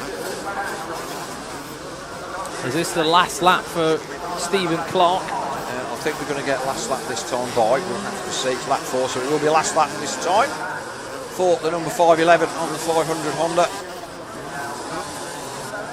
Like we were saying earlier, great amateur career. Yes. Was a factory rider in a Suzuki, I think, in Australia for a few years. He's one of those guys that he did lots of stuff, but not a lot of it was here. He didn't, and he never quite made it here. Yeah, he went straight. He did a lot in the States, didn't he? He went to Australia. He was one of the first people to kind of go, yeah, it ain't happening. I won't say it isn't happening for me here, but if I want it to happen, I've got to go and do this. If I want to earn some money in this, I've got to go. Yeah, and so, but it's great to see him still back out here and having fun. And again, Ben Townley was saying that he spent some time with Stevie over the last few days, and obviously knows him from back in the day. Nice to catch up with him again. And they stayed in the same place in Tallahassee in Florida when Ben was over there riding for Pro Circuit. So decent to see him. That would have been probably Sandbox, maybe. Yes, probably 07, 08 or something like that.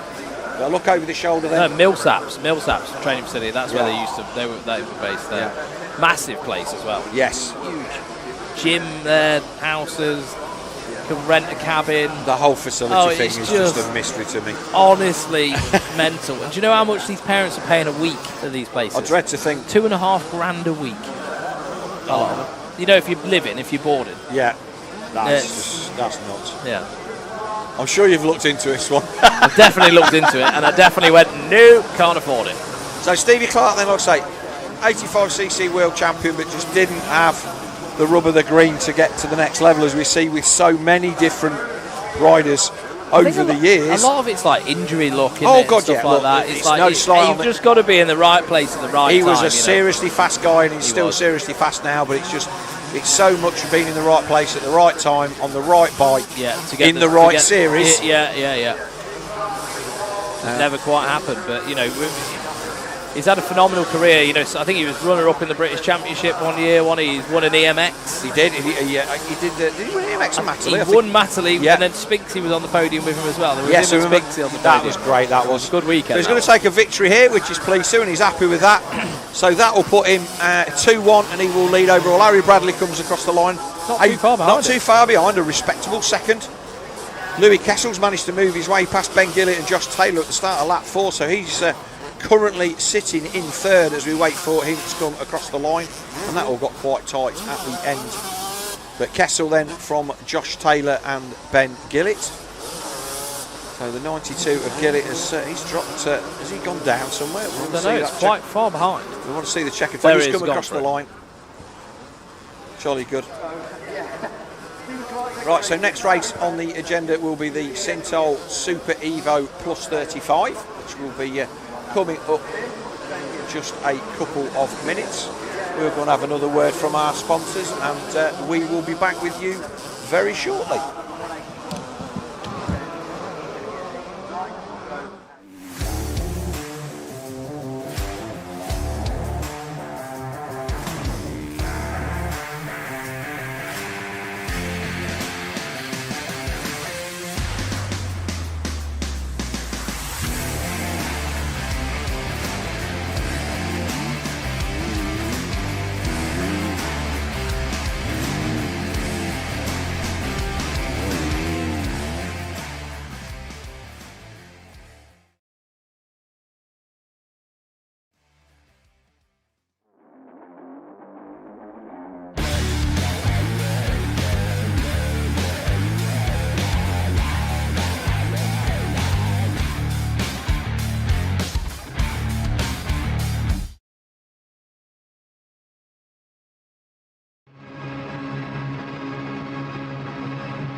Philippaerts versus the rest. Yeah, the rest of the world with the race as well. Yeah, I mean, you've already gone and seen Ando between races. Like, oh, there's no way I'm winning that race no matter what, and that's exactly what he did. That's been the race of the day so far, and there's another 3 of those to get through over the weekend. So really right, here we are. Sintol Super Evo. Open over 35, so open means, you know, 125s, 250s, multitude of different bikes. Over 35, so over 35-year-olds in this class, so they're going to come up next. We are trying to bang through the racing, I think. Like we were saying earlier, we're just trying to keep some moisture in the track because there hasn't been a lot here, not rained here for the last 19 weeks, so it is scarce. The agua is scarce. Yeah, I'm dropping it. I love it. It's such a good word. I just feel Spanish when I'm doing it. You know what I mean? You're muted, I think. Yeah, quite correct. I didn't press the button when I come back in. Just been to check to make sure the beer fridge is still working correctly, and it is. And obviously the rest of the camper. So what were you on about? Why is that fridge so old? What fridge? So the fridge that's sitting outside the side of our camper, I bought that on a trip. That fridge's first trip was to a 250 GP in Kester. Is it a portable fridge? It's a portable fridge. And we went to a 250 GP in Kester in 1996. And that was what we bought it for. I bet that'd have been a pricey thing back then. Oh, it was about 175 quid. Which was a lot of money. Right, that's why I ain't thrown it away. So we did Kester, and then we did Holtzkilling, and when Mailing was battling for the 125 championship with Bob Moore and David Fillerman and a couple of others. And it's just been everywhere with us since when we need. Well, we'll take an extra fridge because that's what it is. That fridge has seen some action. The fridge has seen some action. It was here for the 98 donations. and it is just one of them things. Do you know what's quite interesting? I've noticed, and you picked up on it earlier, people are starting quite far back from the gate. Yeah, they're all trying to have a bit of a roll at it. So Nev Bradshaw, this is the start of his triple header, 3 races on the bounce. So Bradshaw took a win from the 600 of Jamie Skuse. James Lasso was a distant third with Barnwell 4th, Chris Hine 5th, Jordan Owen in 6th, Scott Murray 7th, Matt French 8th, Ryan Matthews in 9th, and the 45 of Lee Harris in 10th. Yeah, the more permanent gate, I think, had a plank behind it, didn't it? I think so, or a piece of wood or something. Yeah, he had to drop in. Yeah. So it looks like the 15-second board is up. Look where the 42 is. Yeah. Like I say, he's almost back in the car park. Here we go then. He's going to roll. He got a good roll as well. He did, didn't he? Yeah, look at that. Oh, but he's going to get taken right out wide by the number 10. And it is Ned Bradshaw that's going to take the whole shot. Number 2 in there behind him.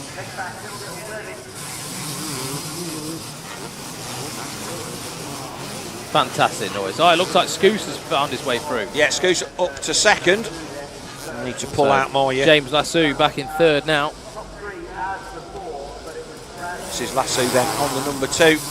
And it's Barnwell on the 74 Honda. So this is a Honda benefit. And again, this is what we were talking about earlier, Swanee. The fact that there were so many of these bikes available back in the day means that's why there's so many of them around now, and why you can still keep them running. Yeah. Because there was literally hundreds of these things. So a lot of parts and available. No Suzukis to speak of. Yeah. And it obviously made a difference. So back then, was the choice? Would you choose a Honda because of the build quality? Yes, more than anything? all day long. Yeah. And they were just the best. And in my opinion, they still are the best. Right. It's just of this era. Even of any era. Yeah. You know, they just don't seem to suffer from the same sort of fatigues. Yeah, the same issues as other brands do, and everybody goes through kind of a phase where, you don't want Suzuki gearboxes back in the day. Yeah. Suzuki gearboxes are rubbish. I've owned Suzuki since 1981 and I ain't put a gearbox in any of them. Yeah. Now, okay, you can laugh and say, well, that probably says more about my riding than anything else. But if they are so bad, then they're going to break no matter what you do. And I think what it is, and one of the things that we see now, and you can probably back me up on this, when you see, such and such a bike, with the braking gears all the while, what the kids do now on 250Fs. Yeah, they're slamming through them. They're slamming through the gears, but they're not. They're landing full throttle. Yeah. And snatching the transmission and pulling teeth off. Yeah. Because they're downshifted. They could be downshifted in the air, landing with the gas wide open. Because that's what we're all told to do now. But it's hard on the bike. But it's not. That's all that's going to do is break gearboxes. Yeah. You can bet your life that Nev is not landing with a throttle pin. Nev is just landing on a rolling throttle, so the bike isn't snatching. Yeah. And that's where the skill and the finesse of people that can make a bike last. Yeah, a bit longer. Make a bike last, and look. It's not a reliability contest, but if you're constantly breaking something that nobody else breaks, something you're doing wrong. It's something you're doing wrong. I mean, when I rode Suzukis for a long while, and I even went through the horrible gearbox phase where I remember getting a false neutral issue on one of them. Yeah. But because I rode them all the time, I knew how to ride the bike, and I just made sure I gave it a little bit of clutch when I shifted. I was a bit mechanically sympathetic towards it. And then I had no issue. It's not about even giving clutch. You just got to back the throttle off. They don't like full gear shifting. Yeah. And wide that's open, it. And so that's what you just need to remember. And obviously what that means is that for these bikes that are the survivors, you've got to try and keep these things running. It's hard to find parts. But Skuse then is getting closer to Ned Bradshaw. They've dropped James Lasso, Barnwell in 4th, Murray in 5th. He is actually chipping away. He's chipping away. Do you think he fancies a bit of this? He's As getting the track close. is drying out, I think that 250 is going to be a little bit more friendly to find grip with than the 500. It does look like Nev is kind of fighting the bike just a smidge, just a little bit more, and Skuse is able to come down into the corners with a much higher pace. So Jamie Skuse, brakes as maybe Nev a little Bradshaw, is a really good exponent of these Evo bikes. He can jump on anything and get it to 9.5 tenths pretty much straight away. And they drop back down into the valley. I'd say this is a really nice bit of track. Ben Townley was saying how nice, basically the whole track ride's really nice apart from the bit up and down the hills. Yeah. He said, which is just hard work, but all the rest of it, he said, right, it flows, it's really nice. He never raced here back in the day, and it's one of the reasons for him wanting to come, because obviously, you know, it's an iconic circuit, and he wanted to be... tick it off. He wanted to tick it off. I kind of understand where it's coming from, though. Like, you know, that side of the track is... It's really, really hard work on your body as well. You know, like when you're jumping down, like when you're getting on the brakes, as the day's going on, it does get hard. It's really hard on the shoulders and stuff. It's not good. So Bradshaw then round the back of the start. You can make the start of lap 3 down into the valley. That jump looking, everybody's getting over that pretty much now. It was a lot harder when it was on a corner. Yes, it was.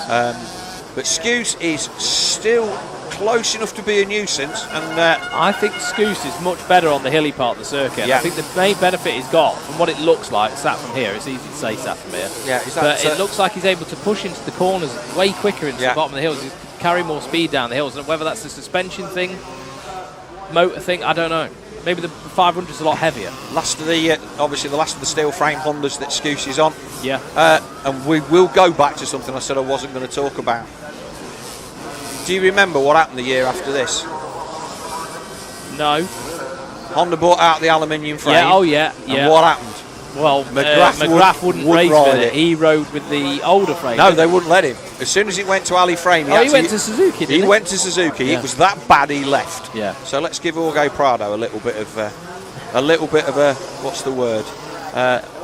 Just remember your history and remember that the first of the Ali framed Hondas was that bad that McGrath would not ride it at any cost. Do you think it's a comfort thing that's going on with Jorge? Oh, without doubt. And if you've ridden both, you'll know that they do feel totally And he's different. been on that bike for a long time. So he digressed, but it's a valid point. Yeah. That Honda that Scouse is on is one of the best Hondas that they ever built, and the next year's was probably one of the worst. Yeah.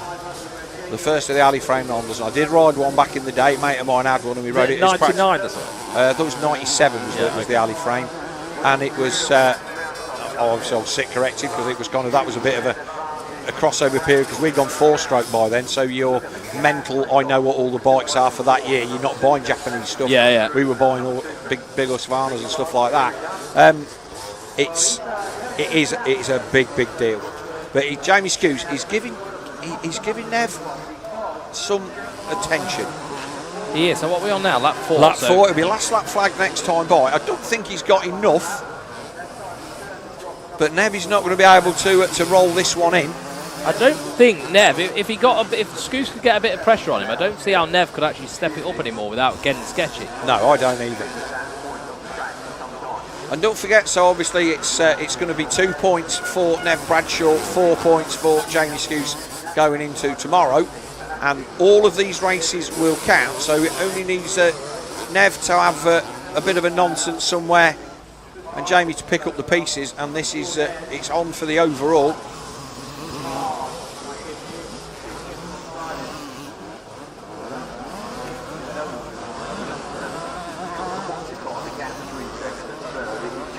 But he nails it up the hill on the far side. Sorry about that. A fly actually flew straight up my nose. Oh, I was in a bit. To be fair, I was having a bit of trouble. It's a decent sized target. The tickling was a bit intense. Yeah, so 1.5 laps to go in the second of our Sintol Super Evo 35 plus. Yeah, next is going to be having the. This is the one that's had a sponsor change, right? Isn't it? Yeah, no, it's the factory image racing one. That's the one. Yeah, factory image racing. Evo 125s will be next. Yes. All of a sudden, Bradshaw's just got a little bit more. If he can get a look over his shoulder, and this is the thing actually, there's a couple of places on this track where it's easy to have a good look. Yeah, there is. And especially at the bottom of the hills and stuff, you can kind of give it a little sneaky look. If Nev takes a look over his shoulder as he starts this last lap, especially coming up this bit here, you can just come out of there and just have a quick look, maybe not. No. I think he's still pushing forward. He's going to triple down there. He can definitely have a look in this next left-hand hairpin. He'll pop up onto that step, which is, when you stand at the bottom of that and look up, it looks so difficult. It is quite difficult, to be fair, that jump, just to get stopped. The jump's not hard, it's stopping which is the hard bit. So last lap flag then for our race leader in this Moto 2 of the Sintol Lubricants Super Evo Open over 35. You can hear some weird and wonderful air horns going on outside. The atmosphere here, I've got to say, is absolutely buzzing. And if you guys want a weekend out and you can't afford it this year, maybe next year, get out to one of these races and see it for yourself, because I just don't think and nothing does it for me anyway like what this race does. When I saw Carson Brown and Nicoletti, coming through that valley there, you know, all these people who were like big names, Grimshaw, and Grimshaw, when they were at Carson Brown and Grimshaw were battling, I had literally had goosebumps.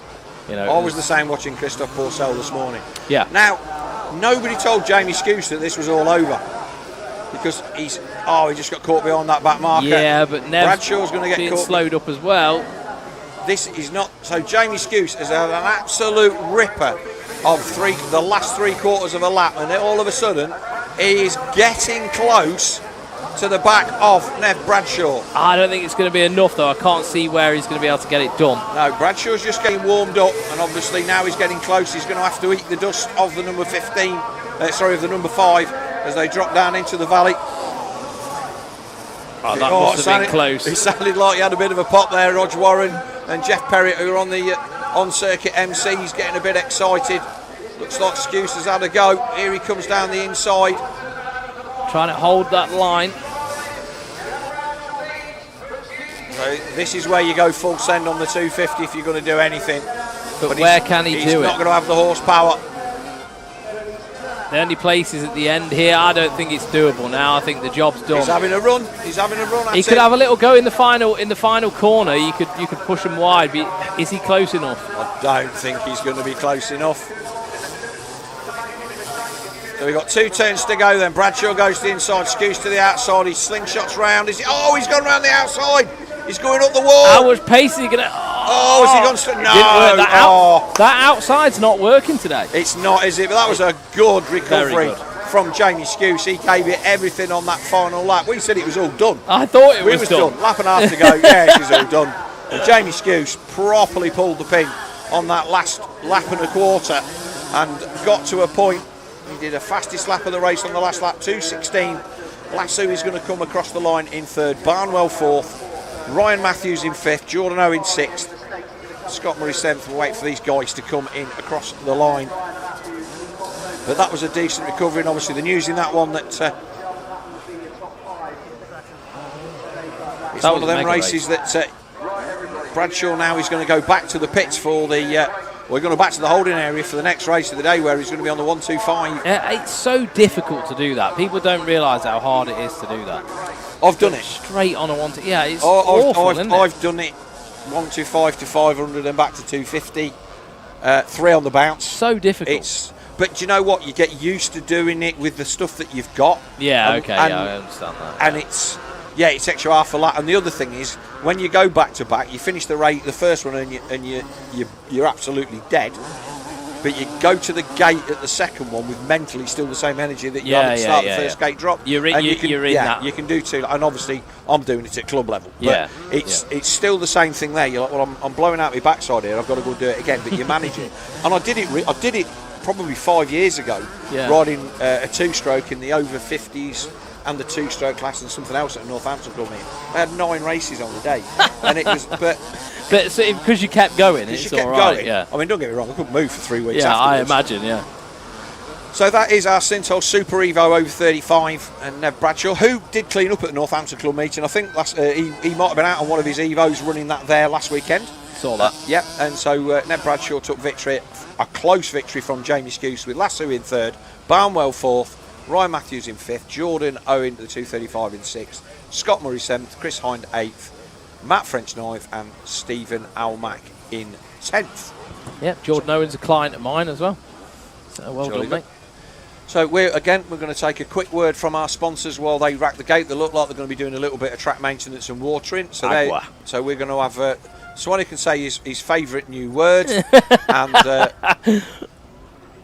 we will be back after a word from our sponsors.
Welcome back.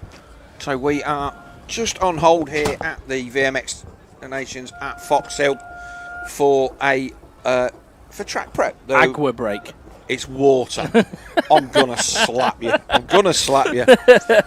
So yeah. So just for future reference, if like anybody finds like Swanee upside down in a ditch somewhere, but joking aside, no, we're getting some water put down, which is great. Top marks for the track prep crew for giving this what is the most important thing of the weekend, which is the track now. Yeah. The attention that it needs before it gets away from us too much. I thought that the dust has not been too bad, but obviously that's easy for me to say here. But normally, if it looks bad, it looks worse on TV than it does when you're out there. Yeah, From what I've seen, it's not been too bad. I think it was okay. There's some like powdery corners, isn't there? But you're never going to get that, especially with a sprinkler system. But you always seem to get that here. Especially over the top, over the far side. So and the new bits of the track as well. Yes. They've obviously got some loose dirt, which is unusual for Foxhills. Yeah. Most of it is packed well and truly in. For those of you are just tuning in, where have you been? You've missed some fantastic racing. The Crescent Yamaha International Team race was a 3-rider battle that turned into a 4-rider battle on the last lap between Brad Anderson, Christophe Pourcel, Tommy Searle and David Philippaerts. Well, if I commentate on a better race than that ever... Oh, that's brilliant, wasn't it? I can't wait, because it was just... The crowd was going nuts in the air horns. Roger and Jeff were losing their minds over in the main comms box. It's what we come to Foxhill to see. And Brad Anderson doing Brad Anderson things. Yeah, well, he's always going to be the same. He just rides with so much heart, doesn't he, and determination. You want to make sure he doesn't get the start, because it's going to cause you an issue. Yeah. Just a quick one. There's a loose dog. It's been up by the start area, so if anyone's watching the stream, wondering where the dog is, there is a loose dog. It's been one of Mel's friends has grabbed it, but she doesn't know where to bring it, so she's kind of looking after it until someone gets up there. So don't forget to follow us at DirtWorld-TV on Facebook, and don't forget to like and subscribe. It all helps us get the reach that we need to keep bringing you the free streams that people have come to expect these days. But these things do not happen for free. Obviously, that's it. Me and you, Swan, we get paid an absolute fortune for doing this. Millions of pounds. But we've got a big team behind us. No, we haven't. We've got a very small but well-drilled team behind us. We haven't got masses of people.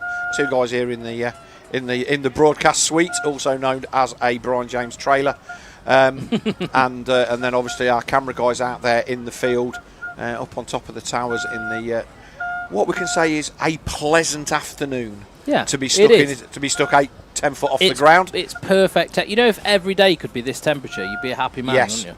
We're sat here. I'm in shorts on a t-shirt, and obviously, there you go. VMX, look, and our VMXdN merch. Yeah. Nice hat, nice t-shirts. Mine's a little bit big. Yeah, which side did you go through? Well, I had to go for a 3XL. That's probably because I had the last 2XL and mine's a bit snug. We might have to do a bit of a swap. Yeah. Or you could just grow into it. But yeah, so all of that merch is over there, available in the DocWob tent if you are here on site. And obviously, I know most of you watching this live stream are actually sat in there. Well, let us know where you are. There's people all over the world that we've seen on the stream, South Africa and France and all sorts of places. Let us know where you are on the comments on DirtWorld-TV, and obviously the merch all available through DocWob's website. So the VMXdN t-shirts, hats, hoodies. Yeah, I think a lot of them have sold out on site. I think they were running thin on the ground yesterday. I know that I went to get my stuff yesterday, and I only got one t-shirt because, again, the other ones in my size had all gone, which makes me feel better because it means that there's lots of other blokes my shape and size around. Well, I went for a YXL. Yes. And within an hour, I'd ruined it. Yeah, and I was like, white was not my colour. So look, I'm already the reason that everything that I own is black. There's a reason for that. Yeah. So we went with the black one. You know when you see people walking around in white and they keep it pristine. Oh, especially Italian people. How do they do that? Are they living a different life? They are. I don't know how they do it. Life. They've just got more conscious enough to know that I'm not wiping bacon grease on myself. Yeah, but you see, obviously you have your own issues because you are a bit of a. We're not going there. But also having 2 small children and the joys that brings with everything that the kids are going to do. It is, right, they're coming down to the line now. Our Factory Image Racing Race 3, our Evo 125 and 500. So what we found last time, that this was a split gate drop, and we only watched the 125s. Now, I'm not sure...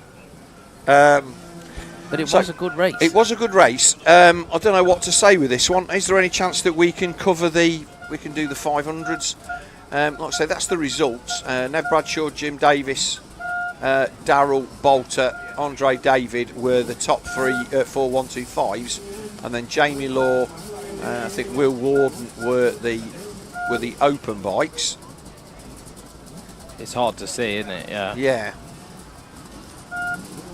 Steve Bixby there in 13th. I think he was third. Yeah. So I don't know. This is a split grid, which caught us out in the last race. Can we focus maybe on the open one for this one, which is the second gate drop? We'll do that. I think it's probably a good idea. We'll Just do gives that. everyone a bit more. Gives everyone more airtime. A little bit more airtime, and obviously the split gate. We can show the 125 thing, and we'll have a look on the timing, and we'll call it. But if our camera guys out there, and obviously they're aware that it's 2 gate drops, if we'll get the first gate drop underway, and then we'll follow the 500s for as long as it's interesting enough.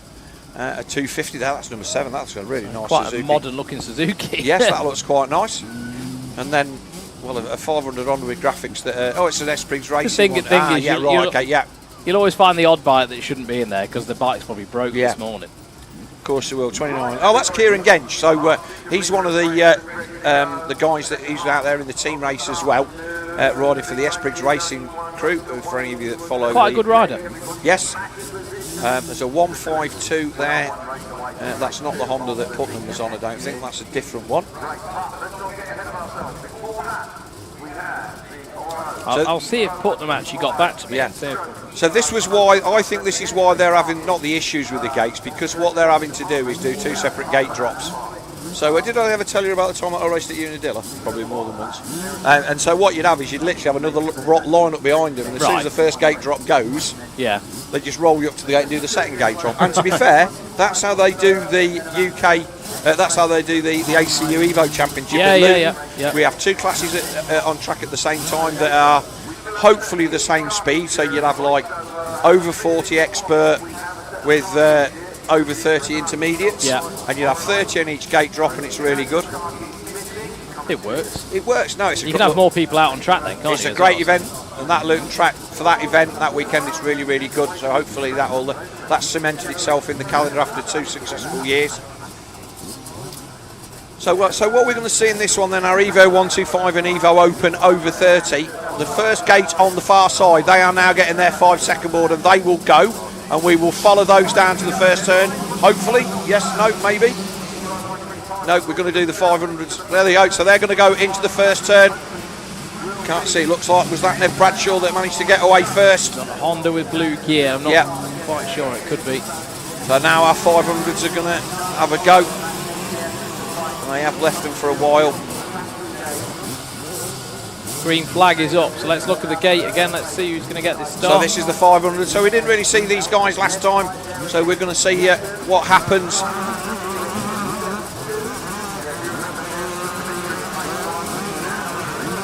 15-second board.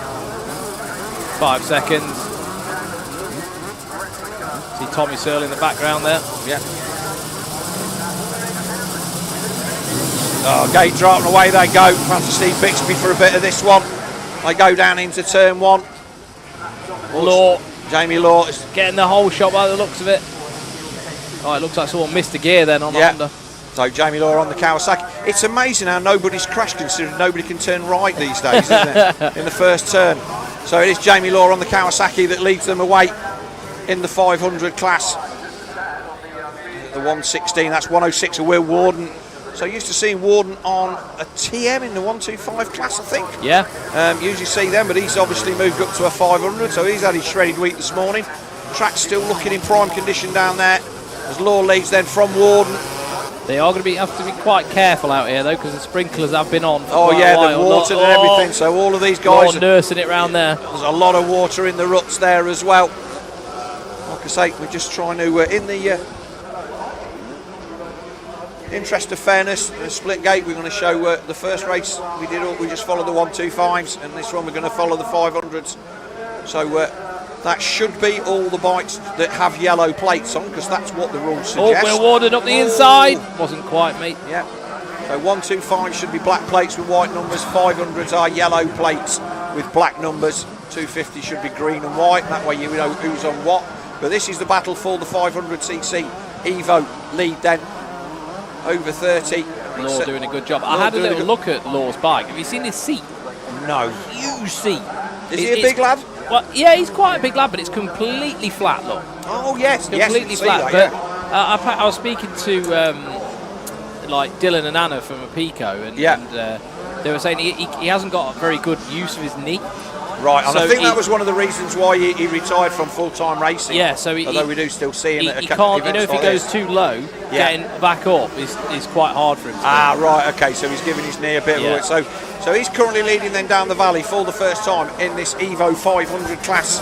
And like I say, we've got a 125 race going on as well at the front, but in the interest of fairness, we'll show the battle for each, because once we break away from one race, it's almost impossible to pick the other one back up.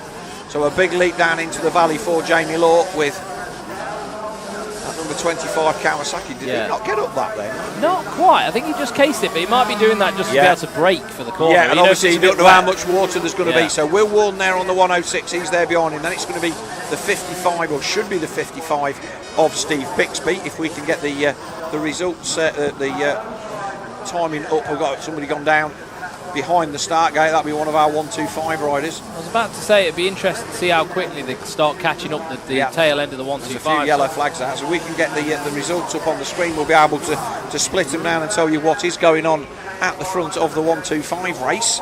But here is Jamie Law on the 25 Kawasaki with Warden still in close attention. So it is Felice Campagnoni that's leading that from Bradshaw and Bolter, David, Jim Davis, Matt Coles, Tom Moore, Glenn Bixby, Lindsay Duke, good rider from back in the day, and Tony Conlon. And obviously, when we look down, then the lead 500 rider is Jamie Law with Will Warden there in second, and then obviously the 140 of James Kensington. He was in the bigger class. So James Kensington has passed the 55 of Steve Bixby, assuming that Bixby has remembered to swap his transponder around. That is a possibility. It is, isn't it? Yeah, that would be a shame. But luckily for him, it is live on here, so he could quite easily prove that he was in that position, and hopefully have a little bit of an argument that would go in his favour. Yeah, so Jamie Law then up to the top of the hill. Yeah, Law looks very much in control of this one at the minute. I don't think. Well, I said that I don't want to write it off, because Will Warden could just start pulling it out of the bag. Like, you know, we've seen that many times today. People just kind of have a chill lap and then reel it back in, especially as Jamie Law's going to start heading into a bit faster lap traffic now. Yes. So it does look like Law has started to break away as they come down to complete lap 2 through the centre of the valley. You got there's a real sense of FOMO here for me now. It's going to be a 22 rider battle for the win in the Evo class, and we're not showing it, but hey, we can only do what we can do.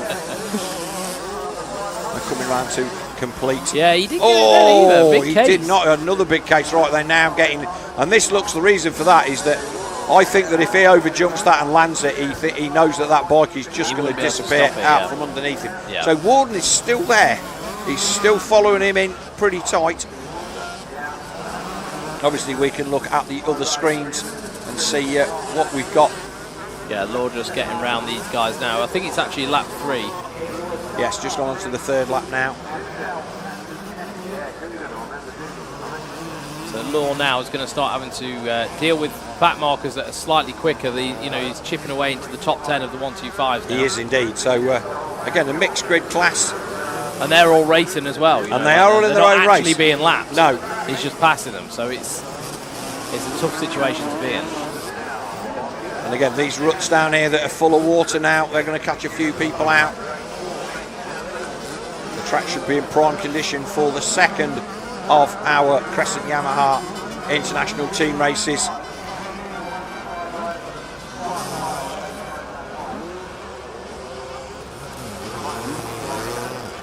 Yeah, Law's just put on a clinic here, really. He hasn't he? He's started to break away. We'll have a look at the gap and see if anything's going to happen, and I think that he's checked away enough.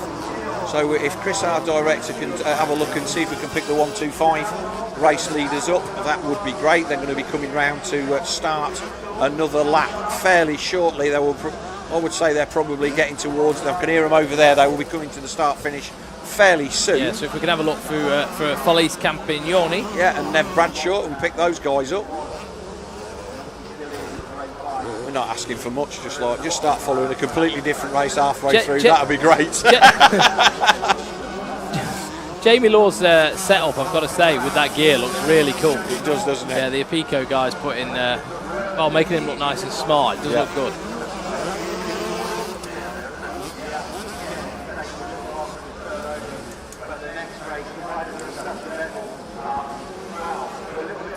So yeah, our race leaders then, just trying to see out the window where they're. I think they're certainly. I think they might even be going back down into the valley as we're still trying to locate them. But Jamie Law, is he going to get over this? So this time he properly gets up. That's the first lap he's managed it. Yeah, but it's probably breaking in there. The dirt will be breaking in. So that bit there, if we go to the next camera, I think the battle for the lead is in the valley, going down the other side.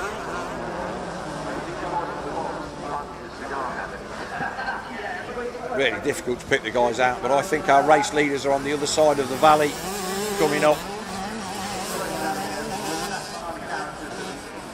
They're probably about to come back down the hills now. Yeah, if we zoom out and pick, if we can go to the, if we can get ourselves to the, there we go. So who's that one? So who's that in the bottom? There we go. So is that?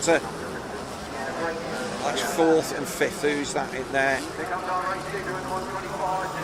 That's Jim Davis in third.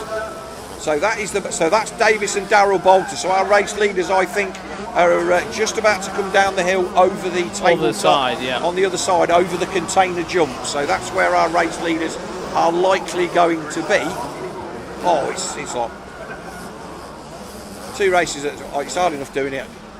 It's very difficult. It's hard enough doing it when you can actually see all the riders on track.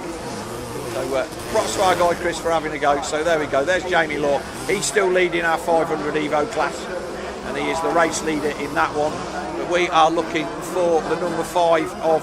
In fact, is Bradshaw out at 272 in this one? Yeah, 272. 272 Honda and the number 5 KTM. And they've just jumped down into the valley, so they are going to be appearing over the tabletops.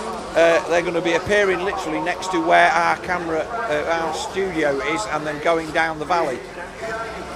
Oh, it's all good stuff.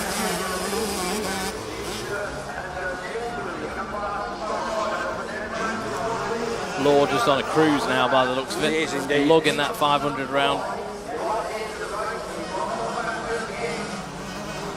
You never see any crazy finesse out of Jamie Law. It's just all more function over form. Yes. And it's always been a bit like that. But always made it work for him. Yeah. But it is the number 5 of Campionotti that is leading the 125s at the minute, with Ned Bradshaw chasing him down. Jamie Law is coming down, tripling down. He'll be taking his final lap. He'll be taking the final lap.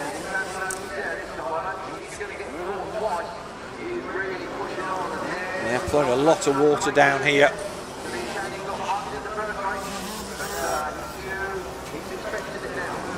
I think we also might be a camera down as well. So lap 4.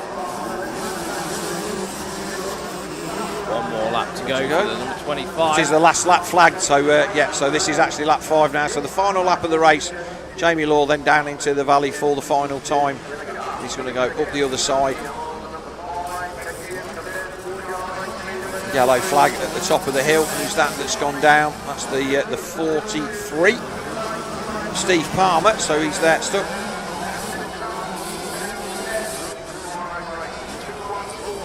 But there comes Law then down the centre of the valley.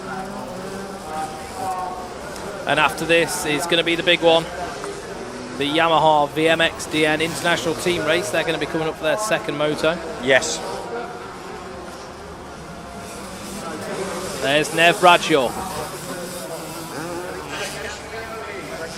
So it is, yeah. So Bradshaw's going to end up second. There we are. Campione did take the win. We got there eventually, but really difficult to try and pick up 2 sets of riders with the number of cameras that we've got. Especially when it's like, yeah, find the Honda. Or find the Honda 125. Okay, Yeah. all of them are on a Honda. Of course, if you could just let them all go at the same time, that would be far easier. Chris is laughing over there in the corner. Guy's absolutely doing his fruit trying to find stuff. The red bike, Chris. Yeah. Which red bike? Yeah, there's loads and loads of them. But Jamie Law's going to take victory in the Evo 500 class. And Warden is going to be second, and I think we're going to see Bixby third. So Felice Campione takes victory from Bradshaw. Davis was third, Bolter fourth, although Davis and Bolter still to come across the line. Jamie Law is on a full cruise. He is, isn't he? He's broken Will Warden. Yeah, no need to push it.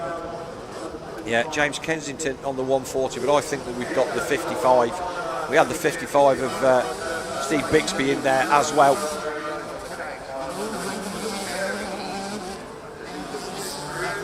Come through the valley for the final time.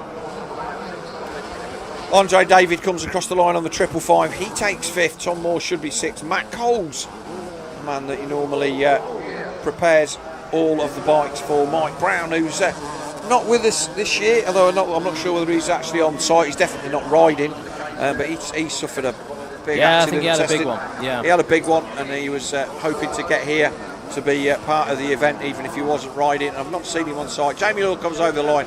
He takes victory in the Evo 500 class. So just had some drama going on over there apparently. So Josh's bike wasn't getting enough fuel in the carb, so there was an issue with the carb. He had to go off and get the bike fixed, and he's only just made it back in time before they cut the race off. Oh right, for the team race. Oh right, so okay. He only just managed to make it back into the Parc Ferme. So some drama going off in the background. There's always, that's the thing here though. It's keeping the bikes going. It is. It's a big lot of these deal. have been pulled out of a shed since last year. You know, they've not been looked at. And having said that, there's a lot of them that have gone through with a fine. Yeah. So going through the results then, so Tom Moore comes across the line in sixth, Law 7, Coles. So Law wins the 500s, and it's Coles. Will Warden second in the 500s from James Kensington. And then Luke Kennett on a 125. Steve Bixby, he's another man on a 500. Then Rushton, Hughes, Kieran Genge on a 500. We'll pick the bones out of that tomorrow. You can go to mylaps.com, Speed Hive. We will try our best to pick the to get everything sorted out with that. And tomorrow morning when we come back to Foxhill for the second day of proceedings here, we'll have a fully up-to-date set of results. There is Phil Nicoletti, who was up here in the booth earlier on, the man on the Doc Wob Yamaha. There are the man-prim Yamahas of Evo Monticelli and David Philippaerts. Is that McCanny there on the KTM? On the number Looks 10. like McCanny, yeah. Could well be.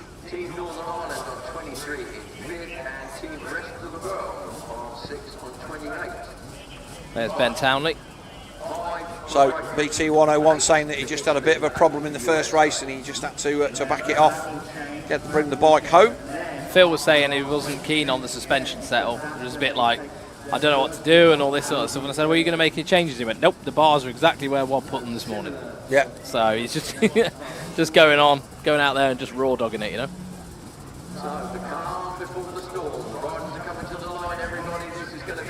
Right, so there's your results then from race one, and it was a fantastic win by Brad Anderson on the number 3.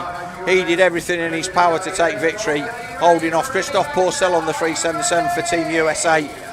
And what a fantastic race it was. David Philippaerts on the 122 and Tommy Searle on the number 1. 5th place then for Italy was Evo Monticelli. 6th place for Team America was Phil Nicoletti. 7th for number 10 Danny McCanny. 8th and his 3rd race on the bounce for the number 5 of Nev Bradshaw. 9th Ryan Sipes and 10th Stevie Clark. So all to play for. It's a tense game of chess this, mate. It is indeed, and like we say, we've got 12 race results then for these Crescent Yamaha VMXdN International Team Race riders, and 11 results to count. The speed developments, 250 Honda of Elliot Banks Browne there, Stevie Denton then putting loads and loads of work into that bike. 15-second board it will be up the green flag, and we will be underway for race 2 of our VMXdN International Team race here at Foxhills. 5-second board goes up. Let's see who's going to get the whole shot. They're away. Gate goes down. Oh, it's all getting a bit tight in there. Everybody's who's going to get the start? Oh, it's Pourcel from Philippaerts. So no Brad Anderson at the start, at the front at the start of this one. Pourcel's there. And then it looks Nicoletti. like it is Nicoletti. No, that's the number 8. That's Sipes. Is that Sipes? No, or they swapped if you remember. No. Yeah. Let's just have a look. So that's Nicoletti. I think that is Sipes. I think he's got his number on his back as well, so we'll see in a minute. Yeah. But it is Christophe Pourcel that leads him away for Team USA, with the Italian of Davide Philippaerts there in second position. The world champion from 2008, Rinaldi Yamaha, makes his way down the valley. So I think that Pourcel is going to make light work of this one after struggling to find a way past Brad Anderson. He's going to do a disappearing act at the front. It'd be nice if Philippaerts could just hold on to the pace though, but honestly the Frenchman, and this is a very French style track. Oh yes. Anderson down the inside for third at the bottom of the hill. So Ando puts a pass on Nicoletti as they go up. Tommy Searle back there as well. Looks like the 17 was in there as well. Was that David Campbell? Not sure. We'll have to have a look at the lot as they come across the line. So there's Anderson, there's Nicoletti, there's Tommy on the number 1, and then so it was Searle that went up. It's just the way that the number looked on the back. Then the 264, that's Sipes. Yeah. So Sipes with 264 on his back. So USA then first, third, and fifth. So we need to find out where is Elliot Banks Browne on the number 2 Speed Developments Honda, because at the minute that's the battle for the points as they fight for this Crescent Yamaha International VMXdN team race.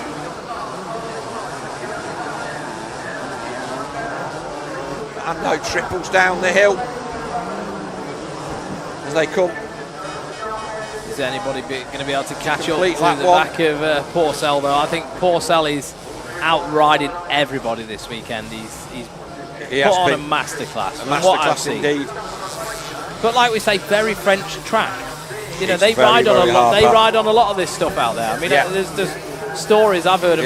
They train on this stuff in the winter when it's frozen. Yeah. So there's Pourcel, there's Philippaerts, third place Anderson, fourth Tommy. It's now Tommy Searle. So Tommy moving through, also past Filthy Phil Nicoletti, the 2025 Canadian champion. There he is on the dot 1 point. There's Sipes. So he's making. There's Spinks. There's Josh Spinks. And then that was Monticelli, and that was Elliot Banks Browne on the Speed Development. So in the top 10 for Banks Browne as well. So that's a good ride then for Elliot Banks Browne. Obviously, don't forget, he won one of these races a couple of seasons ago on the big 500. He did. An epic win for him after what would have been a fairly horrific season. But, you know, Elliot doesn't ride nowhere near as much as he used to. No, of course not. Last few years have been back in that. Looks like Pourcel had a little bit of an issue out that top corner. Looks like everybody is. It looks like there's a massive hole. Yeah. So the Manprint Italy team of David Philippaerts there. Anderson is closing in on the number 121 Italian. Then it's Tommy Searle on the number 1. And currently leading the Motul ACU British MX2 Championship. Yeah, behind Tommy Searle, you've got Phil Nicoletti, Ryan Sipes, Josh Spinks, Elliot Banks Browne in 8th, Evo Monticelli in 9th, and then rounding out the top 10, you've got Martin Barr. And then Glenn Phillips 11th, Chiodi 12th, McCanny 13th, Ned Bradshaw 14th, Glenn McCormack 15th, and Andrew Gillett in 16th. Good showing for the Irish guys. I think we've got Nev, Glenn, and Martin Barr all just on the outside of the top 10. So they are looking like they might be in for a shot at the podium. But here he is, Christophe Pourcel, the crafty Frenchman, looking so smooth. Have you managed to have a chat with him over the weekend? No, I've got to be honest. I've had very little time over there. I was thinking about it yesterday, but for some reason I just got a load of anxiety and then bottled it. I didn't know whether he'd be able to understand me. I don't know what his English is like. He speaks perfect English. He's an excellent guy. I spoke to his mechanic, but yeah, you just got to let him have the time. And if you have to bump into him and catch up with him, then that's great. But That Kawasaki looking great at the minute. Let's see what else is going on as we come to the wider shot. So there's Tommy. He's already started to put some time in. So here's second place. Then there's Philippaerts. Then we've got Anderson. Then Tommy on the number 1. Philippaerts is very neat through there. Then it's Nicoletti. Save some of that burn for everyone else. Spinksy, and then the 121 of Evo Monticelli. Then it's Elliot Banks Browne on the number 2 Speed Development Honda. So not the excitement that we had in the first race, but I don't think I could stand that, to be honest. That was don't want too much of that. No. Across the line this time, so top 10. Evo Monticelli has found his way past Elliot Banks Browne, so Elliot Banks Browne down to 9th. Josh Spinks having a great ride in 7th place for Team Isle of Man. Yeah, good time as well, a little bit faster than Ryan Sipes on the last lap, so he's going forward, 2:16. Yeah. Quicker than Phil Nicoletti as well, so I think Evo Monticelli is putting a lot of pressure on Josh, though. I don't know how long he's going to be able to stay there. Yeah, but let's not forget Josh Spinks won in EMX. It was on the podium. On the podium in EMX. Second, yeah. Evo Monticelli from Factory Kawasaki rider. Yeah, very different. We're not comparing apples with apples there, so Josh Spinks riding well above his pay grade, as Tommy will... I don't think he'll put pressure on Brad Anderson, although if this was just these guys racing in a different class, very different, there's no way that he would want they have to kind of work as a team here, don't they? And you do get a lot of that here. It's like, look, I don't need to be taking you out, but also you need to be moving out of the way if you know you're holding me up. But here it is, the 377. So nice to see. Man, 37 years old now. Like I say, former MX2 World Champion and Supercross East Coast Supercross Champion. Christophe Pourcel came so close to winning a national championship. Oh, nearly had a moment there. Also nearly took the AMA Outdoor 250 championship, but for a big crash, which basically put him out of contention for the win. But he just looks effortless, doesn't he? So smooth. I did not see Ben Townley in the top 15 in that one, so obviously he didn't get out the gate, but I know that'll bother him. It doesn't bother me. We'll see him out there and enjoying himself. You've got to just be here to enjoy it, though. Yeah. You know, like if it's not to be, then it's not. And obviously that big. He wasn't worried. He said, "I'm just coming here and riding the track and meeting the people and doing all that stuff." That's been really. He's had fun. Yeah, he's had fun, and that's all that matters. But Pourcel on that 4 now, and the last I'd like to know if Pourcel's been doing any testing or any, you know what I mean, like doing a bit on this bike, or is he just raw dogged it, come straight in? No, he'll be ready. I think he's all been of these riders will have ridden more than they will let on, but the gap at the front now, out to David Philippaerts, is about 5 or 6 seconds.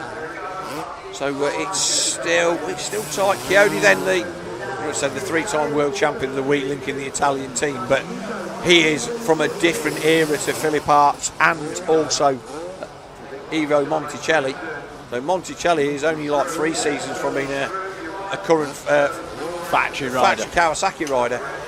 He was the man that he did well, actually. He did do well. Well, top 10s. When you see how well everybody else has done on that number 2 Kawasaki in that team, I think he did pretty well. Yeah. But here comes Christophe Pourcel down the valley. The penultimate time over the Yamaha tabletop. That's Philippaerts there in second. Tommy Searle third. So Tommy has now passed Brad Anderson. So it wouldn't surprise me if Ando kind of let that happen. Yeah. So Brad Anderson on the SCT Rochford Garages Yamaha. He's dropped back to 4th, but it will still be points in the bag for the Great Britain team. And we will get to, like I say, we'll get a full update on the team scores as they stand. It's 11 motos from 12 to count as Pourcel comes across the line to take the last lap flag. So the Americans pulled out a bit of a dirty one, bringing Christophe Pourcel out. Look, I'm staying impartial. That's a dirty move. I'm fairly sure that, I mean, at least Ben Townley and the rest of the world. But look, what we like to see is we like to see a bit of balance in the classes. Oh, it looks like Tommy is catching. Yes, and maybe Brad had felt that he hadn't got to what it took to put a move in on David Philippaerts. So Ando, after giving everything in Moto 1, is going to take a 4th in this one, which is still a reasonable and very, very creditable performance based on the speed of the other guys in front of him.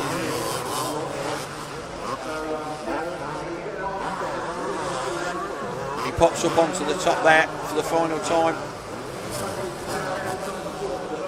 So Monticelli is on a bit of a rip now, and he's managed to pass Nicoletti and Sipes on that lap. So yeah, well, I saw that the Italians are the movers and shakers in this one. Elliot Banks Browne has got to 9th. Last lap, Ivo Monticelli 2:14. That is Anderson's on a 2:18, so he's absolutely ripping. Yeah, fastest lap of the race though, Christophe Pourcel, 2:14.04. Well, no, I think that's last lap. Be interesting yeah, to see what the fastest lap is. Be interesting. I think closer to a 2:10. Whatever he did, he broke the field early doors, didn't he? Sorry, 2:13 was the quickest lap, so 2:13, well, yeah, pretty much dead on. Yeah. Pourcel down the valley for the final time. And after the absolute manic excitement of race one, this one has been a little bit more subdued, but still a great race, and all these points matter. Oh, I like that. Did you see that? Yeah, just bounced up over that bump. Very but this is the difference between good riders and great riders. Yeah. Does Pourcel, what's he doing in France now? Has he been riding? Has he been like? I've not really kept up with him. I'm not really sure. I'm not sure if he's not living in the States. I could be wrong. Maybe. Again, a bit of research for tomorrow. So a win then for Christophe Pourcel for Team USA on the Kawasaki. This is a strong performance. Philippaerts comes across the line. Team Italy. DP19 by Manprint, 2nd position. Tommy Searle on number 1 comes in 3rd. Brad Anderson only just held off Ivo Monticelli as they came across the line. So Monticelli in for 5th. Nicoletti should be 6th. Yeah. Sipes should be 7th, although there was another bike came across. No, Spinksy got Sipes. So Ryan, Josh Spinks. Yeah, Josh put in a good last lap. He did indeed. So Josh Spinks then comes across the line 7th. Ryan Sipes in 8th. It should be Elliot Banks Browne in 9th. In fact, no, Elliot Banks Browne. Yeah, Danny McCanny has put a pass on, and so all of a sudden Elliot Banks Browne. So this good for the Isle of Man team. It's not Danny McCanny and Spinksy have had a good result there.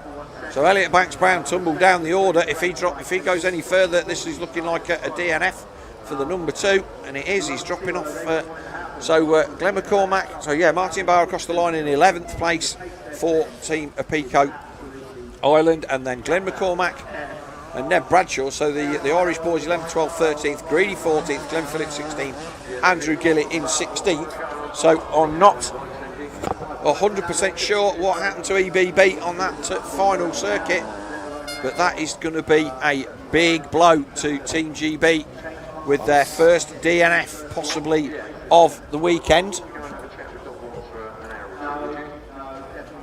18th, I think.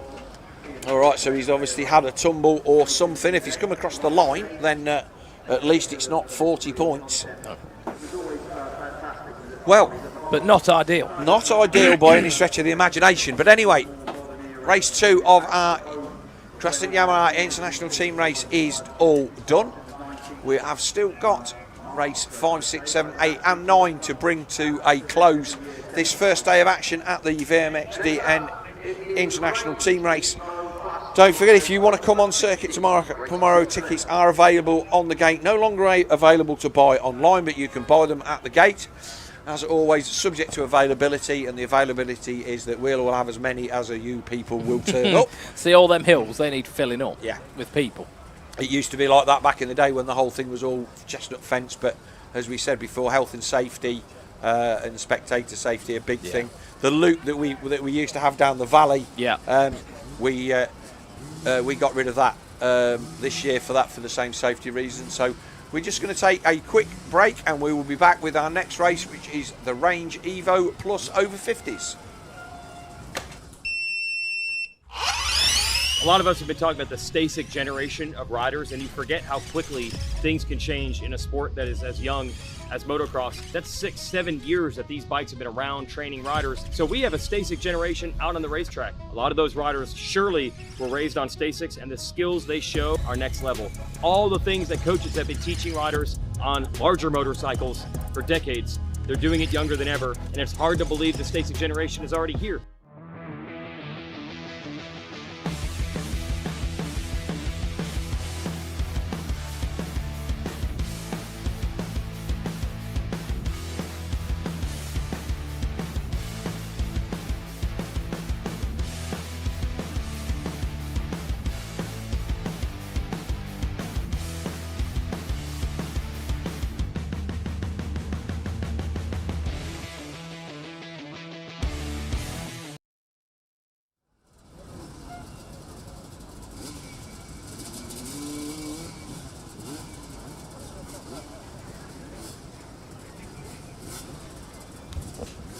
So here we are then, our Range Evo Plus over 50 come to the line, and we'll have a look at the race winner. So it was an easy win for Mark Eastwood in this one, from the number 15 of Doug Duback on the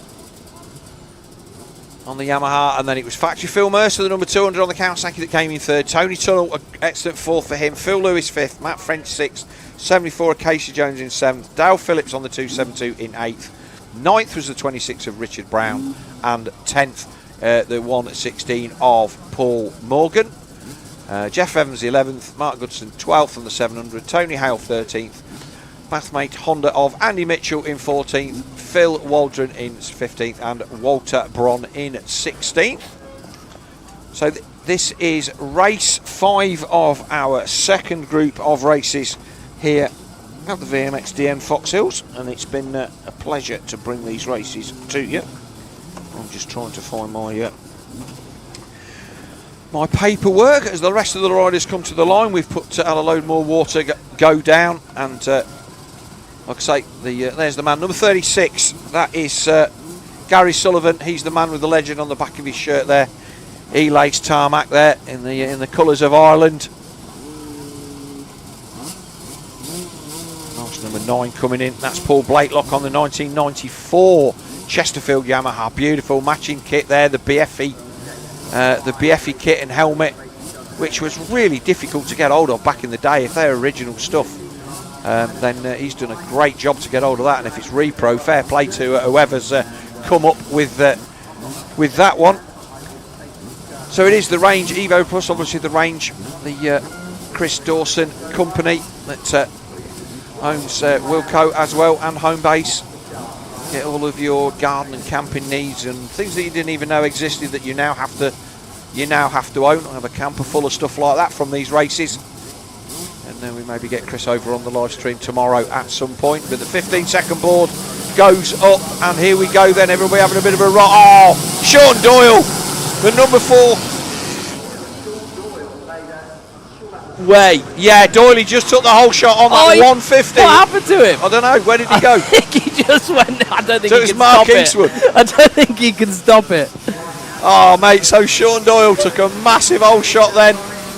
Pressed the wrong button and turned me off instead of turning you on then, Swanee. But that's a 150. No, it's a 200. 200. It's a 200 KTM. That is so funny.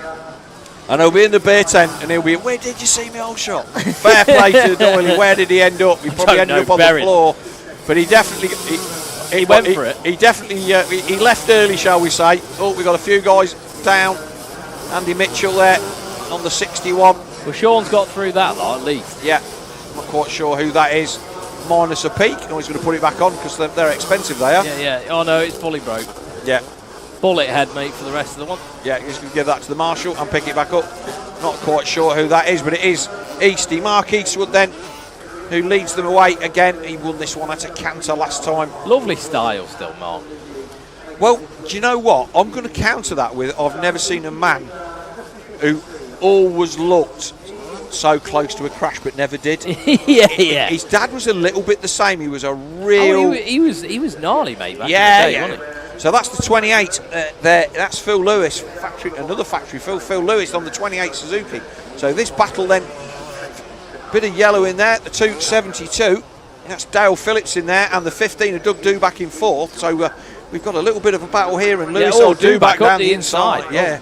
Took the words straight out of my mouth. Yeah. Yeah, that's what I do, mate. It looks like Duback's moving forward to the front as well. He's going to make a move here. I think, no, not quite close enough.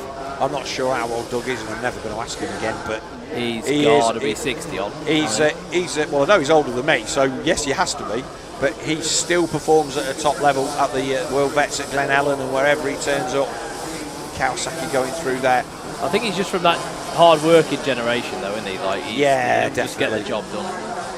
And he eats a good living out of this sport when it was, I won't say it was easy to do so, but easier than it is now. Yeah. And he's continued to get invites to here and Farley and loads of other stuff in Italy and He France. loves the travelling as well, I think. So Easty goes across the line, and he's gone and followed the battle for second place between the two Suzukis, because Phil Lewis and the 272 of Dale Phillips. Eastwood's in a different postcode. He is, isn't he?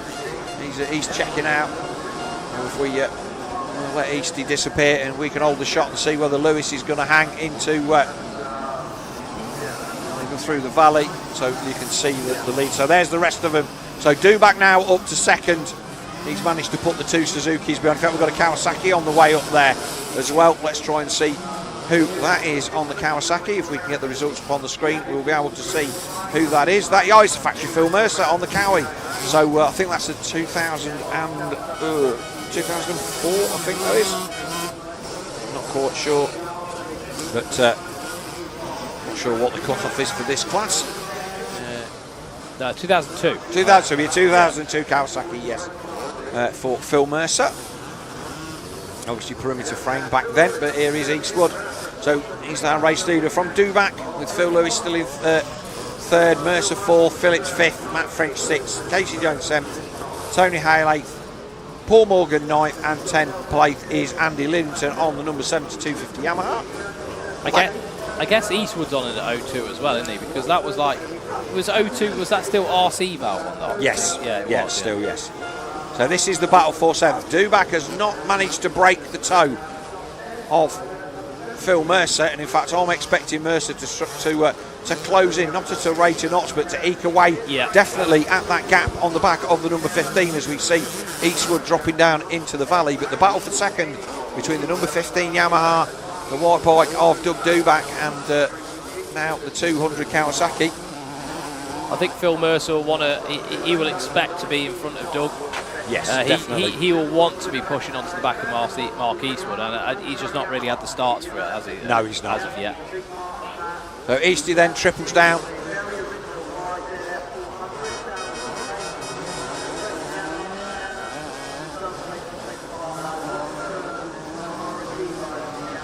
And again, this the really easy part of the track to get completely wrong. Easty, like I say, he was a top 250 guy when the 250 class was at its absolute peak. And I remember I've watched some history. I've watched some old videos of him racing around here and Hawkstone and stuff from back in the day, British Championship and like GPs. And so what used to happen, and we had this conversation a bit earlier, there'd be guys in the UK would have factory supplied kit through Honda UK, and then you'd have guys in like Honda Italy would have factory kit, and you'd have Belgian guys on factory kit. So there might be like 4 proper factory bikes, and then a couple of supported bikes through all the importers, and then obviously had 125s. A little bit like how KTM do it now. Yes, and so we would see guys that raced in GPs. We watched Phil Lewis on the 28 come up the rise, and it's getting a bit more. Number 74. That's Casey Jones. So Jones closing in quite quickly. So so Easty was he rode through Honda UK, but he was one of the guys that he had a factory Honda contract. Yeah, and so he would have got like a lot of the engine components, suspension, and things like that. Yeah, he was as good as it got. His was a Honda contract, not a Honda UK contract. Yeah. And although he rode the British Championship, he was a Honda Japan contracted rider, if my memory serves me correctly. Himself and the Welshman Mark Jones. Who's that gone? Oh, that's Andy Liddington. He's a guy that I've raced against a few times. Got to pull that up out the powder there. He's just buried it in. He hasn't it, and that is so deep. That there, you don't really deep. You don't want to be going in there. Look at that. We've got a nice 465 Suzuki in there as well. The number 23, Scott Wilkinson. Liddington also races an 89 125 in the over 45 Evo class that I ride in. And I can actually almost keep up with him on a 250 occasionally. Now on a good day. On a good day. No, he's a good rider, and he's out there enjoying himself. But he's obviously got caught out by that deep hole in that dusty turn that's just literally at the back of our comms suite here. So he's sweet. Eastwood, is he going to be taking the last lap flag now? He's going to be going to lap 4, so 2 to go maybe. Yeah, 2 to go because he puts a lap on the 7-11. I think this is 4 laps complete, and indeed it is, because it pings up the graphic as required. Like I say, this free live stream brought to you from DirtWorld-TV. Thanks to all of the sponsors here at VMXdN for making that happen. And for those of you that can't be here, nothing beats being at the circuit.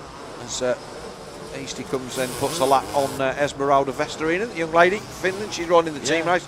Apparently she's a pretty decent downhill mountain biker. Oh, really? Yeah, she's a bit one of them that does a bit of everything. A bit like Anya Colley. Yeah, a little bit like that. A little bit like Anya. I haven't seen much of her this year. Oh, she's had a baby. That'll be why then. She's had a baby. Right. So she's a mummy now. Yes. So Anya, if you're watching, with George. Fair play. So she came and put in some time in the Honda Cup in 2024. Yeah, I remember that. I think she just enjoys riding. Yeah, she does. So I think Esmeralda pretty much out the same. Maybe not. Obviously, she's into the mountain bike thing, and that's nuts in a way that this motocross isn't. At least she's used to going downhill. But Marquise with on the Wasco Honda. Already into the tail enders. That's Gary Chappell. So Gary not normally that speed. So Chappell has been on the floor. He's a top performer in our championship. But what I will say, guys, if you are watching this on Facebook, Instagram, Twitter, wherever it is that you're watching it, please drop us a share. It's absolutely free to do that for us. And please, like the page as well. Make sure you're liking the page. Because all those things are free, and it really helps us out, helps us bring this production to you, because the people that are paying for these streams, they want to see that you guys are engaging, and that would really help. And like I say, it's absolutely free. Give us a little bit of something like that. Make sure you like, subscribe, and share it, please. Yeah. Well, all I'm going to say is, as far as I'm concerned today, hooray for Clouds. I like Clouds. Clouds are really good. They've kept us nice and cool. They've kept the track in tip-top condition. If the sun would have been out today, I think we'd have had a bit of a problem. So Eastie then putting a lap on Marcel Kruivanger. Looking good, and the track's looking very good at the minute as well. Yeah, so that'll be last lap flag then for Eastie. Going to start getting some holes and stuff in areas out the corners. It always gets a bit like that at Foxhill, doesn't it? Or a little bit of style down into the valley. Old school style, bit of an X-up. But Eastie saying he still enjoys riding, pulling the bike out and having a bit of fun on it. Phenomenal still, isn't he? Yeah. And he's wiry. He's just sinew, isn't he? There's not an ounce of fat on the guy. I know. And I think he's always been like that, though. Yes, Since I've known, he's just so lean. Yeah. It's like he doesn't eat. I'm sure he must do. I'm sure he does. But that, I think that Honda, I think he said that it's not a 250. Okay. So bored out. I think it might be that there's a 265 kit that just makes it a little bit less revvy. Yeah. And so it's just got a little bit of a heavier piston. Yeah, and it's just got a little bit more forgiveness in it, and you haven't got to quite ride it so hard. I mean, that would work. It's an Evo Plus open class, so you can ride what you like. Yeah. But that would work in these conditions as well. If you could just ride a higher gear, go for a corner in third instead of second. Yeah. Stop the wheels from spinning too much. So Eastwood then from Dubac. Mercer not managed to put a pass on Dubac yet. I'm surprised about that. Yeah, I am as well. So Doug's obviously got a bit of a wriggle on and decided that no one would have second, thank you very much. And so that will back up what we saw in race one. And these guys will go to the gate tomorrow for the two races to battle for the overall. But you'll have to say that this is Mark Eastwood's to lose. He's definitely the class of the field in this one, and he will certainly be one of the riders that has a really good chance of going. Hear the air horns going mad for him out there. A 4-moto sweep over the weekend. Like I say, for the non-team race, the non-team races, we will get it's 4 motos, all 4 to count, and for the team races, it is 11 from 12. The Mark Eastwood then round the final corner, and he will pop. And next no, it is. We've still got one to go. So somewhere along the line, I'm sure we've got. What does the timing say? That's confused me. Have they gone for an extra lap accident? I don't know. Well, I'm going to say that this race seems to have gone on for quite a long while, and I'm also going to say that. Well, he's come across the line to start his 5th lap, but I also seem to think that he's lapped quite a long way up. Saying he's won. Yes, So maybe they just weren't ready for it. Yes, so they missed the checkered flag. Right, so fine. So we're all looking at each other with a puzzled look on our faces, and so we were right, you were wrong. Not that it matters, but obviously it does because we were right. That we had in there. That was a completion of the race, and it was a win for Mark Eastwood. Doug Duback across the line in second, and in fact, I think that as he went across the line, I thought I saw Easty make a bit of a signal to say surely we should have had the checkered flag there, but he was in traffic and probably just wasn't. Our man dressed up like a checkered flag, didn't checkered flag, and he's going to do an extra lap in that lovely clean Fox kit. He does look cool. It's just nice and uncluttered. In the same way that you see lots of people with bikes that look like a dog's dinner, sometimes less is more. Less is more. That's why I like Pourcel's bike so much. It looks like an old school factory Kawasaki, you know, like real clean. Right, so it was a win for Eastwood. Second, Doug Duback. Third, Phil Mercer. Fourth, Phil Lewis. Fifth, 272, Dal Phillips. A good ride for him. Sixth, Matt French. Seventh, Casey Jones. Eighth is going to be Tony Hale.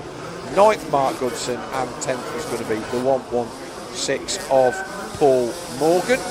Coming up next, the big Van World Evo Ultra. Indeed, we're going to take a quick break for a word from our sponsors, and we will be back with race 6 of Block 2.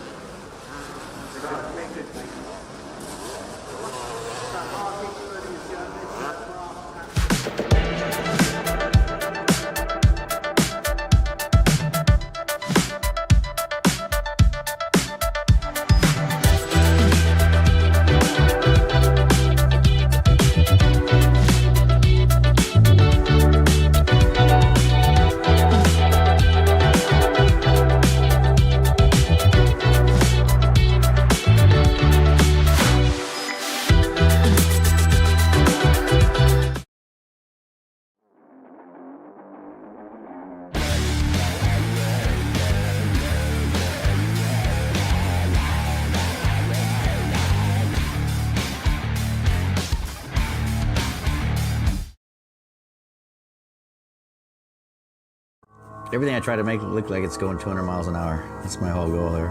I'm Troy Lee, and this is our new signature goggle collection. We've been doing collection probably for about 15 years with Oakley, doing a couple goggles every year, a couple pairs of glasses every year. My love is my motocross team, and so first off, we probably have more red in line, but then I always like to throw something weird in. You gotta freak them out a little bit, you know? American flag, stars and stripes always work good, so we add a little bit of metal flake to the oval here and add a little bit of chrome to it. Really, I'm always more excited about the next one I'm working on. It's like I can't wait to get to work and start sketching some new ideas.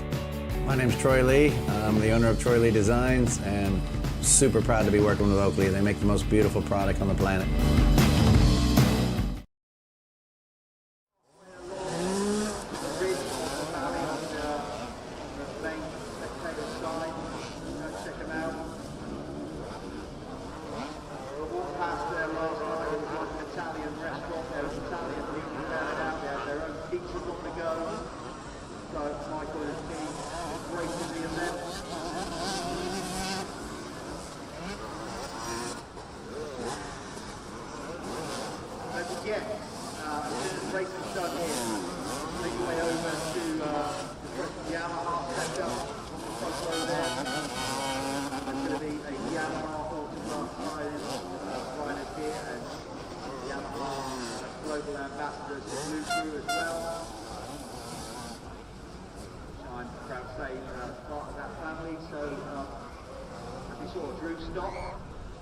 Currently out here racing this weekend, young man.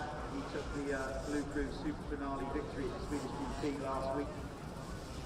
And, so next race on the agenda is the Big Van World Ultra Evo, and our first race winner Carson Brown comes to the line. This was a cracking race between the stolen Yamaha of Carson Brown, the Apico Honda of Tom Grimshaw, and Matt Bayliss Matthew Bayliss on the 27, Dylan Woodcock on the 6, Dylan actually rode really well. He did, Dylan didn't he? doesn't actually get to ride that much anymore. So Liam Garland has gone off to A&E because he crashed in the team race and has got to have stitches.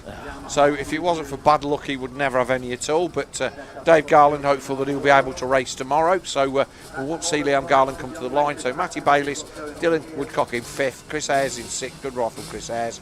7th then Henk Pater, 8th Alfie Colbert, 9th Tom Brown, 10th Jarno Bow, and then Alessio Novello in 11th, Liam Van Hout in 12th, Matthew Dowse 13th, Patrick Van Villenberg in 14th, Cody Spicagna in 15th, and 16th place Vincent Van Dijk.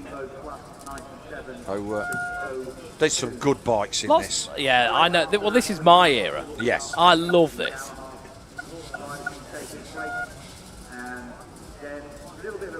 Good Kawasaki. See that's the antithesis of less is more graphics. Yeah. Yeah, no, I agree.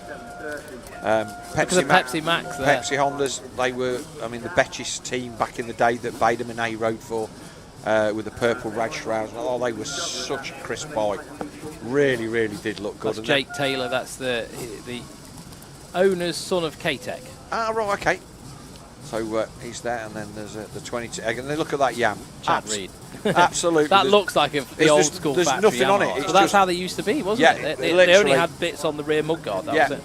And that's how like the factory Hondas are even now. Yeah, clean as you like.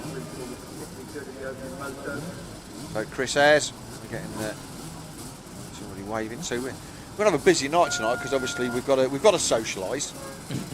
So we might have to have a couple of glasses of socialisation, and then we've got to watch the MXGP qualifying races, which if you know what's happened, don't tell me. And then we've got to watch the last round of the AMA. AMA's on tonight. AMA's as well, on tonight, yeah. So busy night here at Foxhill. We should have had a big screen. No, I've got to be honest. I'm more than happy. I'm going to catch up with that in the week. We're going to be having. You'll be in the beer tent tonight. I may have one or two. I had a couple last night over at Big Van World, and it was like when I was lying in the camper van last night, I could just see the ceiling moving a little bit. Oh, God, I've not been had a little bit too much. I've not been like that for ages. I was all right, but it was just a bit. I woke up a bit. My jetting was off this morning. Yeah. So Big Van World Evo Ultra 03 to 08, any age group one. This is the second of these. So obviously difficult with the points, but what I would have done. And obviously it's not easy, but done it off times and had a fast group and a slow group. Yeah. But it was a late call to have two groups. Yeah. But I'm not quite sure. But I'm glad they did do it because this era of bike is probably the easiest to do and it's the most popular. It seems to be. So we wait for the green flag to go up, and these guys will be underway for Moto 2 and the Big Van World Ultra Evos. Away they go. Long gate. Oh, and it looks to me, is Brown getting down the inside or is it a Honda? Someone went so wide then. Oh, it's Brown. Carson Brown. So where is second place man in the first race? So Brown leads. Grimshaw that was the man that didn't get the start. That's Woodcock round the outside. Grimshaw he's there. All two on. Did they come together coming down the hill? No, they didn't. So there's Carson Brown. Then it is the 27 with Matty Bayliss. The rest of the field streaming through. Oh, look at that powder dust there. Someone down. We just heard a bit of a whoop out the window. But Carson Brown then on the stolen Yamaha. Yeah. Red Bull athlete. Yeah. Here we are pulling it up out of the powder. Yeah. Buried the front wheel, I bet. And probably most of the crankcases. Well, that started easy, didn't it? Yeah, very easy. Yeah. So Carson Brown then on the stolen Yamaha, the bicycle company. It does look like Grimshaw's up to second now. Yeah.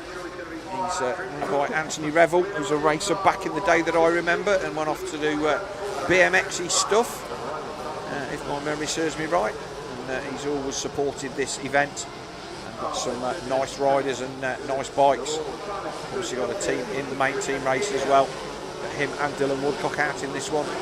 Dylan getting a better start. We've seen Dylan on filling ride for Triumph in MX2 this year in the British Championship. And he's been and raced in the States. He's a bit of a journeyman racer. There he is. I think he's just a reliable person to have, isn't he? Like he's never, you know, you're not going to get a win out of him, but he's going to put it there where it needs to be. So yes.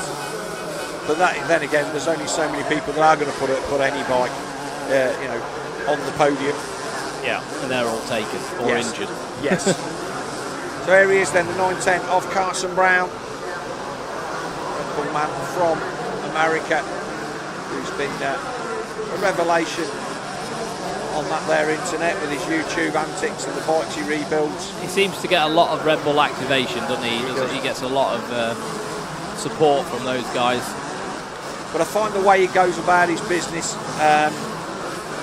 he's definitely not a freestyling guy. No. The way that he just does nice stuff, and the bikes that he does. Really cool. Really cool. When he rides the 65s and things like that, I don't understand how he does it. He put a video up the other day of riding a YZ65 and it looked unbelievable. And I thought, how can you do that? If you've never seen a picture of a 1983 CR60, I guarantee you, if you look one up on the internet and see the picture, you'll want one for Coop. They are the most. He's got one of them as well, hasn't he? Yeah. They are the most beautiful bike. Those early. They're probably really rare now, though. Super. They were rare then. Yeah. They were rare then. 1 year only. So Carson Brown then on the stolen Yamaha, the 910. Oh, that was a nice bit of riding. He's definitely. It's always one of these things. Well, if you continued with a pro career, how would he have done? You never know. I know. I've never understood why he stopped that, but I mean, he never seemed to get the right. He never seemed to get the right ride. Yeah. I'll leave you with a guest.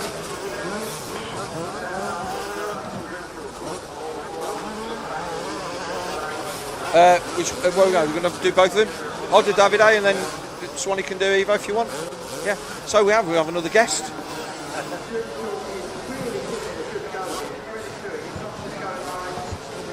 David Philippaerts, welcome to Foxhill. Hey, welcome. Thank you, everybody, to I'm here. Thank you. Sorry for my English. It's fine. Thank you for coming over to the live stream. You're having fun? Yeah, so much fun this year. I changed the bike, more easy, 250. The track is more faster. Last year rain. Yeah, a lot of rain. This year, more Italian ground. Definitely. Then, I like. And then I like because I battled with Pourcel, like in 2006. Yes, of course. And then is so happy. Yeah, I'm good. Yeah. And you had a really long, successful GP career.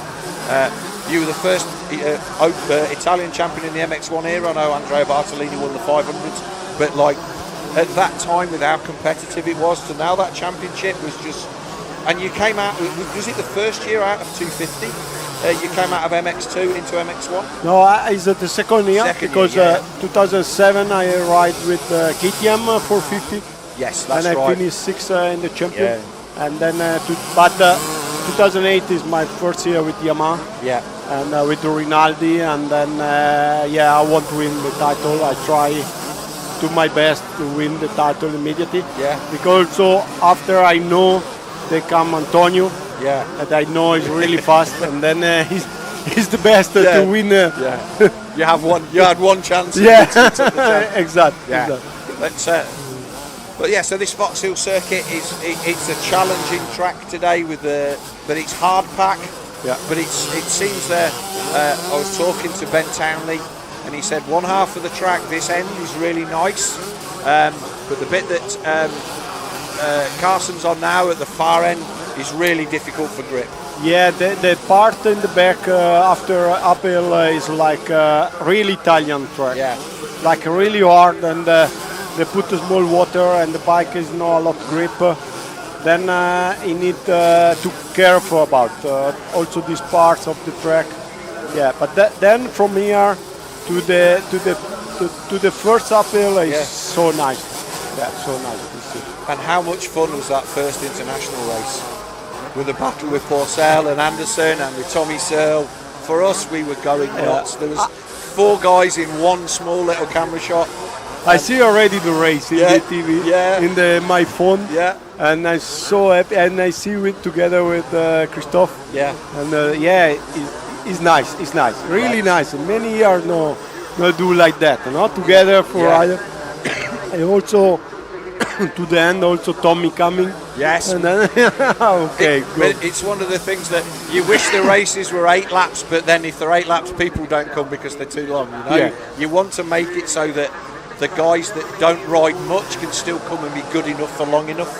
And obviously you raced Italian Championship fairly recently. Yeah. No, this year I stopped the race. I do some international race only. Yeah. And then next week I want to do Italian champion with the Yamaha 450. Yeah. And but just for joke, because I like race. Yes. I don't like much training.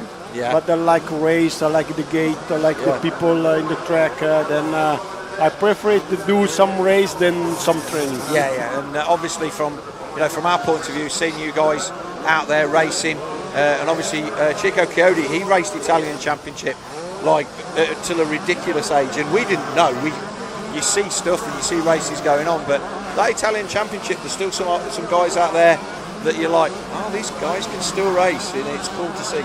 Yeah. Now Italian champion is really important. The first 2 rider is Pankar and GP, and then the GP really fast. The 3 rider is Evo Monticelli, and also is really fast, and then it's good. So Carson Brown, he's like I say, he's not really. We didn't know what we were going to get from him as a racer, but he certainly knows how to ride. I surprised they ride the lap fast like that. Yeah. Because also the lap time is fast, huh? Yes. Like us, so then it's good. Yeah. But I think maybe next year, some riders come here and maybe sometime they expect to be better. Yeah. And sometimes they come, I don't want to do the big race because I don't think I will be fast enough. And then next year they come back and they do the big race. So, exactly. But I think the track for the weather with the clouds today. Now is good, I think, the track. After the water before second moto, I think now is a good grip and this part of start. Yeah. So Carson Brown then starting his final lap. So the points race at the minute, it's going to be really tight between yourselves, Team GB and the American team. So it's all to play for after the first 2 motos. The points are going to be. It's not good. It's all about not having the DNF. Yeah. And like I say, 11 results out of 12. Are you going to be?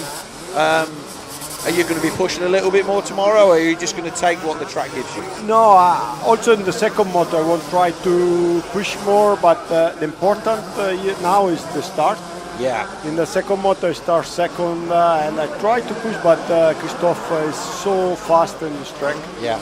Then I don't know. I hope tomorrow I be same. Yeah. For me it's great because like today 3 and second, and then we have there for race, but also for stay together, everybody. Then, And obviously for us with Brad Anderson winning the first one, and he's like this, in elbows out all the time. It must have been fun to watch from P3. And you think, if these guys go down, then I can take the win. It's good, Yeah, exactly. But we see tomorrow because maybe also Searle a little bit better, and also Evo maybe because they no start really good, and the 2 moto maybe start better. He was really fast in that last one. He came from a long way back, and I think tomorrow Evo's points are going to be important. Chico is like 8, 9, 10 or whatever. It's perfect. And it's decent. So, but it's good. And do you like the event? Obviously, you were here with the KX 500 last year. Last year, yes. Also, last year I liked so much. Is a white. I want camera again this year, but I want only change the bike because it's more easy to find parts of Yamaha. It's more easy use the bike. 500 is so strong. The track is so fast. Then it's also a little bit dangerous. And then I would see. And now I speak with Evo and say, hey, we organized for 2026 already. We need to organize. Just put the bikes away. Yeah. So that one come to a close then is a win for the 910 of Carson Brown, and took a fairly easy victory. I think We can get the results up. It was Tom Grimshaw in second position. Wait for a few more riders to come across the line. Okay, so I'm really glad that you're enjoying being in. If you're going to come back for 2026, that's really cool. And best of luck for tomorrow. Not too much luck, because the homeboys want to win. But look, we just want to see good racing. Also finish second. I'm we try. We just want to see. We want to see riders like yourself come and put on really, really good racing for the crowd and the fans, because when you come and say how much fun it is, and we saw this in the earlier events where like some of the American guys would come over and go, oh, you've got to go to this event, it's so much fun, and it helps build the event and everything. So thank you very much. Thank you very much for coming over. Thank you for coming over. Next time. Best of luck tomorrow. Ciao. Cheers. Right, so that was Davide Philippaerts, and I think we've got Ivo Monticelli coming to sit with us now as well.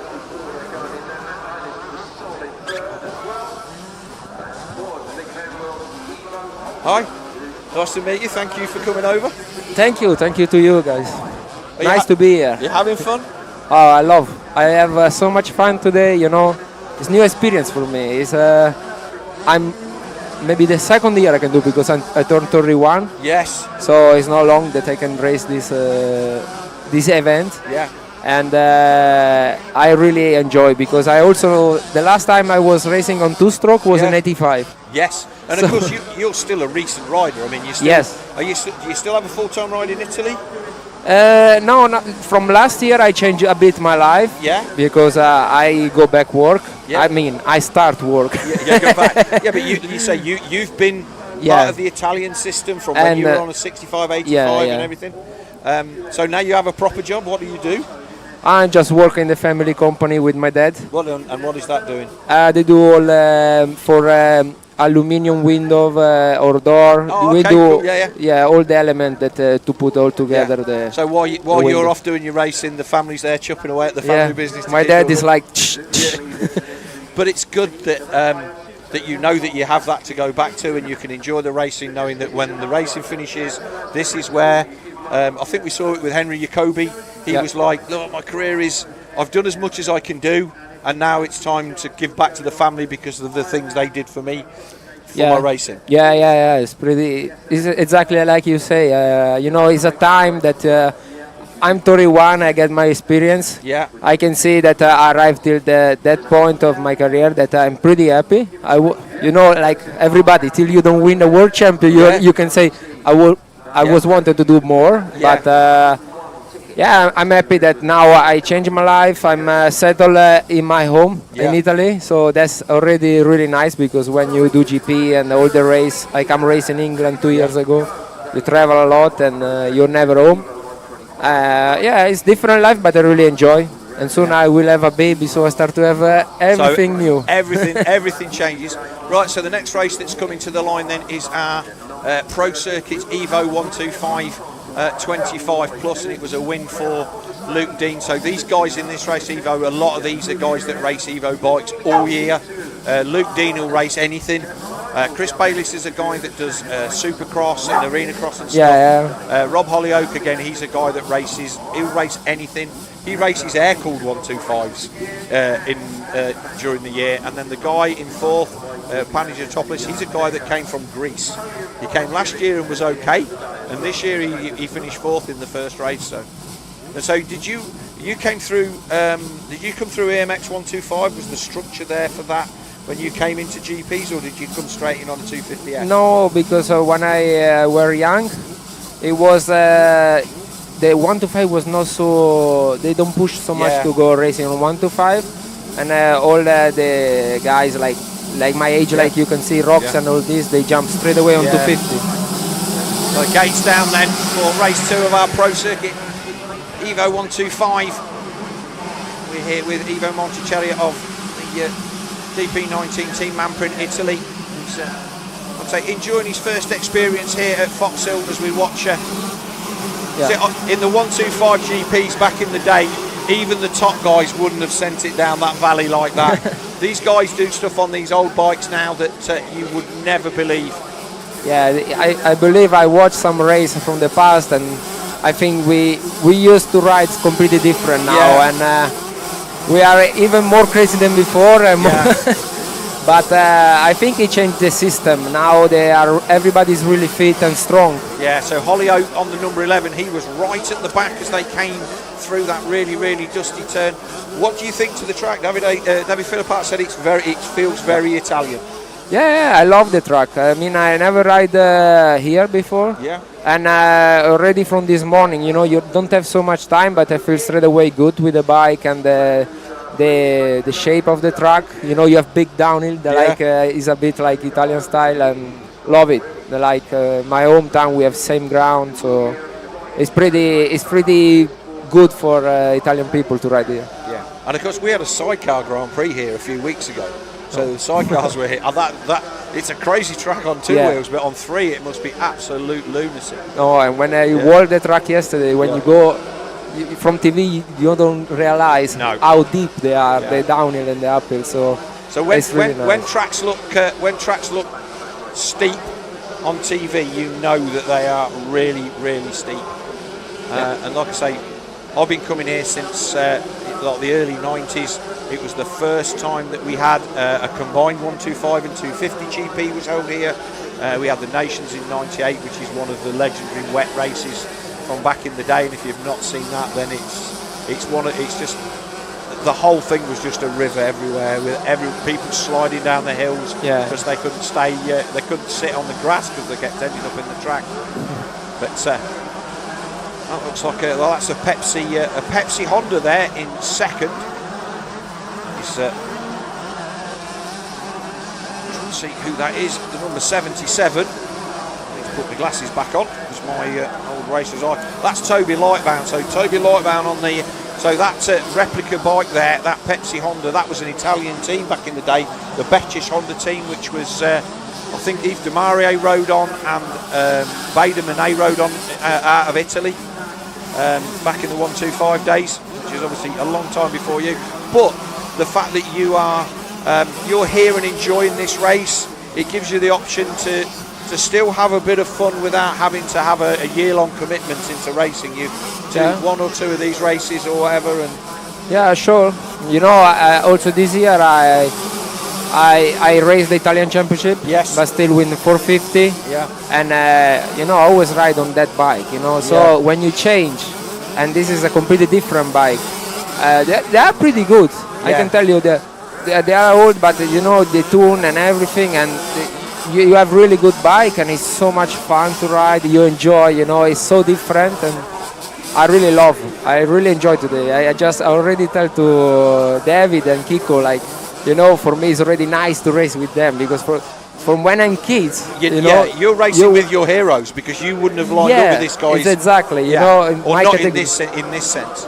You know, and I'm already excited just for this to race with them, and you know, I love today. I really enjoy, and if I can be here next year, I will be there. Yeah, and it's good to see. And David already said, we're looking at for 2026. We keep the same bikes and everything. He said that having the Yamahas, they're easy to ride, easy to make good, and easy to kind of keep on top of. The Kawasaki is too much for here. But you were really quick in that second race. You came from maybe 8 or 9, and I think you finished 5th or something. It was a good ride. Yeah, I feel pretty good. I'm fast, but you know, I don't have that. I still have to learn the bike to make a good start. I just start 2 times today, and second time I go almost stop the bike on the gate. But you know, I just need experience. And this guy, they're older. Yeah. But I'm quite the younger in the category, but it's sometimes you find out what you don't much know. Better experience than me on this bike, and it's nice to see them. Right, so let's have a look at the leaderboard so far. Luke Dean then still out in front, but Toby Lightbound and Brad Bucci's on the 146, and Bucci's then, he's a Dutchman. I've got a feeling he was a reserve in this class originally, but the Pro Circuit class. Let's have a look, and we've got Christian Hutchings there on the 55 in 4. The Greek Pagianopoulos there in 5th on the number 61 TM, a beautiful bike. You get a chance to see that in the flesh. Chris Bayliss there in 6th, Chuck Davies 7th, Jack May in 8th, Lee Martin in 9th, and Ryan Butler in 10. So you're only riding in the international class? Today, yes. We saw you. Were you down to do 2 classes? Yeah, in the start, because we say we never ride here, and David told me like, let's do free practice. You know, we sign in for another category, and we do just free practice and qualify. And like this, we are more ready to our race. And to me, that's totally on board. And the thing is, it's the extra stress of doing 2 classes because you have a different focus. You're racing with different people.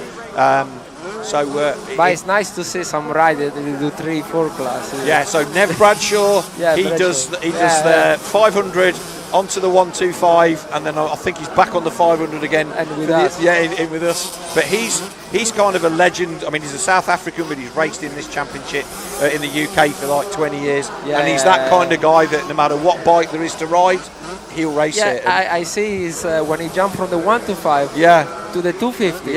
It's even not the same handlebar. I said, no. Oh, he can. I was impressive. He can ride anything. He's a really cool guy. But it's nice that you guys get to ride with other people as we look. So this looks like a proper change here because that's the 146. That's Booch's, and it looks like the TM, the 61 of Panagiannopoulos, is coming through, and he might be trying to sneak another couple of places. That pink TM, obviously the Italian bike. You ever raced TM? Yeah, 1 year. Yeah, and but 250. So we raced. I raced TM in Supermoto for quite a few years. We had the 300s. They're a cool bike. That is one of the best bikes. Yeah. I really enjoyed that. So Luke Dean then is.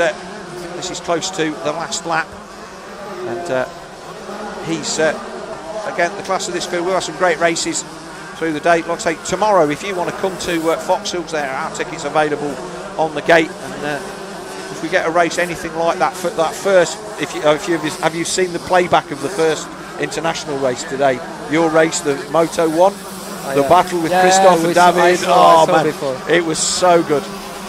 Some good race. Yeah, me and Callum, the other commentator guy, we were just going crazy. Oh yeah, of course, because it's what we come for, and everybody else as well. So that looks like Matty Bayliss has made a pass. There's Panagiannopoulos, and everybody's coming through. There's Chuck Davis working his way through. He's on the back of Toby Lightbound. Chuck Davis on the Pro Circuit, Kawasaki, and most of that will be Pro Circuit. He has the ear of Mitch Payton in America and finds the parts for that bike that most other people do not manage to find. But Luke Dean powering his way up the hill. The last lap flag next time by. So is the Italian Championship finished now, or have you? No, I have still two more races. And one is next week. Yeah. And the one is end of September. Yeah. So 2 more, but it's not really long. It's like just 6 races. Yeah. Then I do in the start of the season just the international. Yeah. So we get to watch the International Championship. They run 3 or 4 rounds of that, don't they? And we watch the live stream of that. And they usually run a couple of the sand tracks and stuff like that. But it's really good, and it gets a good entry. Some GP guys. Many GP rider, and it's good training. You know, it's nice. Yeah. So Chuck Davis then got a proper wriggle on now on the 22 Kawasaki. The man from Coventry, he's not going to catch Panagiannopoulos on the TM, but is he going to put a pass on both? And he has. He's put a pass on the 146 as they go up the hill, so he's fighting his way through with a lap to go. So this is Luke Dean. I think he's going to get the last lap flag. Yeah, last lap flag is out. So yeah, with all the cloud cover we had, it's just kept the moisture and everything in the ground, and I think it's just made it. Hopefully, if it's like this again tomorrow, it will be really cool. Today was pretty good at track. Yeah. I really enjoy. And just some place they put was no water. Yeah. And in the last model we have a massive water on the end, on the finish line. Oh, it was like such a slippery place there. Yeah, we saw a couple of guys go down there, and obviously that caught them out. But the shape and how they prepare the track is pretty cool. You know, you become really technical now, and it's nice to ride it. Well, that was the number 4 in the background of Brad Doyle on the Stormworks Racing Honda. So here we see then Panagiannopoulos is closing down on the Matty Bayliss, the man who's driven all the way from Greece. Him and his brother with the 2 TMs and they are beautiful bikes and very, very fast. And he is closing in. I think he's there currently in third place. There's Davis on the Pro Circuit Kawasaki, making his way down. He's broken through there. That looked like, was that either Doyle or was that the number 11 of, no, it wasn't Doyle, so that must have been the number 11 of Rob Hollyoak. This Doyle that's the man. We've lost our race leaders. They're going to be on the far side of the track. Getting quite difficult to see the TV now with the sun shining through. But yeah, so are you staying in a hotel locally, or are you staying in the track? No, I stay in the hotel. In the hotel. Just arrive with the car, and the guys they take a van with. So you need to stay a little bit later, maybe have one or two beers and see what the nightlife's about. Is that not a piece of you? You know that I'm really dangerous with beer. Yeah, okay. It's good. Like every rider. So I just try to get drunk 3-4 times a year. That's it. Away from the racing. It's good that you know what it is. So Luke Dean then. He's still leading from Chris Bayliss. Paginopoulos up to third. That's a good result for him so far. He's your race leader. And then it was Davis there in fourth. Luke Dean. Oh, that always looks like you're going to land on him. That is one of the best jumps, that triple down the hill. And then you have triple up here. Yeah, it's nice and getting it to stop. So it is going to be a race win then for the number 52 of Luke Dean. So Evo Monticelli, thank you very much for coming over. Enjoy the rest of your visit. The best of luck with the races tomorrow. And hopefully we'll see you back here next year. Yeah, hopefully tomorrow will be. You see me a bit in front, the camera. Hey, it's absolutely want to see from a commentary point of view. We just want to see great racing. The first moto was absolutely off the scale. Yeah, lovely. So if you can get in the mix with that, getting used to the bike and everything, two more races tomorrow. Yeah, you'll be there. Will be fun. Yeah. Thanks, guys. See you tomorrow. Thank you very much. Enjoy the rest of your day. Bye bye. Cheers.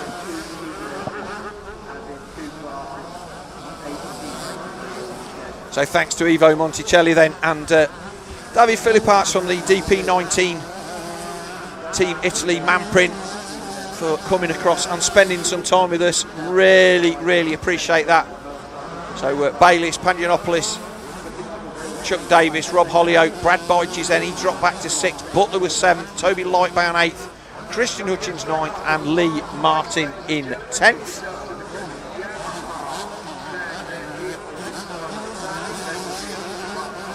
Brad Doyle come through to 11th.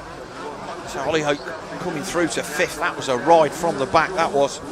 No, we didn't get any of that on the live stream because obviously he was buried in the back of the pack, but the crowd will have been watching that one with bated breath.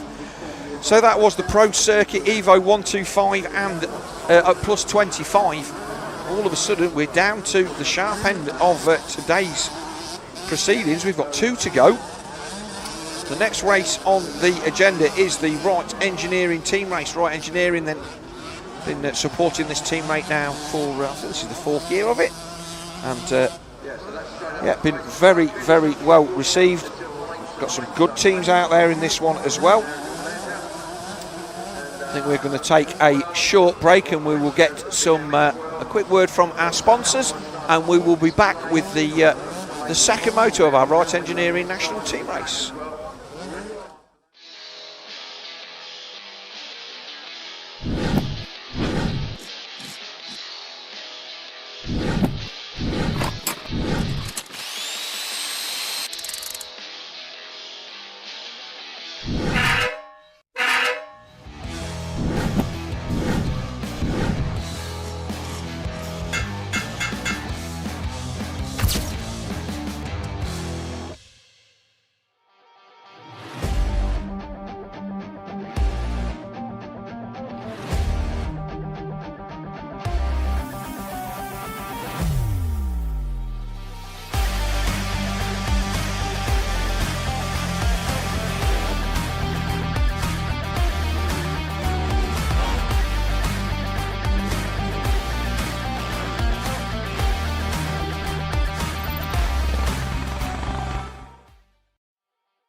Welcome back, then. We've just got 2 races to go. We've got the second Moto 4 Right engineering team race. We've swapped sides. Yeah, it's been turned around and it looks right now.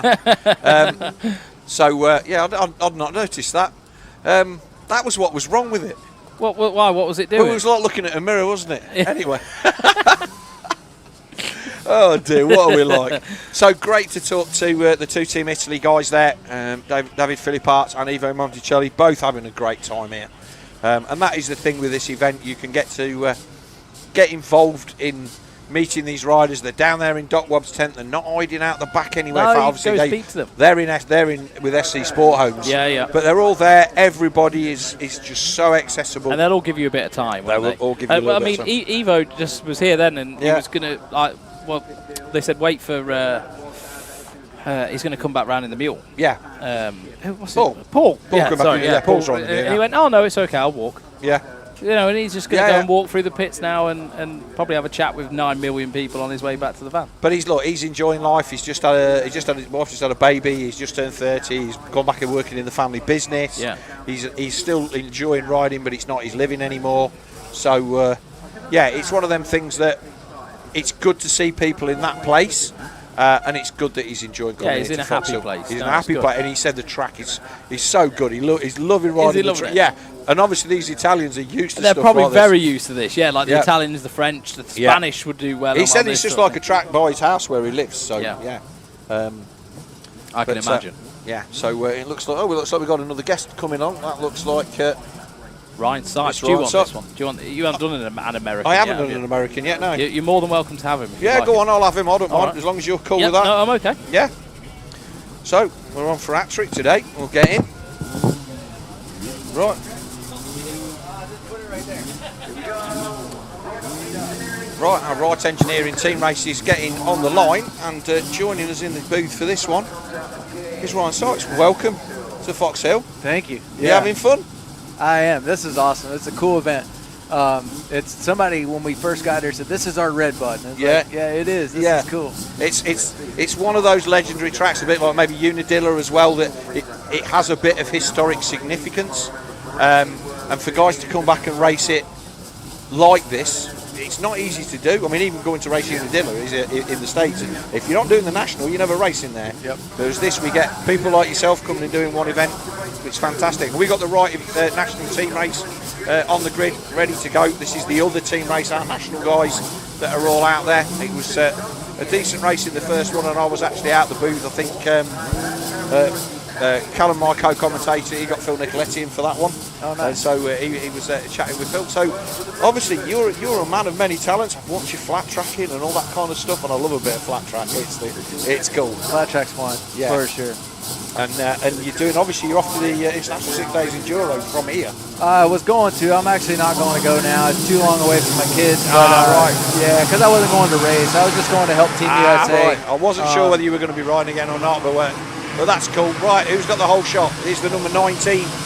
That's Howard Wainwright. So the former MXY2 champion Howard Wainwright on the Wainwright Honda. He's taken the whole shot. Looks like Carson coming in there in about third or fourth. Yeah, he's on the number 4 in this one. Yeah, really difficult to see the screen with the sun on it there. The number 13 in there as well. That's Darren Banwell on the Fathead Racing KTM. A little pile up there. Yeah. That corner's tricky. It's super dry. Yeah. Just tough. Are you enjoying the track, or is it a bit? Yeah. It's fun to ride 2-strokes with old, fast guys, but no matter where you are, the track's brutal right now. Yeah. It's very square edge and dry in spots, wet in spots, but I'm having a blast. I just wish I could hang on a little bit better. Yeah. I get arm pump, but yeah, super fun. And obviously, we've had no rain here for 19 weeks. That's what I heard. That's insane. No wonder it's so dry. So the fact that we've got a race going on here at all, as we look at Carson Brown, they both give it the flick down the hill. Carson, oh, that was a big crash that turned into a small one real quick. Yeah, that could have been way worse. That scared me every lap earlier in the race. It's like, man, if my hand comes off or if I just lose that front end a little bit, that'd be a sketchy spot. So the 19, which according to me it's still Howard Wainwright, and so I've watched Howard Wainwright since he was a kid on a 150 that literally was I couldn't get around, but he just rode for the fun, and he was just a kid who enjoyed his racing, and he's matured into a decent level racer, and he's racing in this team race with I think both of his cousins. So the Wainwright team is all Wainwrights. We've got Sean and Jamie and Howard, who's leading at the minute, but this is yeah, he's riding good. Yeah. What year is that bike? Maybe 02? I think it's 02, yeah. It's an 02 250 Honda, and they've got a real nice stable of bikes, that family. And they're all second and third generation riders from my part of the country up there in Leicestershire. And this is, like I say, this is the race that from a national level, all of our guys want to put a good showing in. They can't all race in the international race, but this is the one where they do it, and it's pretty good. Nice. And obviously you're on one of Doc One's 250 Yamahas, which yes, sir, they are just something special. I saw you had your putting your own special pegs on yesterday.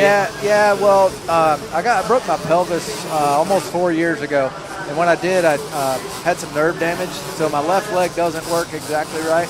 I don't have a lot of strength to keep it from hyperextending, so I put the Fastway pegs on, and it's got to stop for me. It stops you hyperextending. Okay. Yeah. Otherwise, and I didn't even, I put them on the first time, and I thought, yeah, they're pretty good. Went back to stock pegs, couldn't ride. So it's almost a must for me now. Yeah. For just because of my injury, but they're really good. You've got a couple of riders off down there in the bottom. Yeah, he about lost his. He lost a foot at the bottom of that. Those ruts are pretty deep down there. So we were saying in one of the previous races, the temptation to go too fast down the hill and hit the bottom, fully bottomed out, you're just going to rip your feet off the pegs. So you've got to be really careful. Yeah, and honestly, it's hard to see over there. When you go through that bottom, it's like the light is weird, and you can kind of not see exactly where you're going. But all those up and down hills are so much fun, though. Yeah. They're getting pretty rough and beat up, but man, if you pick the right line, they're good times. So Martin Barr there on the number one. He's the man that's just about to go to represent Ireland in the Motocross of Nations for the he's just got cut. Who was that fired up the inside of him? 37. Stephen Clark. Stevie Clark. So Steve Clark then, he's a man that's been out there on a 500. He's a guy that's doing multiple classes, former 85cc world champion. Yeah, he did our class too. Yeah. So he's out there all the while. But Martin Barr is going to represent Ireland for the 19th time at the Motocross of Nations. Only Tamil Leop has done more, and he still rides in the British Championship, and he's still a top lad. He's got to be getting towards certainly into his late 30s. Well, there's a pass number 5 coming through. That's Luke Dean. So Luke Dean, that's the guy that just won the race before the race that was out before this on the 125. So he's now out of 250 in this one. Dang, yeah, back to back would be tough. Yeah, with this track the way it is. And we've got Ned Bradshaw, who's doing back to back to back. He's doing 3 classes, 500, 125, and I think back on the 500. Dang. Here we go. So I think this is this lap 2. This should be lap 3 now, I think. Let's have a look. So Howard Wainwright, no, his lap. So Wainwright, Lennox Dickinson it is on the 30.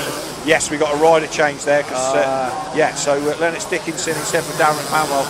So Lennox Dickinson currently riding in the British MX2 Championship, the National Series, and he's kind of like a probably top 10, top 15 kind of guy. But obviously he can ride this. Sam Nunn, again another guy that's like good British Championship level.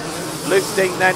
On the number 5, we just watched him win the 125 race, and that looks like a mechanical down there for whoever that is. And then Martin Marr, Matty Bayliss, Ben Putnam, and then Glenn McCormick, Dylan Woodcock. So the Stolen team there are all pretty good. Danny McKinney in 10th, he was in our race as he well. was right. So Carson Brown then, he's up to 15th, so it took him a long while to get going. Oh, that was a lovely jump down there. The guys were saying the sidecar guys were almost jumping to the bottom. We had a sidecar GP. I watched it on YouTube. Yeah. Getting ready for this race. I watched the sidecar race. Those guys are nuts. They're way more of a man than I am, than we are out here riding on only 2 wheels. Oh, nice pass then for the 37 round the outside. So Stevie Clark making another pass. Just seems weird to see not in the 37. Oh, who's that? This is a tight race. 27's in there as well. Matt Bayliss. Yeah, Matty Bayliss again. Matty's a guy that does like the UK Arena Cross series and that. He's kind of a journeyman pro, similar to yourself. He rides different stuff, Arena Cross, a little bit of Supercross, stuff like this. doesn't do all of the British Championship stuff anymore. Are you finished doing the flat track and stuff like that? Yeah, I don't really race anymore. Yeah. I got hurt, like I said, about 4 years ago. Yeah. This is honestly one of my first races back. Really? Yeah, I knew you got injured, but I just kind of half assumed that because you were like off doing all sorts of other stuff that you were just off doing other stuff, you know? No, I was on crutches for almost 3 years, and yeah, just now got back to where I could ride consistently beginning of this year. So, but I work full time too, so you know, ride once a week, and that's better than none, but definitely not good enough to be in shape. Like I said, I was telling that guy, this way more serious than I thought it was going to be over here. These guys still go fast. Yeah, but the thing for us, we had Damon Bradshaw who was a guest last year. He didn't ride, and he was like, "Look, I've got a Yamaha ambassador, and I've got lots of stuff going on." And we're like, "We don't care, just come and ride round." Yep. And he's like, "Yeah, but I can't do that." And I get where that's coming from, but obviously, so it's a big deal for you to come back here and to come back and ride again. So it's like, you know, oh, he's coming, that's great, but I didn't know that you'd been in the situation that you're in. So yeah, you're still going all right. You still know which way the throttle goes. Yeah, I'm not mad at what I've done so far. I know I can ride better if I could just hang on. So I get that going, but yeah, definitely could be better. But I'm just stoked to be out here, man. Thankful for the invite to come out and Doc Bob building the bike and all the guys over there. This is a lot of fun. So it's 37. It's actually Sam Nunn. I didn't think it was Stevie Clark. He looked wrong on the bike. So it's Sam Nunn. Our programme is my rider list is not up to date, and we've not got electronic scoring until the race starts. So it's Sam Nunn in second. So Sam again, he's ridden in British Championship this year and done pretty well. And there he is on the 37, coming under lots of pressure from the number 5 of Luke Dean at the bottom of the hill. Luke Dean's even got changed. He's in different kit.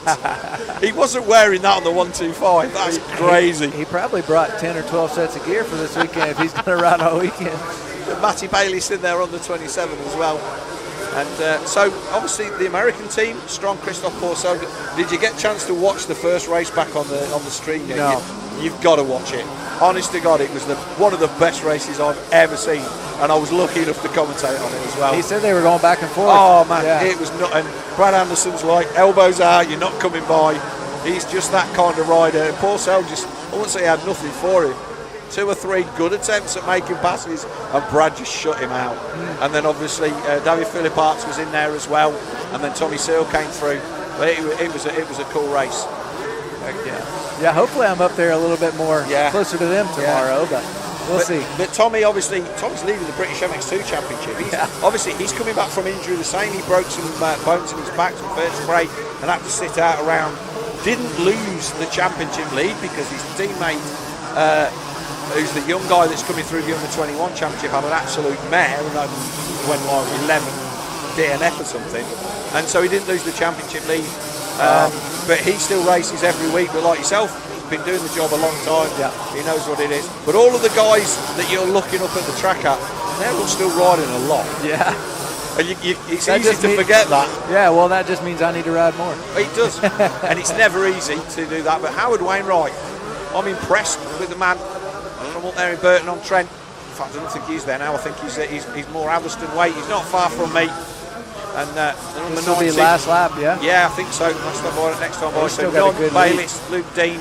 So looking at the teams then, so you didn't see any of the other Wainwright boys up there in the top 15. I wonder if Carson damaged his bike because he's still back in 12th. Yeah. So it's taking him a while to get through these guys. Yeah, I mean, if he took, the way that he went down, could he have took a clutch lever out or something like that? Yeah. It's gonna be difficult. But again, it just goes to show it doesn't. I mean, it didn't look a bad crash, but it looked like it could have been proper not nice. He's obviously got back up, which is always good to see. And this track would be tough without a clutch. Yes. 2-stroke. Yeah, I can imagine. I've never raced here, been here for so many races. We never used to get the chance to race here. Now you can race here a lot, but obviously I'm a man of a certain age now that I'm racing. Pushing the bike back. Yeah. 359, not sure who that was. That might have been one from an earlier race. But yeah, the opportunity to ride here at these tracks is a lot more now than it used to be back in the day. These were reserved for British Championship races and Grand Prix, and maybe the odd National Series race. But now you can come and ride here pretty much. So it's the last lap, and he's going to take the win. He'll be pleased with that.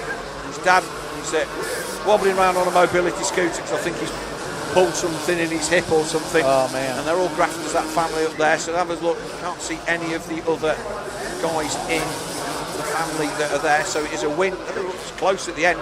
So Wainwright's going to take the win from Sam Nunn, Matt Bayliss, Glenn McCormack, Luke Dean, Tom Grimshaw.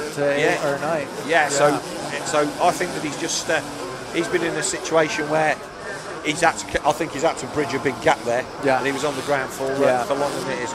Right, it looks like Paul's getting ready to want to take you back over the other side. Sounds right, good. So it's really nice to meet you. Good time. Followed your career well, and really nice to have you here at Foxhill. Enjoy the rest of the weekend. Awesome. Best of luck for tomorrow. Thank you. Cheers.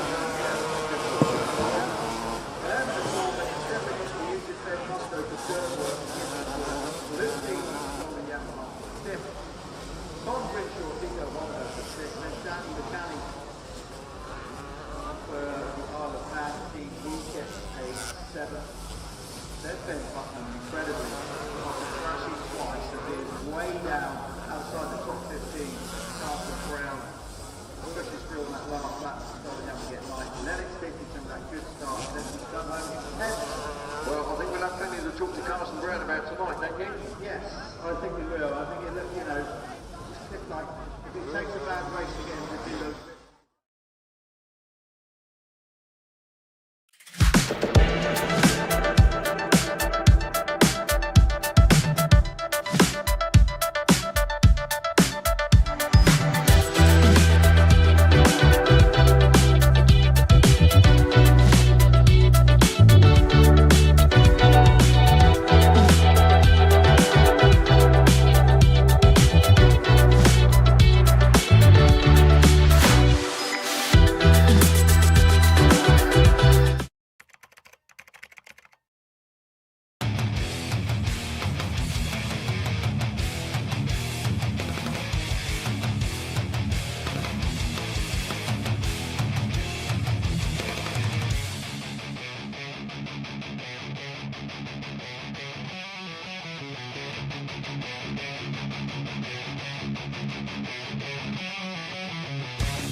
If anyone happens to come across a Kickstart for a 1987 Kawasaki, as you do. That's why you love Evo racing. Yeah, let us know. Oh, well, it's the last race. No, it's gone quick today, hasn't it? It has. It's the last race. Welcome back, everybody. It's all good. Fox Evo Plus 97 to 02, any age. Final moto of the day. Thank you for all of you that have stuck with the broadcast. It's been great fun to do. We've had some brilliant guests in today, and hopefully we'll get some more in tomorrow to give their feedback, all of which is that as much as that track looks like something I would not want to ride around in a million years, the Italians love it. Ron Sight said it's really good. There's a few sketchy bits, but he said no, it's good. It's great fun to ride.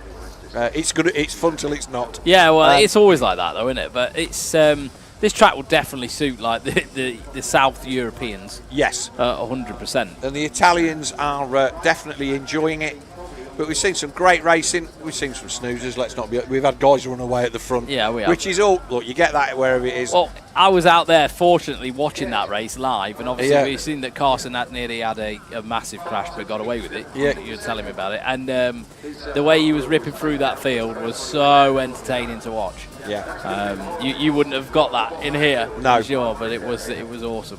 But it's really, really easy to underestimate how difficult it is to come through the field here, and it's quite hard because I think most people, especially in the top 10, can run a good pace. Yes. You know, so when you start catching up to that, it's harder to then get through. Yeah. Did we get a full rundown on Charlie Putnam, who was our race winner in that full one? So Charlie on the borrowed Honda, Rhys Jones second, Leon Williams third, Max Schwarzer in fourth, the Dutchman. Then it was Gav Stevenson, John Robson, Lee Seeley, the 16 of Aaron Paxton, the 142 of Alfred Colfer, and 10th place, the 418 of Drew Stock, the youngster that won the Blue Crew 125 Cup.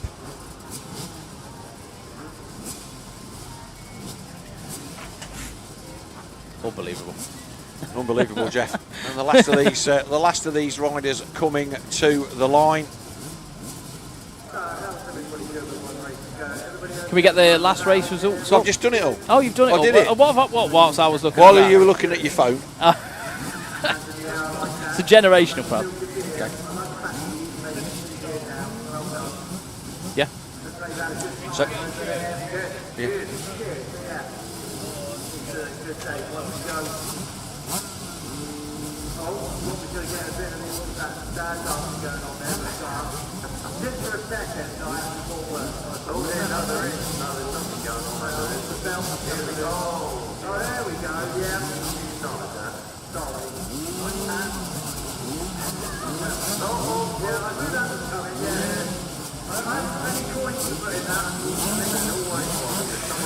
So final race of the day then, Fox Evo Plus 9702. That Chevy truck's Kawasaki there. Oh, they always look nice. Don't They did. Back in the day. Back in the day when the sport had outside sponsors. I know. It'll come back. Oh, someone's got their hand up. I think. Yeah. Damn it. Don't hold them anymore. Right, here we go down to the first turn, and I will say everybody's safely through. But we've not seen any crashes there. But we've not seen. That's Drew Stock. Drew Stock. That is Drew Stock. So Much Drew better Stock. start. So he's got that 250 off the gate. So all of a sudden he's going to find out what Gav Stevenson's made out of as the 38 Honda goes in there, and then it's that Putnam. That's Putnam there in third. So Drew Stock on the 418 Suzuki. I would say Drew wouldn't have been happy with that first race. Though. I think he was 12th. He's all look. He's not losing sight of the fact that he's just here for a bit of fun as the rest of the field. But he's still a racer. Oh, he's still a racer. But he's a racer that's now going to race in America. Yeah. And he does not need to be bending himself No, he trying to doesn't. beat Charlie Putnam around Foxhills on a Saturday afternoon. Yeah, in August. That is true. But He's got two of them right behind him, and they're pushing him. He will.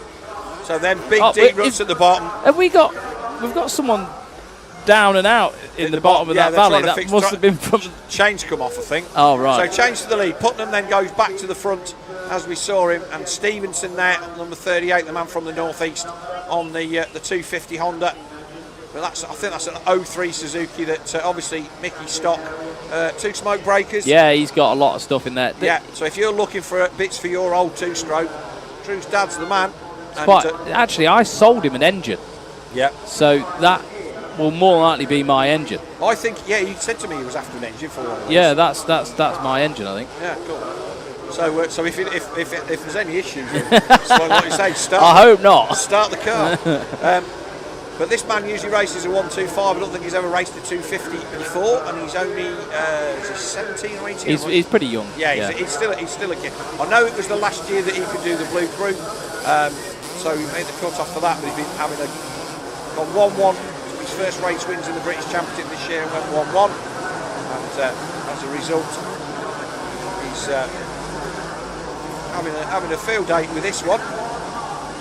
Yeah, Gav Stevenson's pushing hard. Yeah. I think Gav's going to go up the inside of him. Is he going to push him wide? Oh no, but he's going to come back up the inside. Yeah, Drew's showing him. In fair, Drew's young. He's got the dog in him still. He has, hasn't he? Yeah, Gav Stevenson's probably got work on Monday. Yeah, but Gav Stevenson still knows how to ride. He can ride a bike. Right, are you in or out? I'm out. Right, we've got our final guest of the day.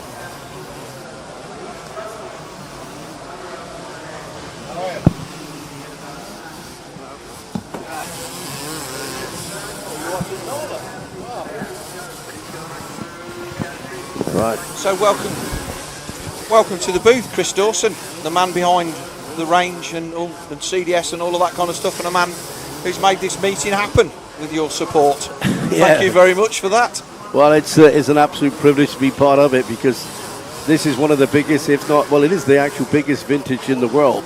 And I've been watching motocross for, I don't know, since mid-60s. And at that point, you're supposed to say you don't look that old, but never mind, you missed that one. So, no. You could have been watching it on YouTube. Yeah, exactly that. No, look, the British team there today, I'd sponsor them for these races in Farley Castle. Yeah. And yeah, we're one of the main guys here, but what they're doing out there is what I always wanted to do, more than the business things that I've done, and people talk about that. But I'd have swapped one 250 British title for everything I got. But I used to say that, but after about 10 years ago, I changed the tune. I said, I'm not quite sure now. I'm not quite, it's got a really good life. But you've got to appreciate just how much work they've put into those bikes and how much money they spend. And, you know, I was talking to riders last night in the beer tent, as you do, and believe me, they pretend that it's just for fun. They're training, they're taking it serious. And you can't come to an event like this and not put that, especially if you're at the sharp end of this kind of field. There's a lot of work goes into it. And these boys are busy. Drew Stock there on the 418 Suzuki. He was racing in Sweden last week at the GP, at the Blue Crew Yamaha thing. He's racing the British Championship. He's doing this. These guys are all over the place, and obviously the support that you've put into this event and the teams and everything, it gives everything else the chance to stick to it and lift the sport. And obviously you're going to be at Farley as well. Yeah, I'll be at Farley Castle. I tried to get out of riding, but I said, look, I got no bike. You know, I got vintage bikes. Yes, yeah. And then Brad Anderson said, I got a spare bike. I thought, bugger. Yeah. And then I said, well, I got no riding gear because I put on a lot of weight. And they said, we got some to fit you. I thought, oh, now what? Yeah, there's no excuses. So I'm going to have a go at Farley, yeah. So it's what are you going to be riding? 250 Yam. Oh right, they're a nice easy bike to get on with. And not.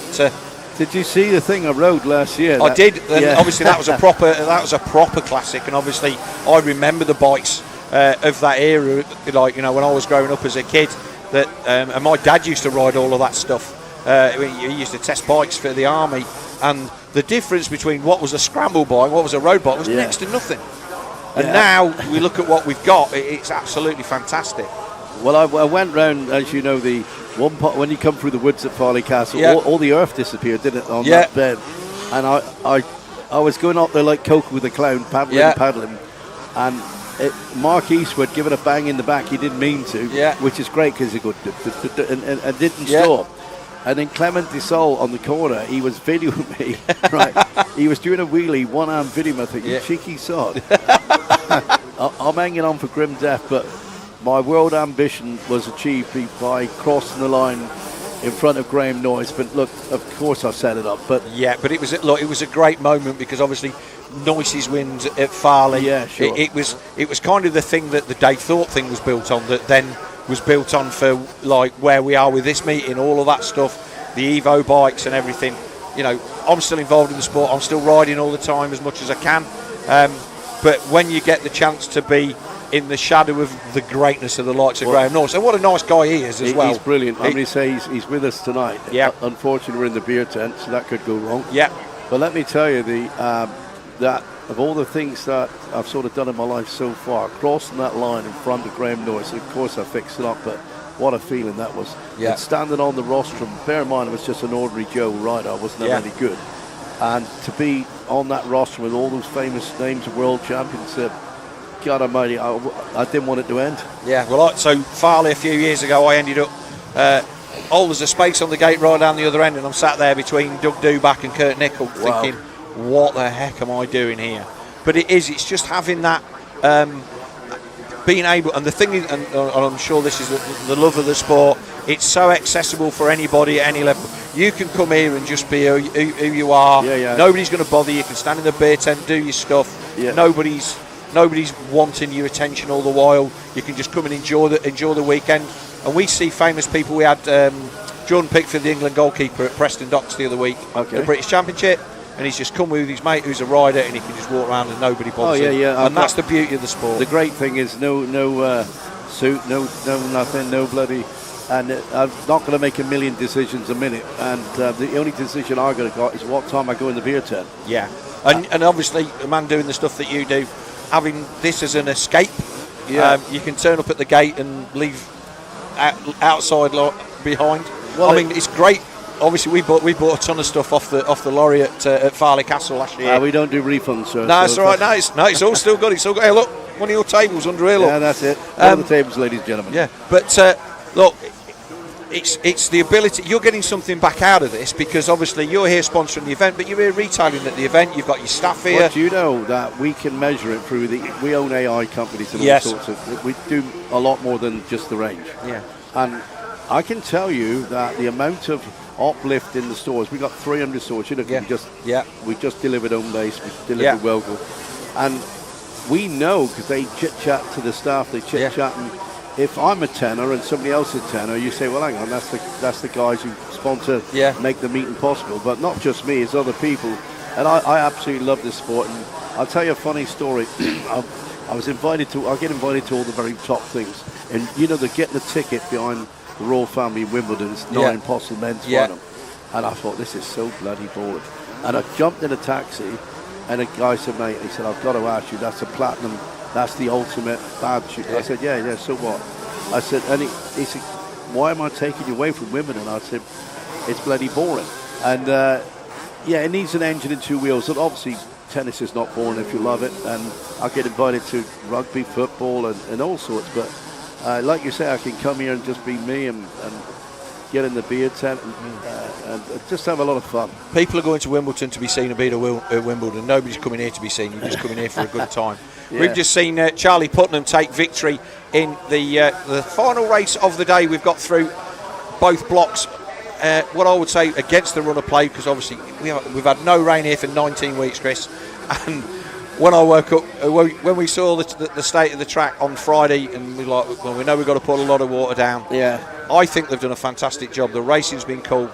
Putnam just took a win from Stevenson with Rhys Jones in third, Drew Stock ending up in fourth. We've had a cracking day. We've had the top Italian lads in here, and they're saying, the track's just like racing at home. It's really good.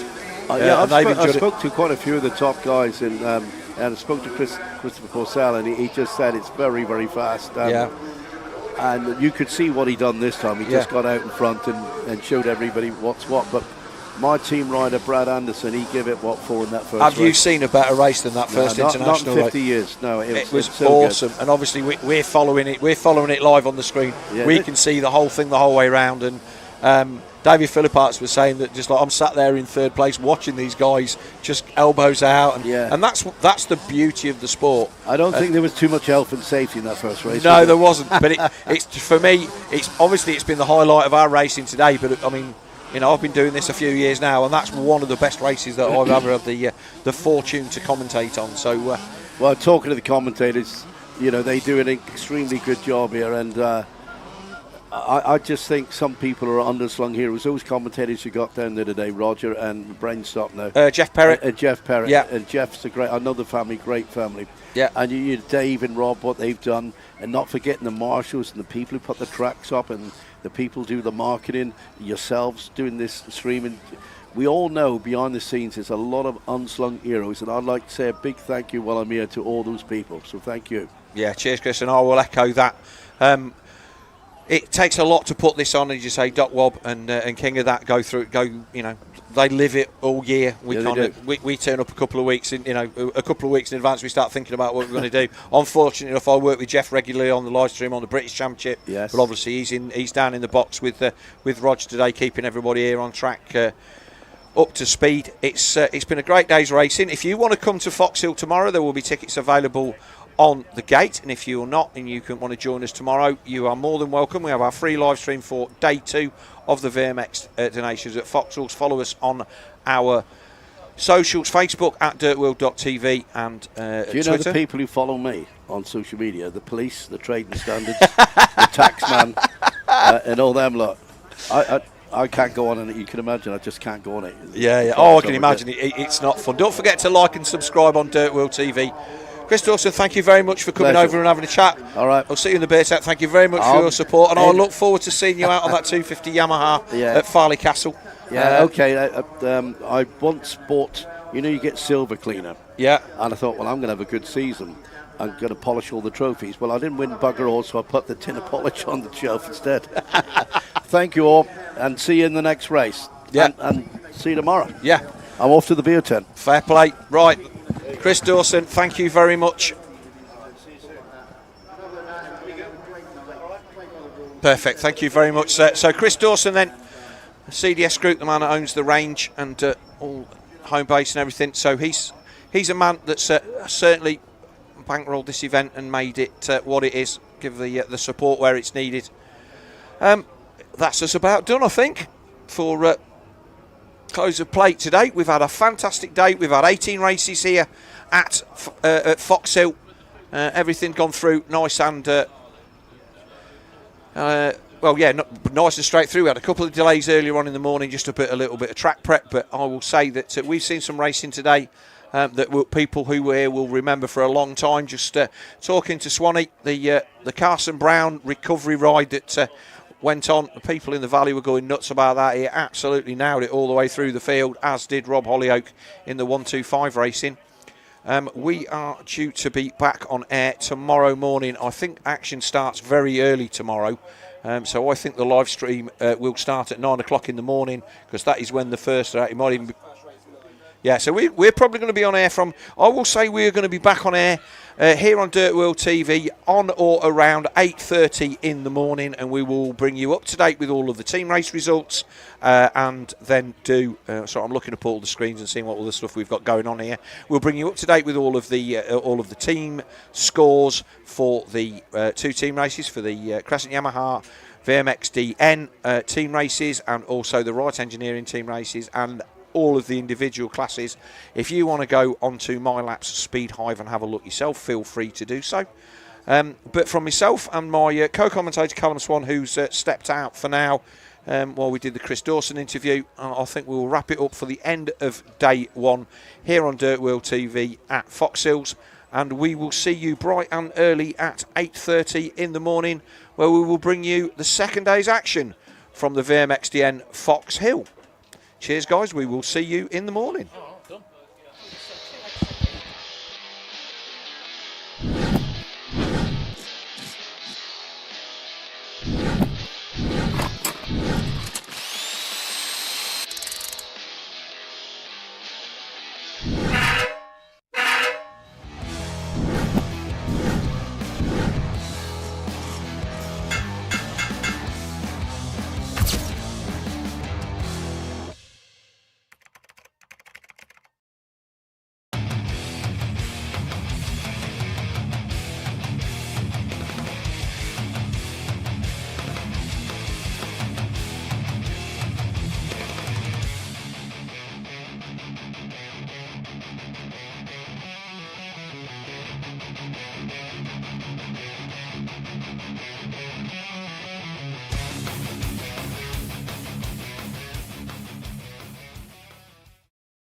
I'm still a kid, but I'm tougher than you think. Let me fail, let me fall, and learn to get back up. Let me find my own line. Let me go full throttle. Never tell me what I can't do. And let me win. Never hold me back. Let me try. Let me try. Never underestimate me. It's the ride of my life.